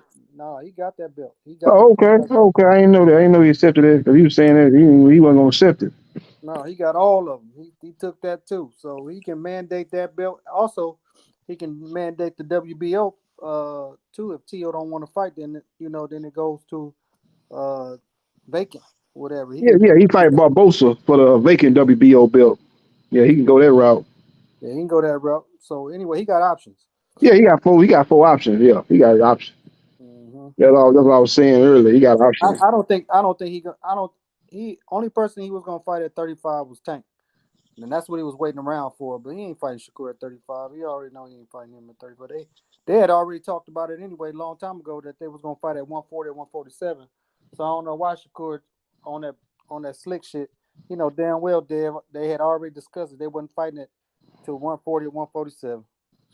Well, he the mandatory though. Remember when he beat Hiroshima, WBC say he was mandated to fight the winner of Haney and Loma, and Haney won, so he supposed to be fighting Haney based on beating Hiroshima. I Yeah, understand you saying they talked about it, man, but he mandatory. You don't know what's gonna happen down the line. You saying we can fight at 140, 147. You can't. You really don't know. You hope you can fight at 140, 147, but that's we don't really know that for if that's actually gonna happen. So.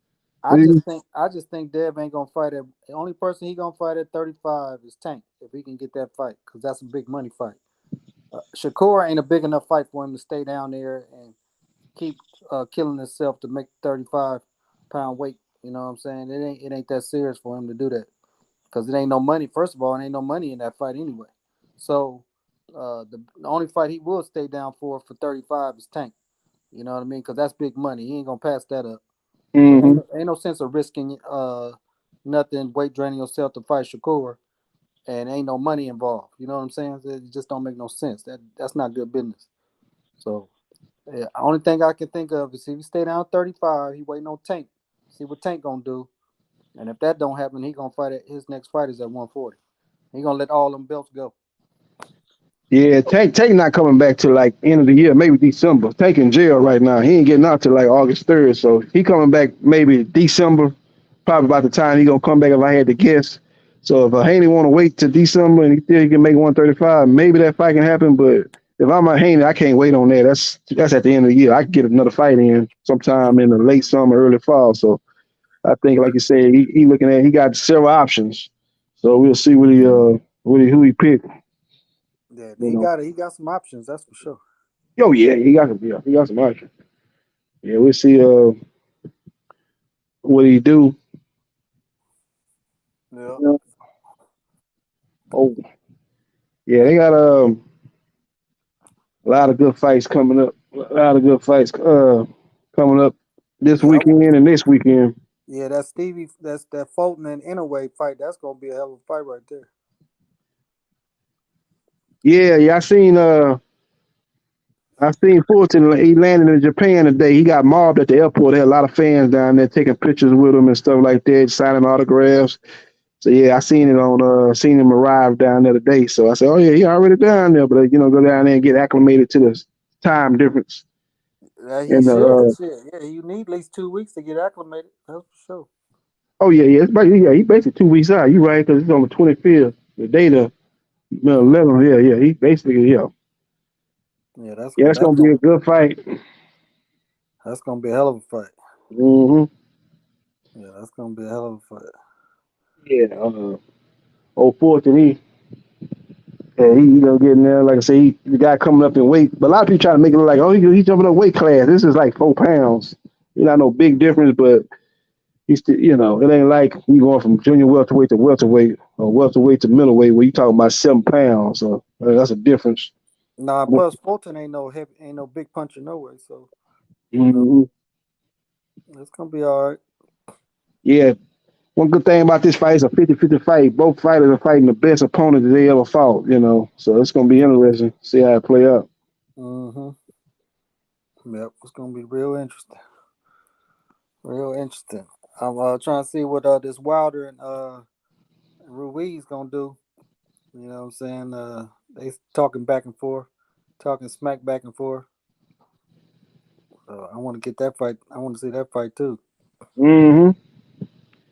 Yeah, Ruiz, If it's correct that they was asking 50-50, man, that ain't the fight not gonna happen. He ain't, based on what each fighter been produced on pay-per-view and the numbers they've been generating, it ain't no 50-50 fight, man. Wilder is definitely the A side. So if they offer him 70-30, maybe they don't like that. Maybe, compromise and give him 65-35 or 60-40. But if they insisted on getting 50-50 deal, then that fight not gonna happen. Because based on the numbers, he don't deserve no 50-50. I agree with that. Yeah, I agree with that. Mm-hmm.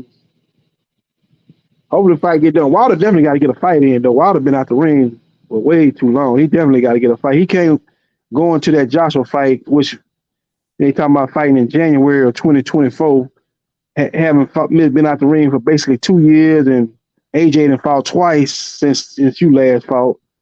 And you got to go in that fight, looking to knock the rust off. And he gonna be more in the rhythm because he done had 2 fights leading up to that. He gonna be in better position.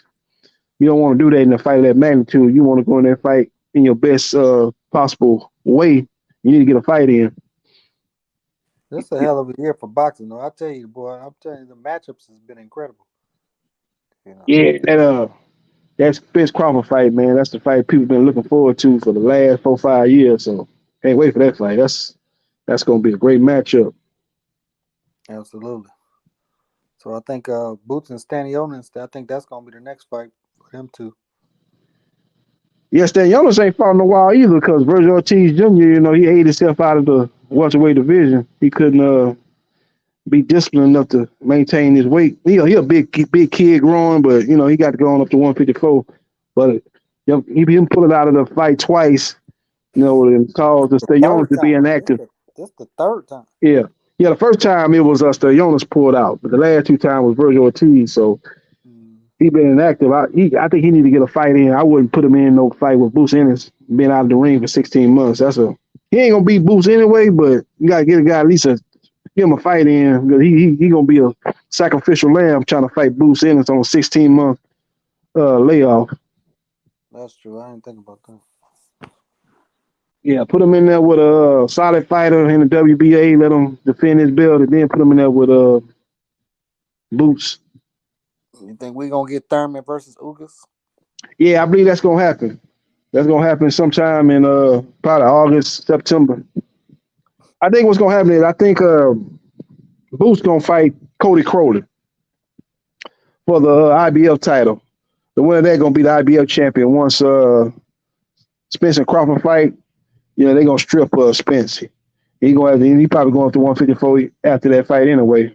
And they'll make. I think Cody Crowley is ranked number 2 or number 3 in the IBF. So him and Boots will fight for the IBF belt. Stanionis will defend his WBA belt, maybe against Thurman. Now that he's free, maybe Thurman say, I ain't gonna fight Ugas, I gonna fight Stanionis for a WBA belt. Maybe you get Stanionis versus Thurman, and then the winner of that fight, Boots, and Boots will be able to become unified champion. He get the IBF belt and he get the WBA belt. That's how I think it's probably gonna play out. He fight Cody Crowley for the IBF belt and then fight Stanionis. Or whoever Stanionis fighting his next fight. Maybe it's Thurman or somebody else. He'll fight them for the WBA belt. That's interesting. MAW say Fulton versus Ngannou in a way would be fire. Yeah, no doubt about that. He's also say MAW say Stanionis versus Boots would be fire. Nah, I don't see it being on fire, especially when Stanionis coming off a 16-month inactivity. I wouldn't advise him to fight Boots. He need to get a fight in. Then fight Boots first part of 2024.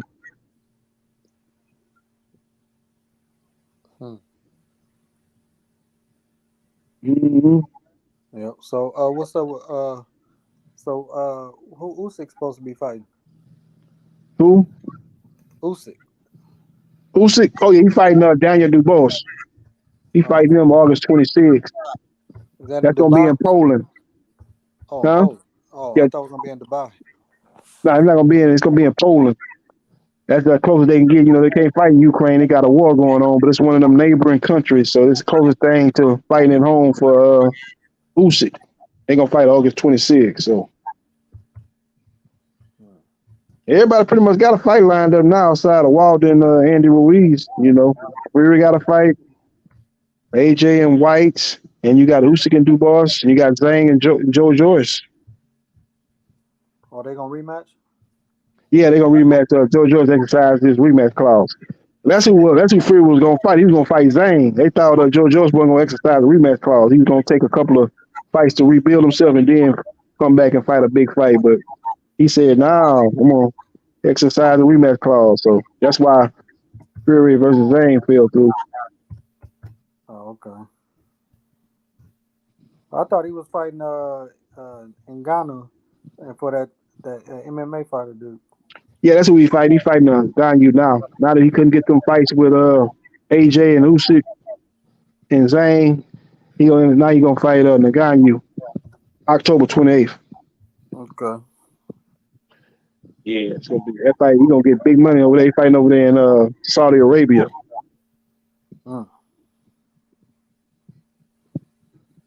Yeah, he gonna make some money on that. Oh yeah, he gonna make some money. And, you know, they pay big money over there in Saudi Arabia, so that fight gonna get, you know, it's gonna do some good numbers because you had the MMA fans watching and you had the boxing fans watching it. So it ain't gonna do what McGregor Mayweather did, but it's gonna do some good numbers.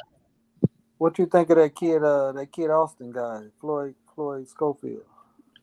Yeah, I like him, man. He's very explosive. He jump in, get his combinations out, jump out, very athletic. But he got to establish his jab, man. He got to work on his jab in the gym and be a little bit more consistent behind an educated jab. And you know, he got to do that, man. You know, and be a little bit more versatile fighter, man. Cause he seemed like he kind of like him. He got that same style like Pacquiao. Jump in, put it up, throw them combinations, jump back out. He very athletic, kind of like a Sean Porter. But he gonna have to work on his jab, man. Doubling up on the jab, jabbing to the body, and being a little bit more versatile fighter. But he ain't number like 20, 21 years old, so he got a bright future. He definitely, I can definitely see him becoming a world champion. Hey, can you guys hear me? Yeah, we hear you. Yeah, right. Like, so first thing I want to say is like, whoever's hosting this shit, your microphone is trash, right? It sounds like you're getting your dick sucked from a fucking goldfish under the water. I can't even hear what you're saying, bro. It's like fucking. Your microphone's trash, bro. If you're gonna run a YouTube channel, you need to get a better fucking microphone. No, I got a fan right here. Can you hear me now? I got a fan right here. That's that fan on. Yeah, well, like your microphone. Yeah, do you hear the noise now? I just turned the fan off. Can you hear the noise now? Well, like anyone could tell you, like right now, like I'm sure anyone in the chat could tell you your microphone is trash. It was a fan. I don't know if you hard of hearing. I just told you it was a fan. The fan's Not off hard now. of hearing. I'm telling you, your microphone is total trash. Hey man, what you got? You got anything to offer about boxing, man? You know anything about the sport of boxing? Or you just come over here to troll? Yeah, I know a lot about boxing. Okay, let's talk boxing then. What you got to say about boxing? We got a lot of fights coming up, a lot of big fights coming up in the month of July throughout August. Well, what you got to say about these fights getting lined up? Can I just say, like, what about Dan Hooker and the MMA? Oh, you want to talk about MMA? Okay. What about Dan Hooker? He broke his arm in round 1. He got head kicked and broke his cheekbone, and he still won. Like, and I'm from New Zealand, so I'm going to talk about Dan Hooker because, like, that's my man. I don't really follow him. You know, I really don't follow MMA a lot outside of the big names. You know, John Jones, if he fighting, I watch it. Conor McGregor, he fighting, I watch. But anybody else, you know, Ngannou, when he fought, I watched him. It's got to be Khabib when he fought. You know, it got to be the big names. Ronda Rousey when she fought, but them other people, I don't really watch them. But you say Dan Hooker is a good fighter. So we're talking about boxing. Why is a guy that's the size of Tyson Fury not fighting Usyk, and why is Usyk fighting Dubois? Well, Dubois is the mandatory in the WBA. You know, he's a unified champion. I give that guy credit because Dubois is like a scary fight, right? That guy's got a punch on him, right? Yeah, he got power. He do got power. Definitely got power, but you got a suspect defense, and he get hit a lot, and he make a lot of mistakes out there. He's very raw, very green, but Well, he lost to Joyce, but like Joyce is an absolute boss. I in my mind I thought Joyce was a boss, but like Joyce lost to the Chinese guy, right? yeah, hmm But Joyce beat Parker, my man Parker, right? yeah, he beat Parker. Parker was out of shape, but he beat Parker. Well, yeah, like Parker. And now, after that fight, Parker's fighting a load of bums. Like, he's fighting in Australia now against bums. Yeah, he over there in New Zealand, Australia, fighting a bunch of bums, like you say, cab drivers, lift drivers, and all that type of stuff. Yeah, I think he know he on the back nine of his career. He just trying to make him some money. Like, the thing is though, like, Usyk's got 3 bouts, Fury's got 1 bout. Like, Fury's a monster. Why would he not fight a little blown up cruiserweight? They could come together on the money. Usyk at first he wanted 50-50, but Fury didn't want to give him 50-50. Fury figured that he's the bigger draw, so he offered him a 70-30 deal. Last I heard, Usyk was willing to take 20% or 30% of the purse. Yeah, but then he wanted 50-50 in a rematch, but Fury didn't want no rematch in the fight. This is an undisputed fight, so he didn't want no rematch. Not to say that a rematch couldn't happen, but he didn't want to put in the contract. I just think that's crazy. Like, a guy the size of Fury, he doesn't want to fight a blown up cruiserweight, like, for all the bouts. Like, you know what I mean? That's what we want to see. Like, like in the 80s, we would see all the big fighters fighting each other, like fucking, you know what I mean? Like, right. Everyone fought in the 80s, right? Tyson, fucking. Struggling to find the words, but like, you know what I mean? Like, why would this guy not want to fight a blown up cruiserweight? He's a monster heavyweight. Yeah, I don't think he's scared of Usyk. They just couldn't come to agreement. Like I say, they couldn't agree on the purse split.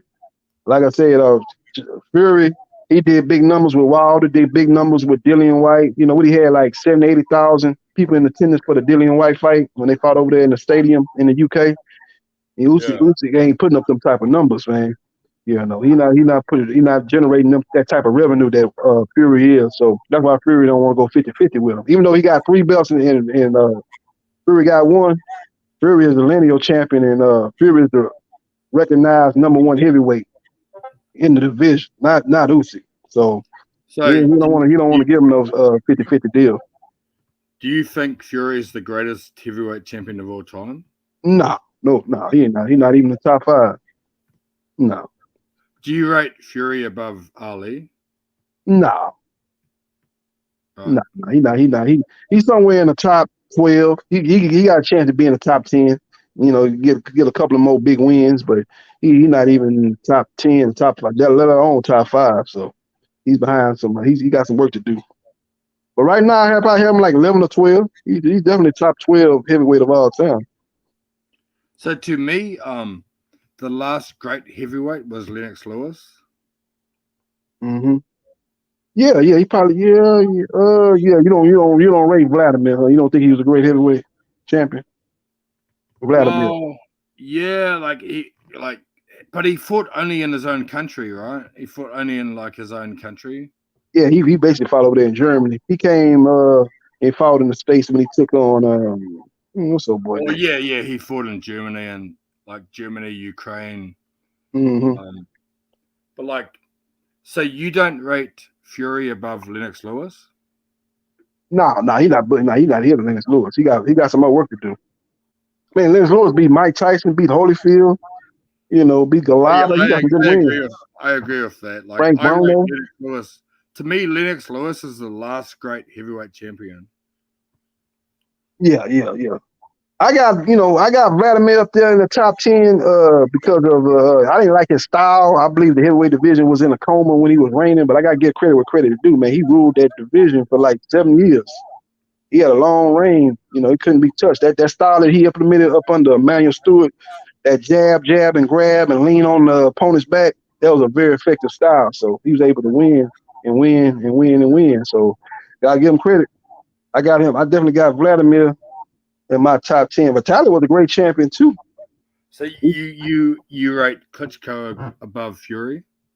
Yeah, yeah, yeah. Even though Fury beat him, but I'm talking about based on resume and dominating for a long stretch. Fury ain't never dominated the heavyweight division that long. Remember, he was a lineal champion. Then he went on a 2.5 year hiatus from the sport. Now he came back and he's dominating once again, but he ain't put together the longevity of dominance like Vladimir Klitschko.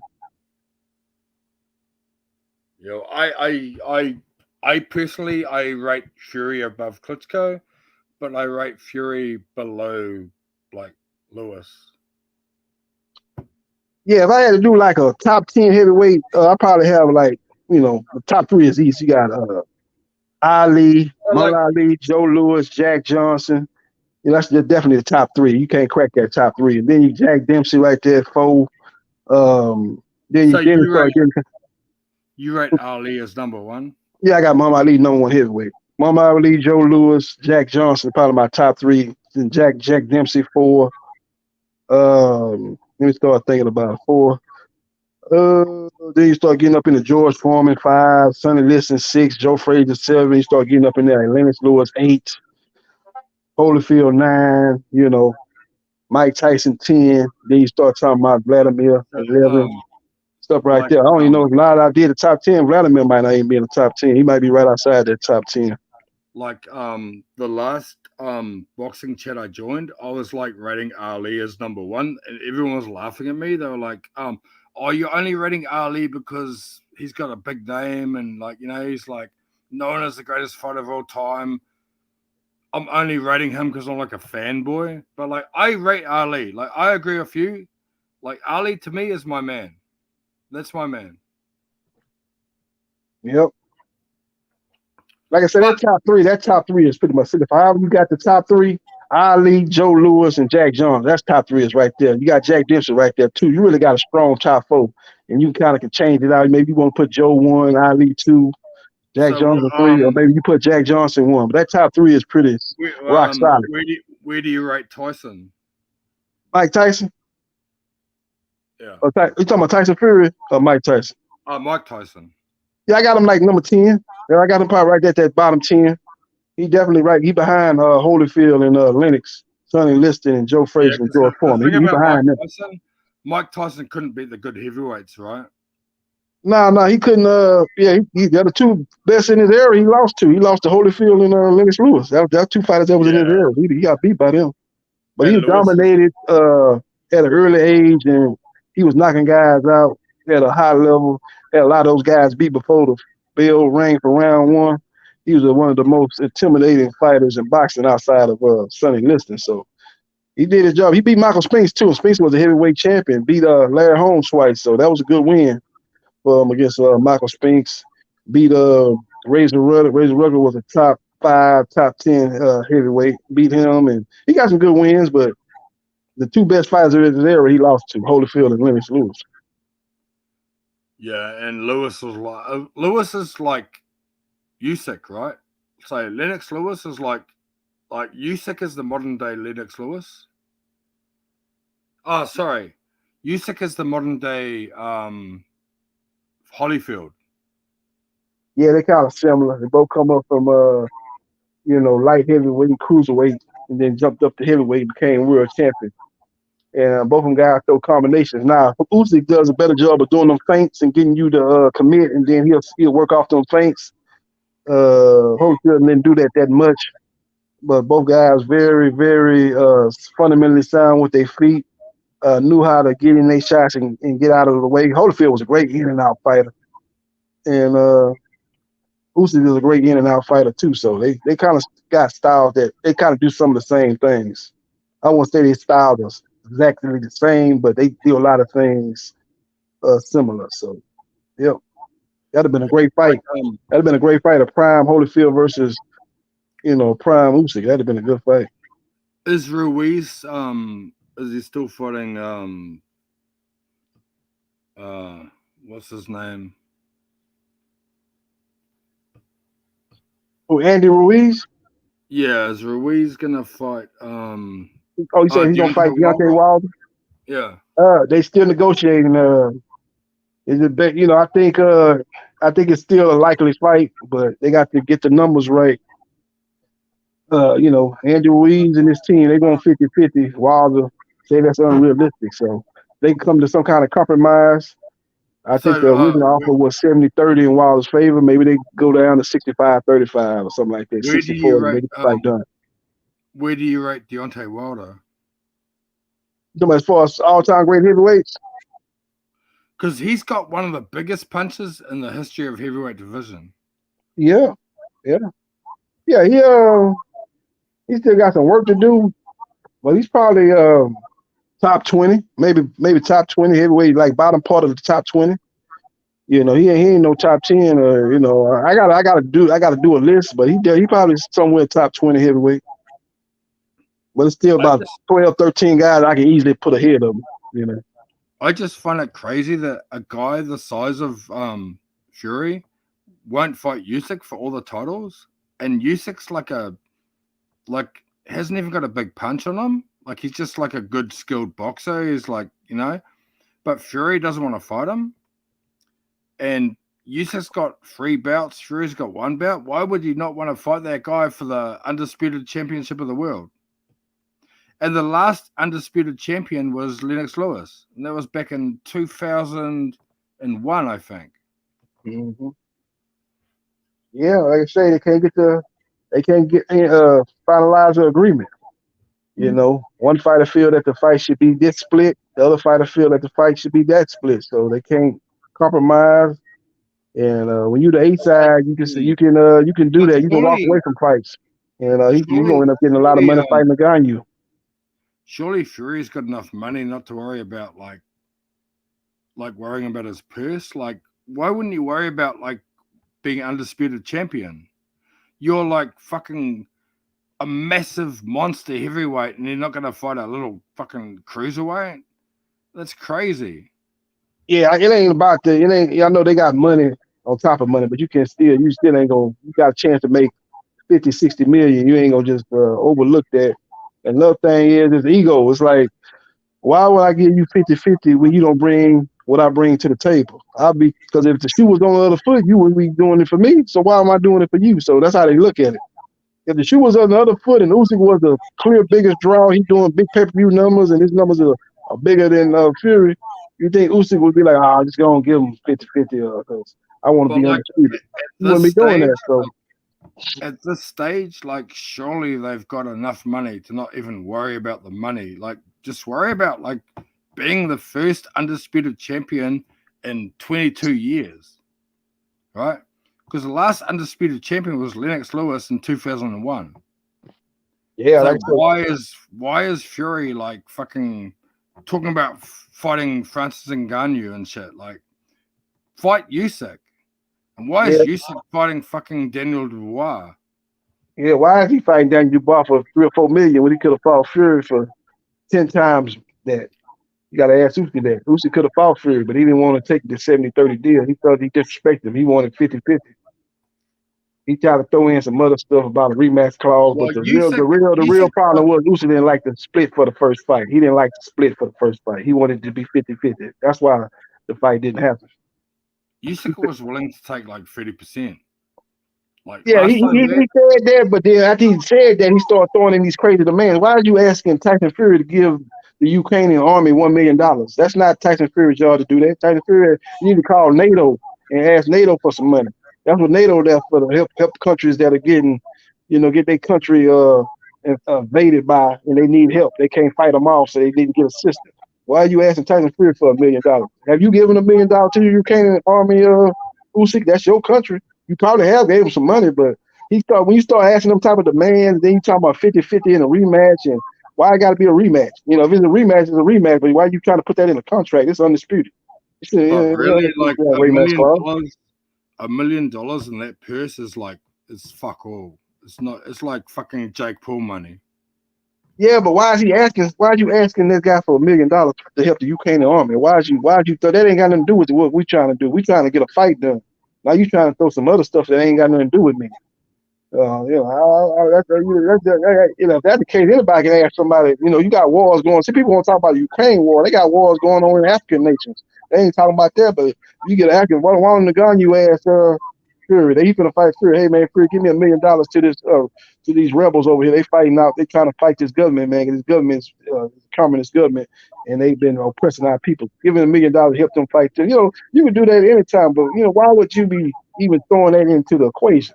We trying to put on undisputed. Let war be war. Let the war stay in this category, and let this boxing stay in this category. Quit trying to mix them up and put them together.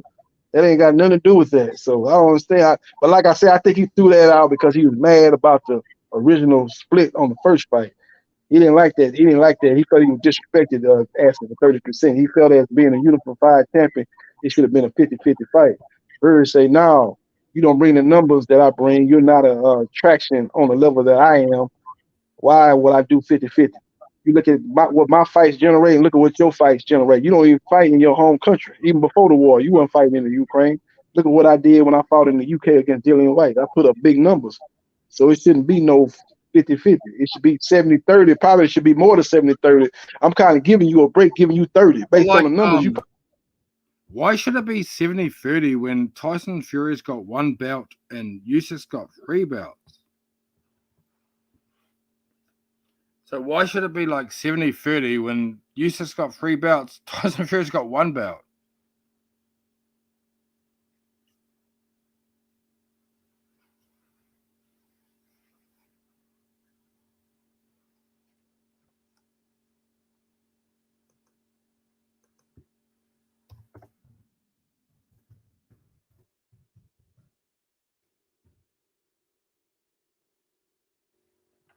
Hey, can you hear me? I can't hear you.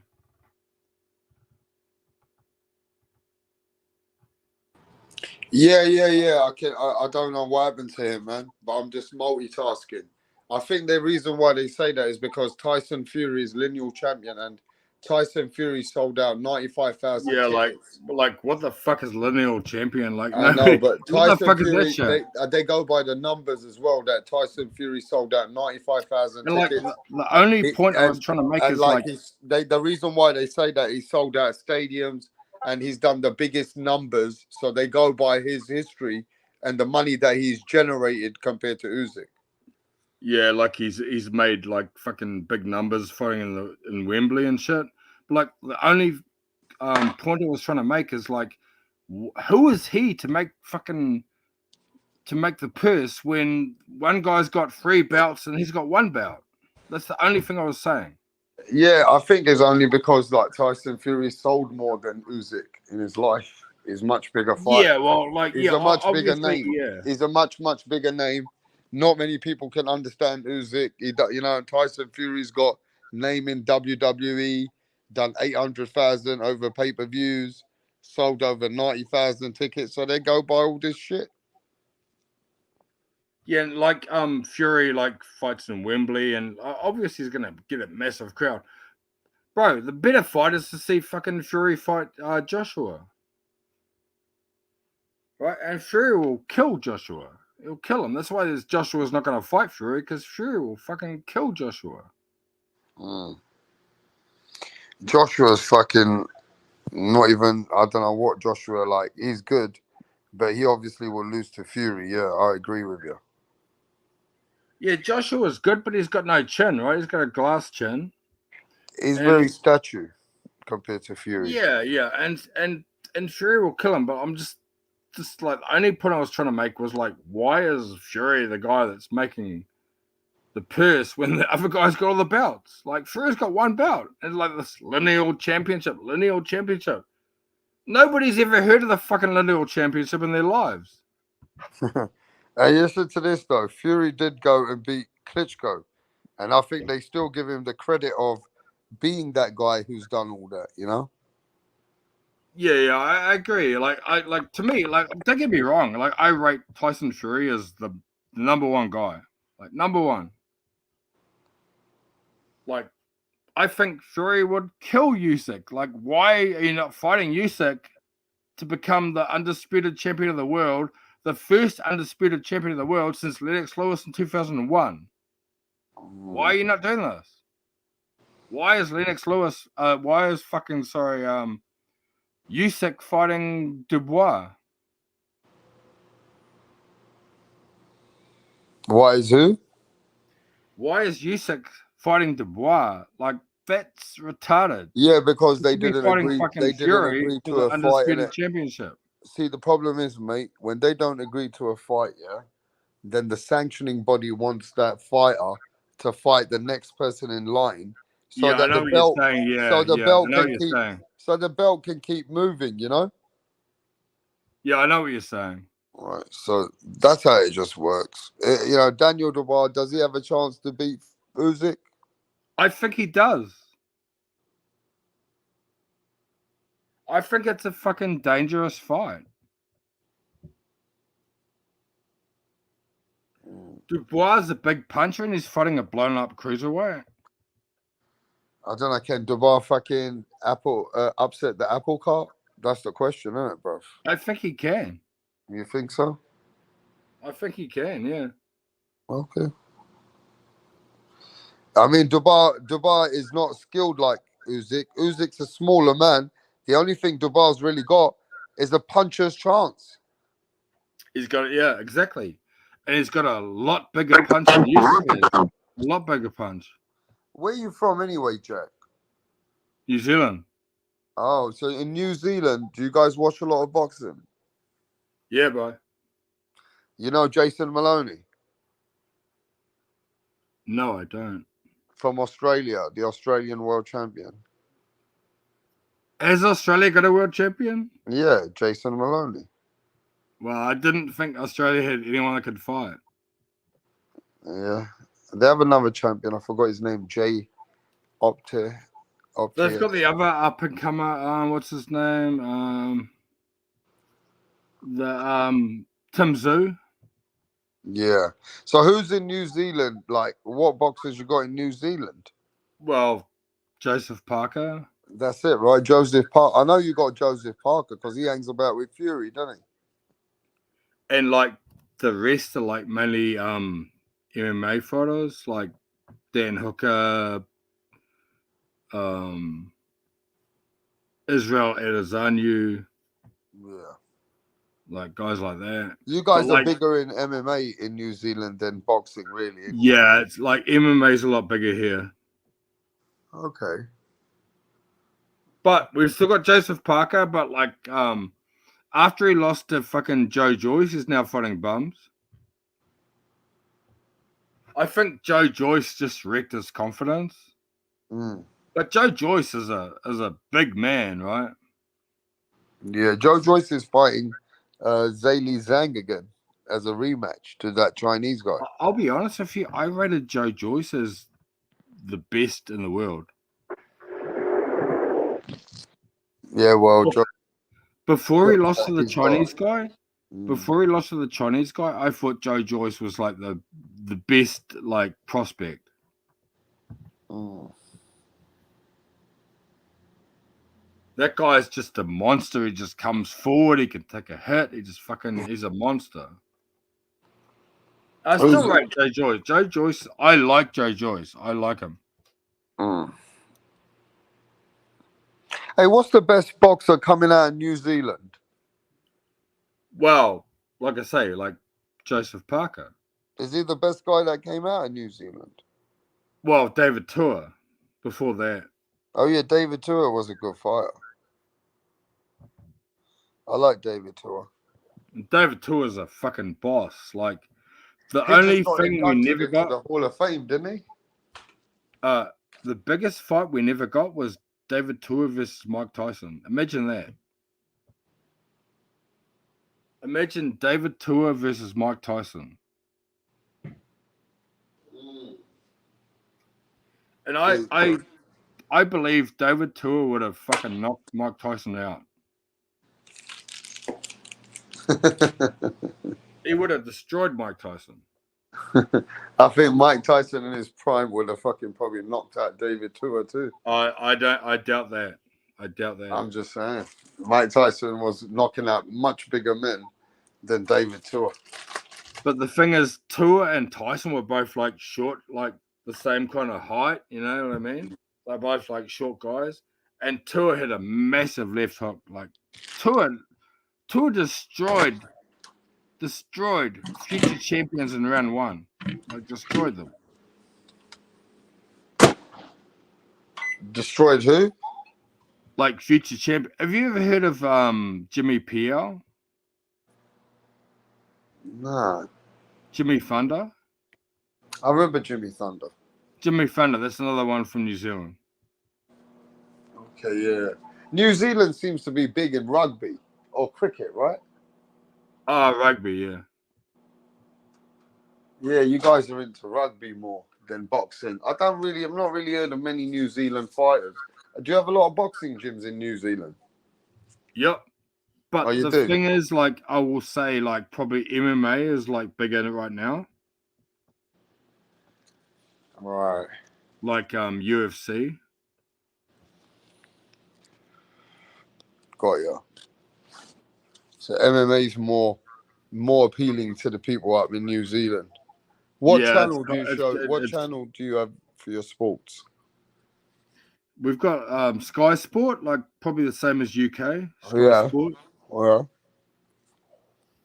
Okay. You have DAZN? Are you a football fan? Yeah, proper football, not soccer. They call it soccer, I mean. Well, we call it football here. So yeah, what, but in what's America, your they call it soccer. what's your football team? West Ham, mate. Oh, West Ham, right. I support Leeds United. Oh yeah. Go And on, mate. the reason I support Leeds United is my dad was born in Yorkshire. So Your my dad was dad's English. Yeah, he's born in England, in Yorkshire, Northern England, and he's a big Leeds United fan, so that's my team. You ever been to England? No, I haven't. So are you on the same time zone as Australia? Probably 2 hours ahead. Oh, you're 2 hours ahead of Australia. So yeah, if it's like 9 p.m. here, it's like 7 p.m. in Australia. So how far is Australia from you in a plane? Like 3 hours. Okay. Okay. Yeah, Never I'm been a there? big I was about to say I'm a big Leeds United fan. And like every year I'm sweating on them getting relegated, you know?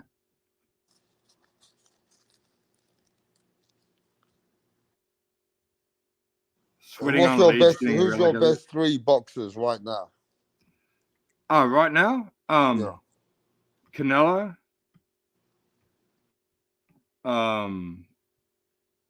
Fury. And God,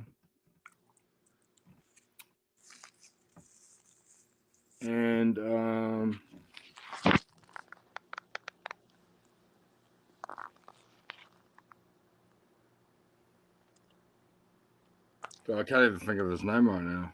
You put me on the spot. Canelo, Fury are your favorite fighters right now. Yeah, and the other guy, fuck, what's his name? Ben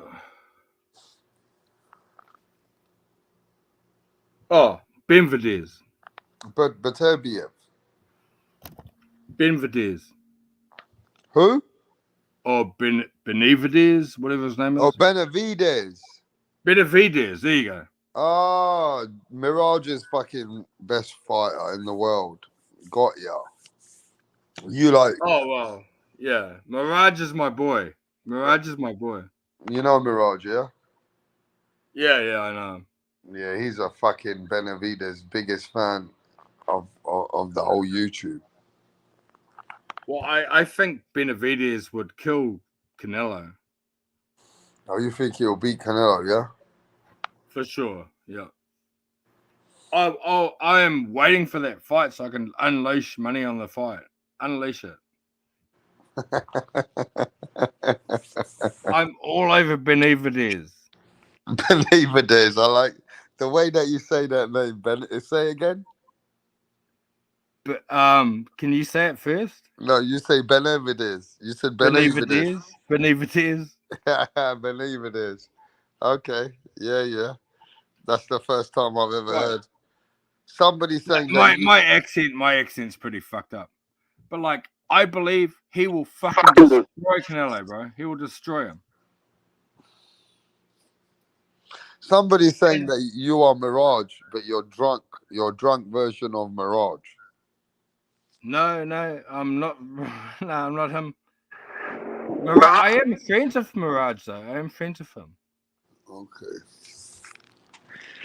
How did you find? Me and Mirage used to play poker together.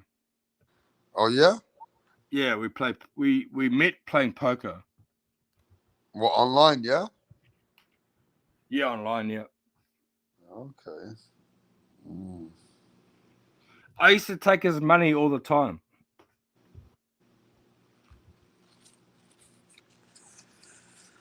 I say he's not the best at poker, then, is he? I can't even see chat, bro, because like I added this window and I like called off the other window, you know. Oh, okay. I like played both windows. It's like echoing. Okay. Well, I think boxing scientist is there. What's happening? Hey, salute Rapstar, salute Mirage. Is that Mirage? Yeah, I'm pretty sure that's Mirage, bro. Nah, this is another guy. No, I'm from New Zealand. Mirage is from Australia. Oh, you sound a lot like him, and you have a lot of his talking. You have a lot of his talking points. No, it's a totally different accent. What makes you think Benavides beats Canelo, man? Because Canelo's like dodging him. Like Canelo's like dropping weights to fight all these other pussies. No, he's not. He's not dodging him. The fight's gonna happen. I can't wait. I can't wait until they fight. Until I can come back on here and say to you, "You're fucking full of shit." Yeah. I have $1,000 bet with your boyfriend Mirage. All right. So make sure your boyfriend saves his money up. You understand me? Make sure you save some money up to get your dick sucked. He's gonna owe me $1,000 when the fight gets announced next year. I guarantee you right now, Canelo will never beat, as I say, Benavides, whatever I'm saying. You know his name. Mirage whispers it in your ear as he fucks you. You know his fucking name. Can you tell me how to pronounce his name? He says Mexican monster as he fucks you. Okay? He says Benavides as he fucks you. Okay? You know how to say it. You're just too drunk. You're yeah, right. See, I'm drinking too, but I can handle my alcohol because I'm a real man, unlike you. All right. Okay. So you're on here trying to be a tough guy. No, I'm flexing on you. I'm just flexing on you. Flexing on me? You're flexing on me? I'm flexing on you, yeah. Right. In real life, I'd knock you the fuck out. How? How? How? You don't know shit about boxing? How the fuck are you gonna knock me out? Tell me. My father was I'm from a boxing family. I'm pretty sure I'll knock your whole family out. I'll knock your dad out. I'll knock you out. I'll fucking land a 6-punch combination on your bitch ass. Pussy. Okay, whatever. Anyway, you've obviously come on here like trying to like fucking press people, but that's all good. I was only on here like trying to talk normally to people about boxing. You come on here like trying to press people. That says like you're a big because I think you're lying. Because I think you're lying. You're gonna knock me out. You're gonna knock everyone else in the family. Like fucking. I think you're lying, Jack. I think you're lying because Mirage has no friends, bro. All right. Well, I'm friends with Mirage, and I'm not Mirage. Like we come from different countries. We met each other playing poker. So how the fuck do you play poker with him? Online? Online, yeah. But you never met him. I'm not on here trying to like say that I'm gonna knock your father out, right? That's what you're doing. Yeah, because you got disrespectful with me, bro. Oh, really? What did I say? A What lot of did I say bullshit. to get disrespectful? I said that Canelo would lose to Benavidez, and now you're gonna knock my father out? Like, come on, listen to yourself, bro. You're a fucking clown. You're an absolute clown. Okay, I won't knock your father out, but just tell your boyfriend Mirage have my money ready. All right. Well, whatever. It's between you and him. I'm not on here trying to like fight with you, bro. I'm just on here trying to talk about boxing. I'm not saying I'm gonna knock your father out, and you know what I mean. Pull your head in, bro. Pull your head in. All right, man. Well, maybe I crossed the line with that. Okay, maybe you're right, but There you I don't know. go. It's just Now you're simping. Now you're simping. simping. Yeah, now you're simping to my big dick. Oh, see, there you go with the faggot shit again. Now There you you're go with simping that to my faggot. big fucking dick. See, okay, maybe you are Mirage's friend. Yeah, his boyfriend. Well, I just fucking told you I was. Right? Don't come on here trying to be a fucking tough guy, bro.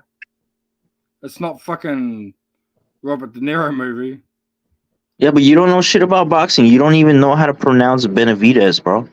Well, Like you're my fucking accent. retard. It's my accent. No, don't blame it on your accent. Okay, whatever. No, Sorry. you're just a fucking retard, casual. I'm a You casual even, retard. Yeah, right. Okay. yeah, you even said the UFC's bigger over there Well, in it your is. fucking piece of shit country. Well, it is. Yeah, you don't know It's shit fine about, but to be nobody over there honest. knows Like shit about boxing. UFC is bigger in my piece of shit country. Right?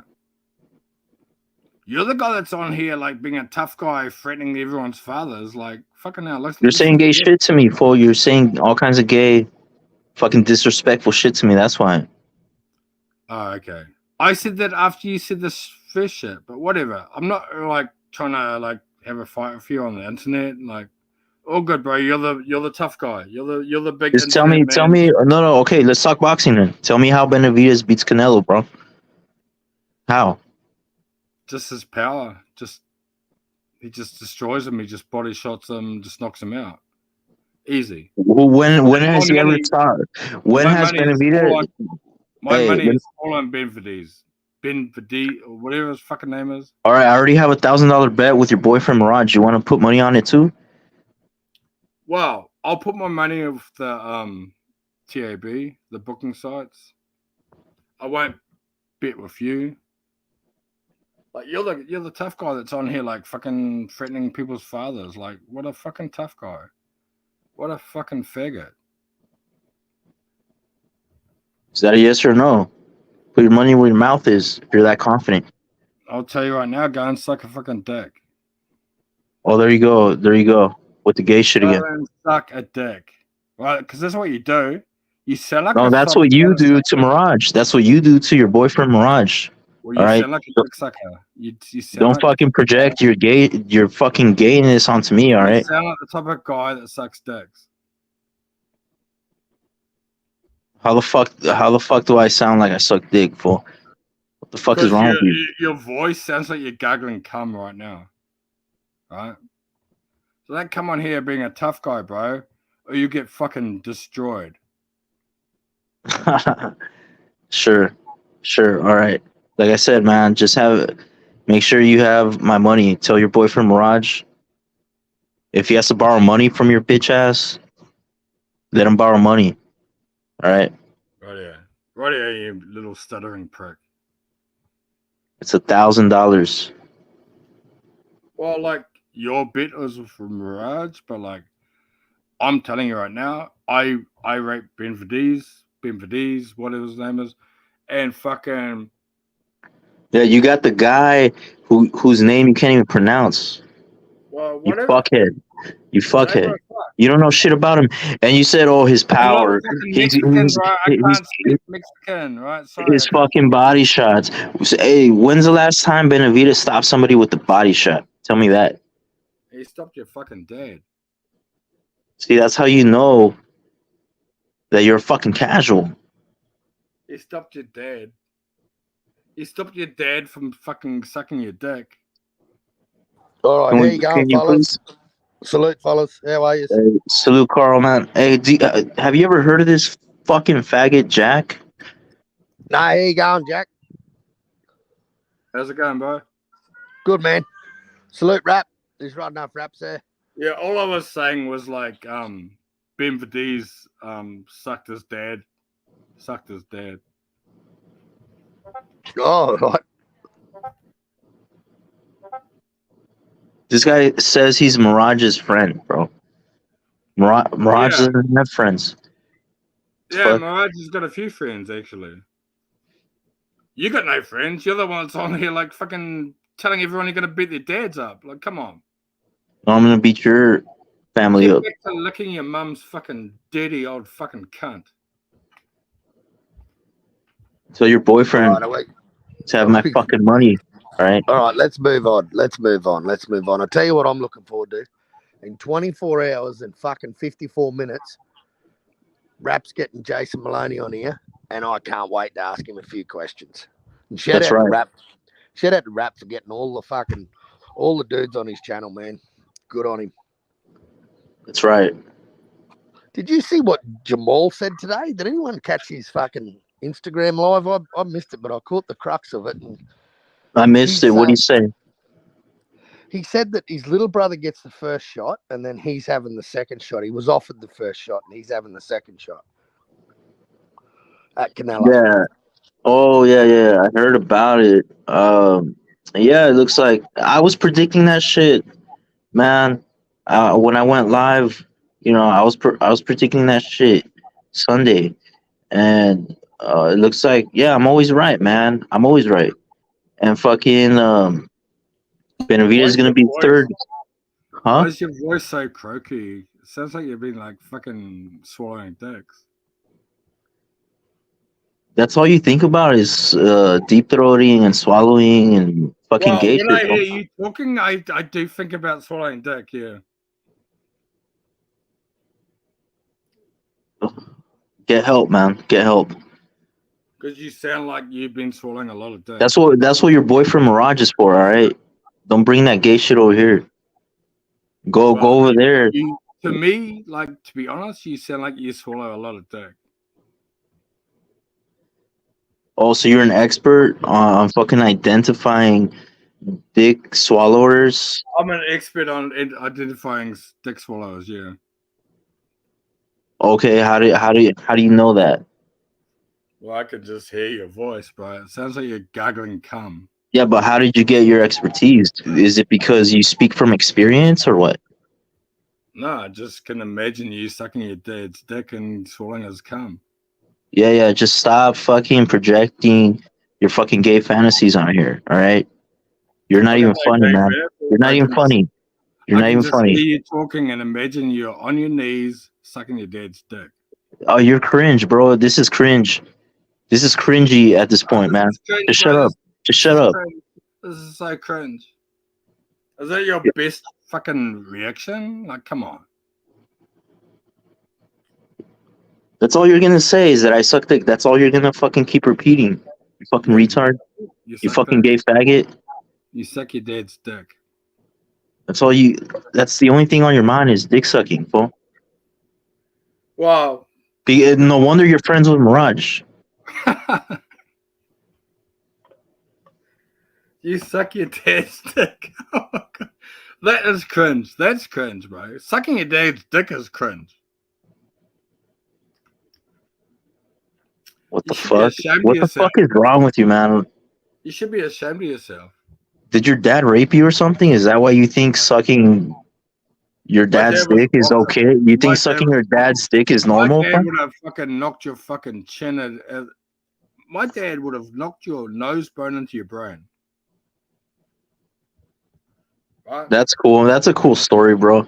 Would have knocked your nose bone into your brain and given you brain damage, right? But your dad would have. Your dad is probably in hell right now. Your dad's probably in hell right now sucking the devil's dick because he gave birth to a piece of shit like you, man. My dad would knock your nose bone into your brain. Your dad would put his dick in your mouth. That's the difference. See, I'm trying to talk boxing, and all you can talk about is sucking dick, bro. That shit's not normal. That shit's not normal. That shit's not normal. Get help. Faggot. Does anyone think Jermall Charlo's actually got a fucking chance of beating Canelo? Neither one of them do. Neither one of the Charlos do, man. It's just I a think build Jermall's up. got a better chance than fucking Jermall. Jermall's been out for fucking 700,000 fucking days. Yeah, no, he's gonna have a look. He's gonna have a tune-up. I'm calling it right now. You heard it here first from the boxing scientist, right here on Rapstar. This is how it's gonna go down. So you got Canelo. Oh my god. So you got Canelo versus Jermall. What a faggot little name you got as well. Okay, and then you're gonna have in October. So the Canelo fight's happening in September, right? With Jermall, and then in October you're gonna have. In October you're gonna have Jermall, the other twin. He's gonna fight Dudu Andrade. What's your channel, The Boxing Scientist? I'll be on your channel, like trolling you from now on, right? He's gonna fight Dudu Andrade in October to get like a tune-up. Yeah, like a tune-up, and that way he has no excuses for when he gets his ass beat by Canelo. That's if he can. That's if he can. Yeah, that's if he can even beat Andrade. And I have a feeling if it goes to the scorecards, they're gonna screw Andrade, just so they can make it. I guarantee right now, if fucking Ben Verdez beats Canelo, you would never pay Obsi, or sorry, whatever his name is on here. You'd never pay him his money. Never. You're full of shit. You gotta sit here saying like, "Oh, I've got a bet with this guy." If you lost the bet, you would never pay $1,000. Never. Look, you retard. The bet is for the fight to get made, not who wins the fight. The bet is for the fight to get. The bet is for the fight to get made. Listen. Before you speak, you don't even know what the fuck you're talking about. You faggot. Shut up.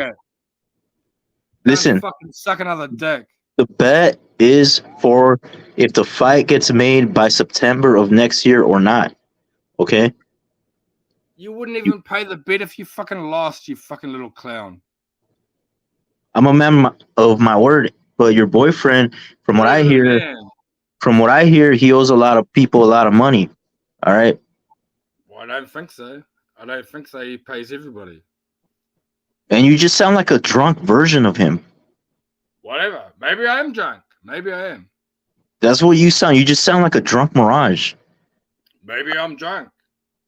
You're like his fucking alter ego. You're like his fucking alter ego or something. Is it illegal to be drunk? I heard Mirage has all kinds of mental problems too. You probably have like multiple. Yeah, like you probably. Oh, did you see this comment from MAW? He said, I'll be surprised if Jermall and Andrade happens. To be honest, I expect Jermall to fight a lesser opponent, and I do too. I think he'll fucking take the biggest cherry pick. He won't risk it on fucking doo-doo. He'll fight a fucking bum. He'll fight a bum. Jermall will fight a fucking bum, a C-level fucking bum at best. So Ma brings up a good point. Anyway, I'll let this other guy talk, but when you talk, I'm going to talk over the top of you because you're a little faggot bitch, right? So is that your plan? You're just trying to disrupt the panel with your gay shit? I'll fucking say nothing when he speaks, but you're a fucking faggot, bro. Rap, can you mute this guy? We're trying to talk boxing here, man. You're a dick-sucking faggot. Anything else? Are you done? Yeah, go and suck fucking your dad's dick again. Go and get on your knees, right? And why would you suck my dad's dick? What the fuck is wrong with you? Because you are, bro. My dad wouldn't let you suck his dick. He's not gay, fool. He's not Mirage. That's your boyfriend. That's your boyfriend. He only lets his son suck his dick? It's only a matter of time before you catch AIDS from Mirage, fool. Shut the fuck up. I got Jermall fighting a total fucking bummer, total cab driver, bro. Like fucking someone similar opponent to who Rolly Romero got at the last minute and nearly got fucking beaten by him. That's the type of guy I see Jermall taking, bro. There's no way in the world. And the PBC won't risk fucking Boo Boo.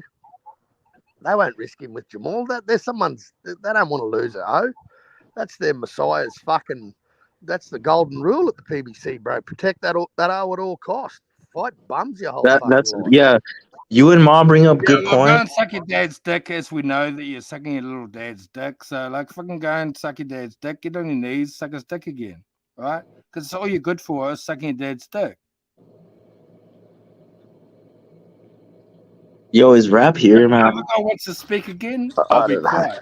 But when you're fucking speaking, I'll be fucking talking over the top of you because I'm a boss. You're a boss bitch. Yeah, you're a boss bitch. You snap your fingers. I'm a boss of you, right? I'm a boss of you. I can tell you right now. You're a fucking diva. You're a diva. Like, yeah, you're a boss bitch. Are you Mexican? I'm a man. Something you never became, you fucking gay bitch. Right. Now I have nothing else to say because I've now worked out this guy. Okay, then shut the fuck up. As I was saying before, I was so rudely interrupted by this I've now faggot. worked out this guy. Listen, Jermall. That's why you sound like you do. Jermall was in talks with Andrade before the whole PBC deal with Canelo was announced. And they were in talks about making a fight in October. So there is a chance because they were both desperate for a payday. But now that Canelo, I mean, you guys might be right. Ma, you might be right. Carl. Yeah, now that Jermall feels like, oh, you know what? Canelo came over. He might just fight a cab driver. Right. Like your Yeah, dad. he's got it. Your dad was a cab driver. Or he might just fight this fucking faggot here on the panel, Jack. Your dad was a cab driver. And he struggled to feed your little fucking Mexican family. Right? Oh, why are you being now you're a gay racist on top of being gay, you're racist. What the fuck is wrong with you, man? Yeah, right. Got a problem? Your dad's a Mexican cab driver. He struggled. Mexicans are not cab drivers, bro. You're fucking stupid. He struggled to feed your little fucking faggot family, right? And you're the only one that's left, right? You're the only That's one cool, man. Faggot family. Whatever makes you feel better, Jack. Right, I can tell you're a little Mexican as well. That's why you're like all over Canelo's nuts. You said you fucking like Canelo earlier. You said when Rap asked you who's your favorite boxers, you said Canelo. That was the first name that came out of your cocksucking mouth, you faggot. So don't fucking act like you're not a fan, too. Pussy. I like Canelo. I do like Canelo. All right, then shut the fuck up. I'm just gonna keep roasting you. You know that, right? Yeah, you're roasting me so badly. I'm undefeated. What the fuck's going why on, would you Rap? go? Why would you go against a scientist, bro? Hey, Carl, I'm I'm undefeated. good, mate. I'm just doing a few things online, bro. Just getting a few emails done, bro. I got your mate coming, Jason Maloney. He's coming soon. Yep. He's here in fucking 24 hours and fucking 42 minutes. 42 minutes. So, yeah, that'll be good. Good to talk to him, mate. Good bunch of blokes. Andrew and Jason. Good bunch of blokes. Yeah, I'm looking forward to that. Yeah, man. Yeah, I was actually calling for Jason to fight fucking Ngannou, bro, for the WBC because he was they were ranked 1 and 2.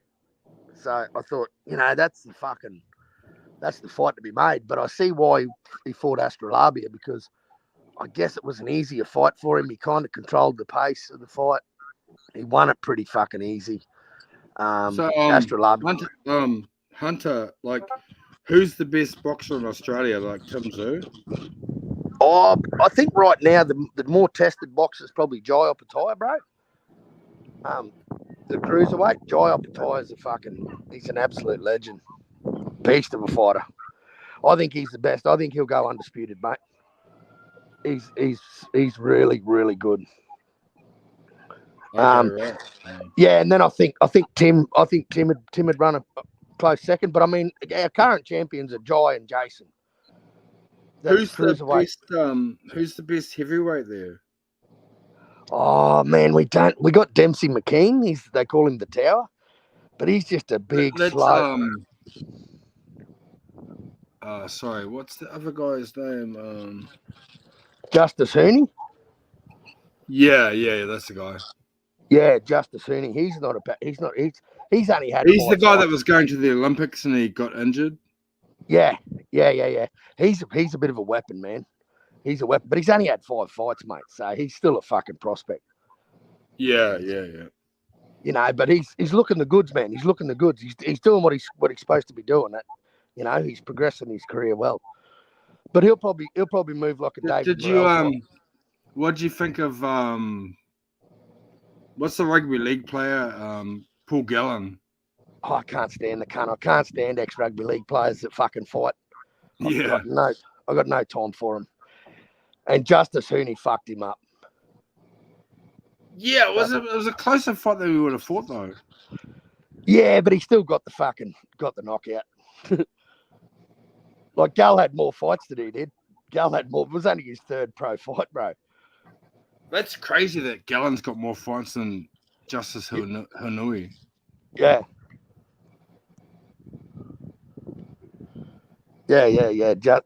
But man, there's levels, eh? There's a reason there's levels.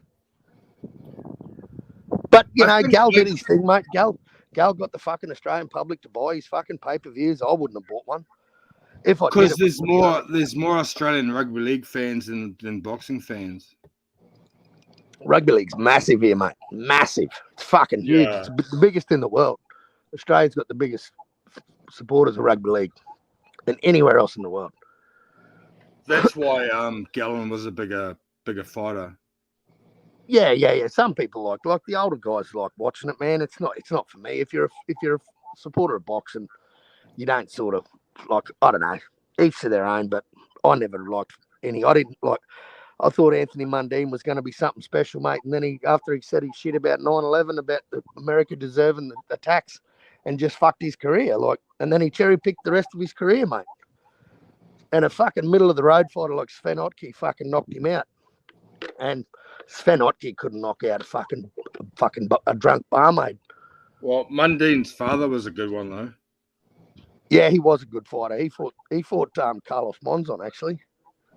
Got knocked out. He was a good fighter. Yeah, he was good. He's nothing like his son. He was a real humble man. Good dude. Lionel Rose was I think Lionel Rose was the best. He was a good champion, 1968. Beat Fighting Arata, and then defended his titles twice in the same year. You know, look, that's just how boxers moved back then, mate. You know, and Lionel was I would say like Tim Tszyu is the best prospect from Australia at the moment. Oh, mate, yeah, he's ready. They're just sharpening that sword, mate, and ready to unleash it on America. Yeah. I wouldn't even call him a prospect at this point. Nah, he's not a prospect. He's definitely not a prospect. He's well into his ways. Yeah, he's pretty established at the division. Yeah, he is, mate. And you know what? The first time round, he probably wasn't, mate. When he was made Jermall's Mando for the WBO, probably wasn't fucking ready for it. But I tell you what, mate, that bloke's ready right now. Yeah. I was questioning. Yeah, I was also questioning whether he was ready, but man, he proved that he really is ready. Yeah, man. Well, I mean, even Mirage, Jack, he wasn't backing Tim against Tony Harrison. And I said Tim knocks him out, and he fucking did. I said he'll walk through the best shot Tony's got and walk him down. And that's kind of what he did. And then when he fought at Campo, he just saw red, saw an opening, and exploited it, and got him out of there in 77 seconds. Yeah, I saw And that. I pray for the next bloke he fights, man, because he's got a lot of pent up anger there that he's going to fucking unleash on this next dude, whoever the fuck it is. Hey, but you know what, Carl? I don't think that Jermell had any intention of fighting him even before the Canelo fight. Like I think he I was think he gonna did, man. vacate. I think he did, but I think the Jermall thing fucked up, bro. I think Jermall said he's not ready. You know, you said he needs a tune up, and then they offered it to his brother. Because, man, the contract was fucking signed, and it's really strange that the PBC would backdoor a guy like Tim Tszyu, who they've dealt with before. They've got no dramas dealing with Tim Tszyu. They did it with Tony Harrison. They did it with Carlos Ocampo. You know, there was no problems making those fights. And then when they made this fight, and it was all signed, it was all done. They had the venue. It was in Vegas. And then in the 11th hour, they signed the deal with Canelo, with Jermall. And then they didn't even tell fucking Glenn Jennings, mate, Tim's manager. They all found out on fucking Canelo's Instagram that the fight was made, you know? Oh, shit. You want to know, so the PBC didn't even contact him and say, hey, look, we've been given this option. We're going to put that fight on hold. No, they didn't tell him nothing, mate. It was just hush-hush and then bang, released. But you want to know the funny thing? If you look up BoxRec and look up Canelo and fucking Jermall Charlo's name, this fight still hasn't been made there. It's still not on BoxRec. Really? So PBC is shady, bro. Like that. This is why Anyway, I'm leaving. So all I can say is suck my dick, little Mexican boy. Yeah, okay, you fucking wherever the fuck piece of shit country you're from, yeah. Fuck out of here. Everyone knows where Mexico is. Yeah, we're famous. Fucking piece of shit. Anyways, what were you saying, Carl? Yeah, it's just really strange that they wouldn't let Tim's management know, and they'd get that fight, and yet that fight's still not up on BoxRec. And they're well and truly into their camp. Yeah, no, PBC, man, is fucking shady. Very shady. Like, they don't tell. Al Heyman is very secretive. It's like cloak and dagger type of bullshit going on over there. Yeah. And fucking, this is why you have Benavidez thinking, oh, I'm going to fight this guy. And then Samson saying something different, which is like his manager or whatever. Because they could just, Al Heyman could just change his mind last second and be like, no, now you're going to fight this guy. So maybe that's why they haven't made it official. Yeah, I don't know, man. But I think it's just pretty disgusting. Yeah, I mean, it's the sport of boxing, mate, and it should be expected because they're all shady cunts, man. The whole fucking lot of them are shady cunts. I'm sorry, PBC is built on shadiness, bro. It's built on backstabbers. Like, these are PBC, the founders of the PBC, they all came from Golden Boy. They all stabbed Golden Boy in the back, stole their Golden Boy's boxers. Like that's their fucking legacy. That's their history, you know? Yeah. Yeah, it's fucking, at the end of the day, it's fucked. But, you know, it's the business. And, mate, you just got to roll with the punches. Otherwise, mate, you'd stop watching the fucking sport. Oh, no, I mean, what else are we going to watch? Fucking soap operas? I mean, we got to keep watching sports, exactly. Yeah, exactly.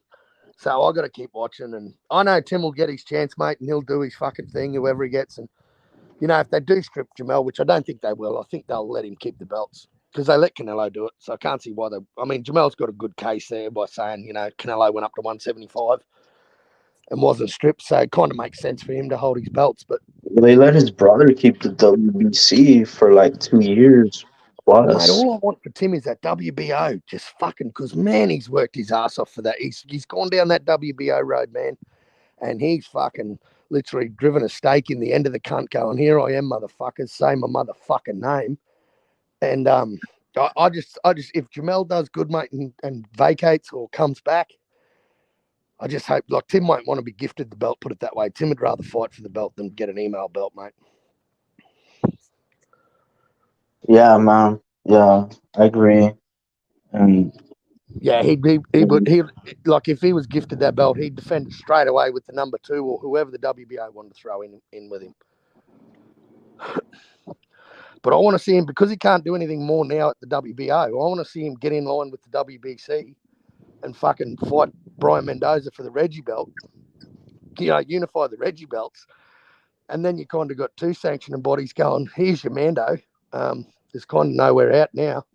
I mean, the IBF and the WBA don't have fucking interim champs, you know, like. So there's only 2 bodies that he can sort of become interim champ, like, while he's waiting for his shot. Right. Yeah, but see, like, I don't think Jermell had any intention of fighting Tim Tszyu, anyways. So, that's why he paid step aside money, like 2 times. Yeah, he paid Tim. Tim got paid step aside money twice, but you know what? He gets nothing for this one because he's gone up to another division. So yeah. So well, he did that for Jermall, actually, because Jermall wanted the undisputed. So it was in favour of Jermall, you know. Tim could have fucking protested and said, no, get fucked, I want the fight. But Tim said, no, mate, you have your rematch. You have your rematch. And he was supposed to fight Mendoza, Castano before the first fight. So 3 years this cunt's been marinating. But it does make it all the more better. To me, like, I'm pissed off now, but it does make it all the more better because Tim could not possibly do any more than just doing what he's doing, mate, at that weight division. And if Bud or Errol move up, I mean, they've got a rematch both ways. So, you know, unless one of them gets knocked out in the first round and doesn't want to fight again, you know, there's another 12 months of them going at 147 before they come up to 154. And I think by that time, Jermall would have made his mind up whether he comes back, goes to 160, stays at 168. Fucking who knows? Who knows? It all depends on what his brother does, I think. Right. But yeah, Tim just can't do anything more, mate, than what he's doing. I just think he should go down another sanctioning body road now. And I know he's only sort of dealt with the WBO, but I think it might be time to get on that fucking Mauricio Suleiman fucking wagon. You know. So what happens, in your opinion, Carl? What happens if Jermell loses to Canelo, which is most likely what's going to happen? Who knows, mate? If Canelo beats the piss out of Jermall and fucking stops him, who knows, mate? That could be the end of Jermall. Like, who knows? Who knows? I really don't, mate. I wouldn't. I'd be guessing. But if I was a dude like him, I'd come back to 154 and defend me belts because that's something he's never done. He'd become undisputed, and then he got injured in the camp. He's never defended his undisputed status. That's true. Yeah, Canelo's done it twice now, but he has not done it. Yeah, so I think he's got that mindset, mate. I think he's a fucking good fighter at 154, mate. Make no mistake about it. He is the top dog at 154, and Tim's in the fight of his life, bro. Let me tell you that right now, because fucking Jermall Charlo has just got a laser jab, man, and it is just down the pipe, and it is fucking beautiful. But I think his defense is underrated too.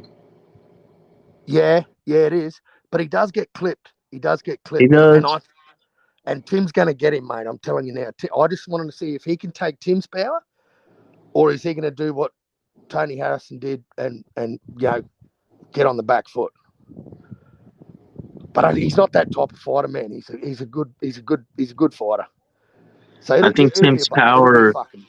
I think that Tim's power is greater than Castano. Oh, fucking oath. I think fucking Tim knocks Castano out faster than fucking Charlo did, mate. I don't even know if fucking Castano will ever fight again, man. He's not even ranked in the top 15 in any sanctioning body. Oh, he fell off? He fell off that bad? He's gone. He's not even on there, mate, because I follow 154 religiously. Wow, like that? He's not even there, man, because I thought, you know, that's a good fight, because that's the one everyone said he should have fought before Charlo, you know, like, even though he's coming off a loss, I don't know whether he'd want to jump into a ring with fucking Tim Tszyu coming off a loss. Right. I don't even know if the dude fights again, mate. Like, he got fucked up pretty bad, eh?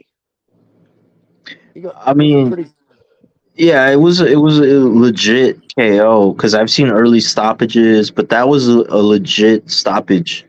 Yeah, You man, know. he's got some power. He's got some power, but he has got flaws in his game, which is what I like. He's not a he's not this fucking killer that's just wiped everyone out and knocked every cunt out he's fought. He's been beaten. He's had a draw. He's shown he's got weaknesses and he's got holes in his game, and that's the type of shit I think Tim's going to exploit. And I just want to see when Tim applies a bit of pressure to him. I want to see how he handles getting a bit of pressure put on him. Yeah. Can he handle some punches and bunches in the pocket? You know what I mean? Like, he likes dishing them out, but can he take it? Has he got the chin to take it? These are the questions I want answered, mate. Can Tim take his power? Or does, Jermell's power? Yeah. Oh yeah, because he's yet to be hit by someone like Jermell.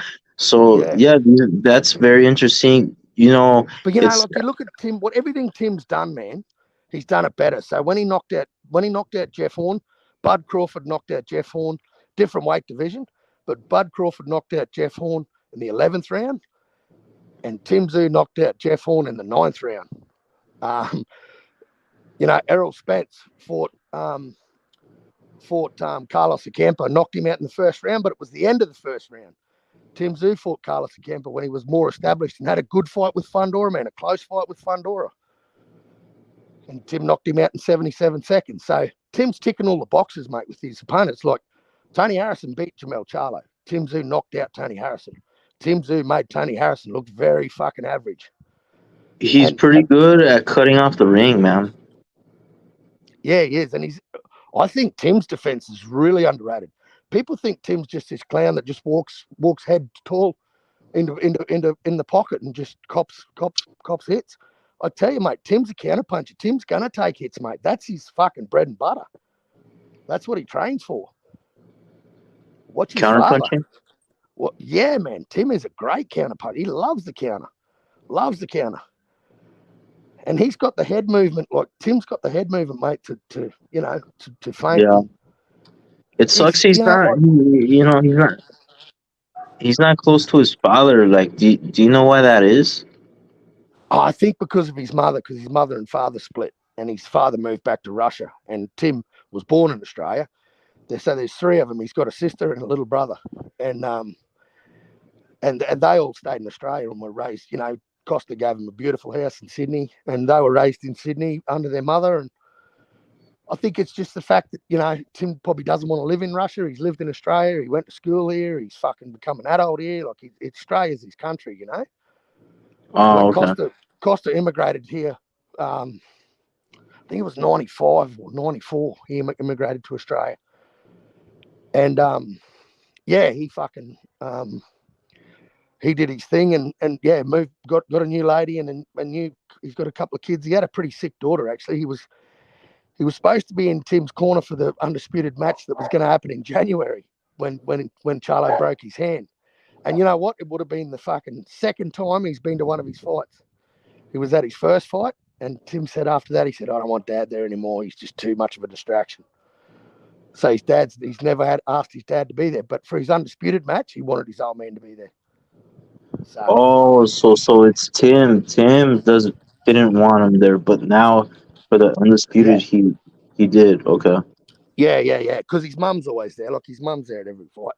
Is it so he's a distraction? Is it because he's kind of like Chavez Senior with his son, where he's like screaming and? Yes, totally, exact same. And they're from the same era. Chavez and Costa are the same era. Oh yeah, they fought each other. Yeah, I mean, Chavez was past his prime, but still, like, Costa did his thing. Yeah, Costa was yeah. But yeah, it was, and a lot of respect was shown. Like, at the end of that fight, I think it was fucking brilliant, mate. He didn't have to do it, but I mean, it just goes to show you Chavez never ducked anybody, man. No age either. He didn't care. Yeah, you can say what you want, but he's one of the greats. I just wish Sanchez lived longer, bro. Fuck, I would love to. Oh man, that's one of the biggest what ifs in boxing, bro. man, just to have, was it 46 wins or 45 wins, 1 draw, 1 loss at the age of 23? Like, Yeah, man, that's crazy. When crazy he ass got his, record. when he got his first belt off, was it Danny Little Red Lopez? I think that was his first belt, the WBC belt. And just like, he was unheard of, mate. And this Little Red was supposed to be the dude. He was an American native Indian. I think he was of Indian accent. Yeah. Oh, yeah. And that was when he won his first belt, man. And then, he just fought absolute killers all the way through. And his last fight, Azuma Nelson, man, fuck, that was insane. Azuma Nelson was young, man, but Azuma Nelson was on a tear. He was on a fucking tear. Yeah. Oh yeah. He gave Salvador some serious trouble in that fight, man. Like, Salvador had to face some adversity, but man, Salvador's head movement, bro. Like, you watch him duck, like he is, and duck and move out to the side. Like, man, he's just unreal how he could slip the punch, man, and make really good fighters look fucking very amateurish, bro. Yeah, he had weird fucking strategies, awkward He strategies. did, man. But he could just rise above, man. He could be getting owned in a fight, and then he could switch up. And you know what he did, man? I saw a documentary, and this bloke hit the fucking nail on the head. He never fought at the same tempo. He always changed his tempo. So he never come in with bat, bat, bat. He'd come in and he'd bat, bat, bat. Like, he'd always change his tempo up. And, mate, everyone struggled with that. Everyone struggled with trying to read Salvador Sanchez. And when Danny Little Red Lopez fought him, he thought he was just going to run straight through him, man. He thought Salvador's got nothing. And then when he wanted the rematch, because he got knocked out both times, the ref stopped. And it was in the 15th round in both fights. How's that? Really? This dude fought fucking 15 rounders, mate. None of this 12 shit. None of this 10 shit. Oh yeah, it was back in the day. Yeah. Yeah. And then he had a car crash because he loved his fast cars. Hey Carl, do you think we should bring back the 15-round fights for the championships? Definitely, bro. But I think they'll take too much damage, especially up in the bigger divisions. Heavyweight, cruiser, light heavyweight. I think those dudes would cop too much damage, man. But fuck, you'd need a tank, wouldn't you? I think same day weigh-ins, bro. That's one thing I want back. Same day weigh-ins, bro. You got no weight bullies. There's none of this hydrating to fucking 30 pounds over 154 or, Yeah, huh? It's just, yeah. You weigh in that day, you fight that night, I agree, man, because these Charlo twins, man, they're on something. It's not only them, man. It's a lot of fucking dudes, mate. It's a lot of dudes. How the fuck does Stephen Fulton? It's a lot of the PBC guys. It's a lot of the PBC guys, man. You know what it is, bro? It's the snack fighters. It's fucking Devin Haney Snack. Oh my God, Snack is terrible. They're known for masking pets. Victor Conte. Yeah, well, Victor Conte. Yeah, that's his area of expertise, man. He even vocalized it. He said like, yeah, there's ways to mask peds. Yeah. Wow, man. Like, I just can't believe this shit is a lot. Like, the snack program should be banished from boxing. Yeah, it's amazing how they can, but not only that, man. Like, they can make synthetic drugs now that are undetectable to piss tests. So they don't even need to mask them, bro, because they can make synthetic fucking steroids that don't even show up. They can make synthetic everything, bro. Synthetic dope, synthetic crack. You can make everything synthetic. Yeah. Well, And I think Devin Haney is definitely on some roids, man, because he exhibited roid rage against Lomachenko.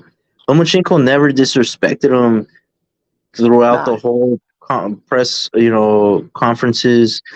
And then at the weigh-in, he just shoves him, for completely uncalled for. That's like roid rage right there, man. Yeah, it's crazy, man. And, there's a lot of them, bro. Stephen Fulton, fucking Benavidez, fucking, they're all snack fighters. Errol Spence, fucking, they're all on the snack, mate. Yeah, as soon as Benavidez got the on modern snack, day. Benavidez used to miss weight. He used to miss weight, right? And then as soon he's like, "Oh, I gotta get like the Charlos, like the Haneys, like fuck, I gotta get on these snacks." Bro, You know, Virgil's got to do it. Virgil's got to do it. I reckon Victor would love to have Virgil in there, mate. He'd sort him out. He'd sort because him out straight away. Virgil's not even big for welterweight compared to these guys. You know, like but Boots Ennis. He struggles with the cut. Boots Ennis. Look at Boots Ennis. He's huge, and he's on the snack. And then look at his body compared to Virgil. Looks like, okay, if you work out, if you diet, we could get in shape like him, bro. Like I could have Virgil's body, you know, but like these other guys, they have like fucking 8-packs and fucking they look chiseled like statues, bro, and they tower over their opponents. They stay at the same division. They stay at the same division for 8-10 years. Like, what the fuck? That's not normal. That's not. Do you weigh the same that you did 10 years ago, man? Me? No one does. Fuck no. No one. Like 10 years ago, every single one of us was lighter, bro. And it's not because our lifestyle changed. You just get heavier as you age. That's it. I was a lean, mean, fuel-injected machine 10 years ago. That's what I'm saying. Yeah, exactly. Hey, listen, bro, I've got to jump off because the State of Origin's about to start. It's a game of football that's being played over here tonight. It's Queensland versus New South Wales. My team's 1-2. We're going for the third straight, and we've wrapped up the series. So I'm going to jump off, bro, and have a couple more rumbos. And, I'll see you around the YTBC somewhere, brother. Stay safe. All right, man. You too, Carl. Always a pleasure, man. Good night. Yep. Take care. I'm out. Peace. Peace.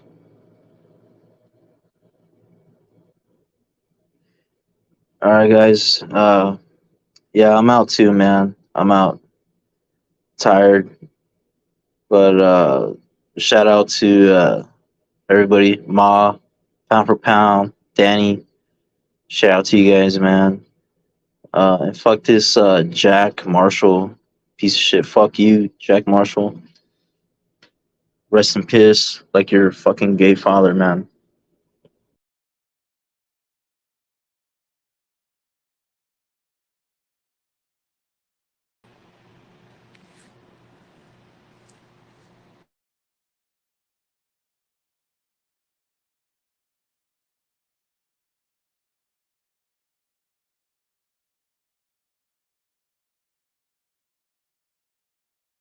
This is the only sport where you can kill a man and get paid for it at the same time. It's legal. So why not use my right to do so? Is this fight really on that level? I mean, This is the level of this fight. This is the funeral right here. It's just no casket yet. This fight right here, I will get a body on my record. I've been wanting one for a long time now anyway. And what better opponent to do it with? So much pain, so much frustration, so much things that have been going on in my career. I want a body, and he gonna be the body.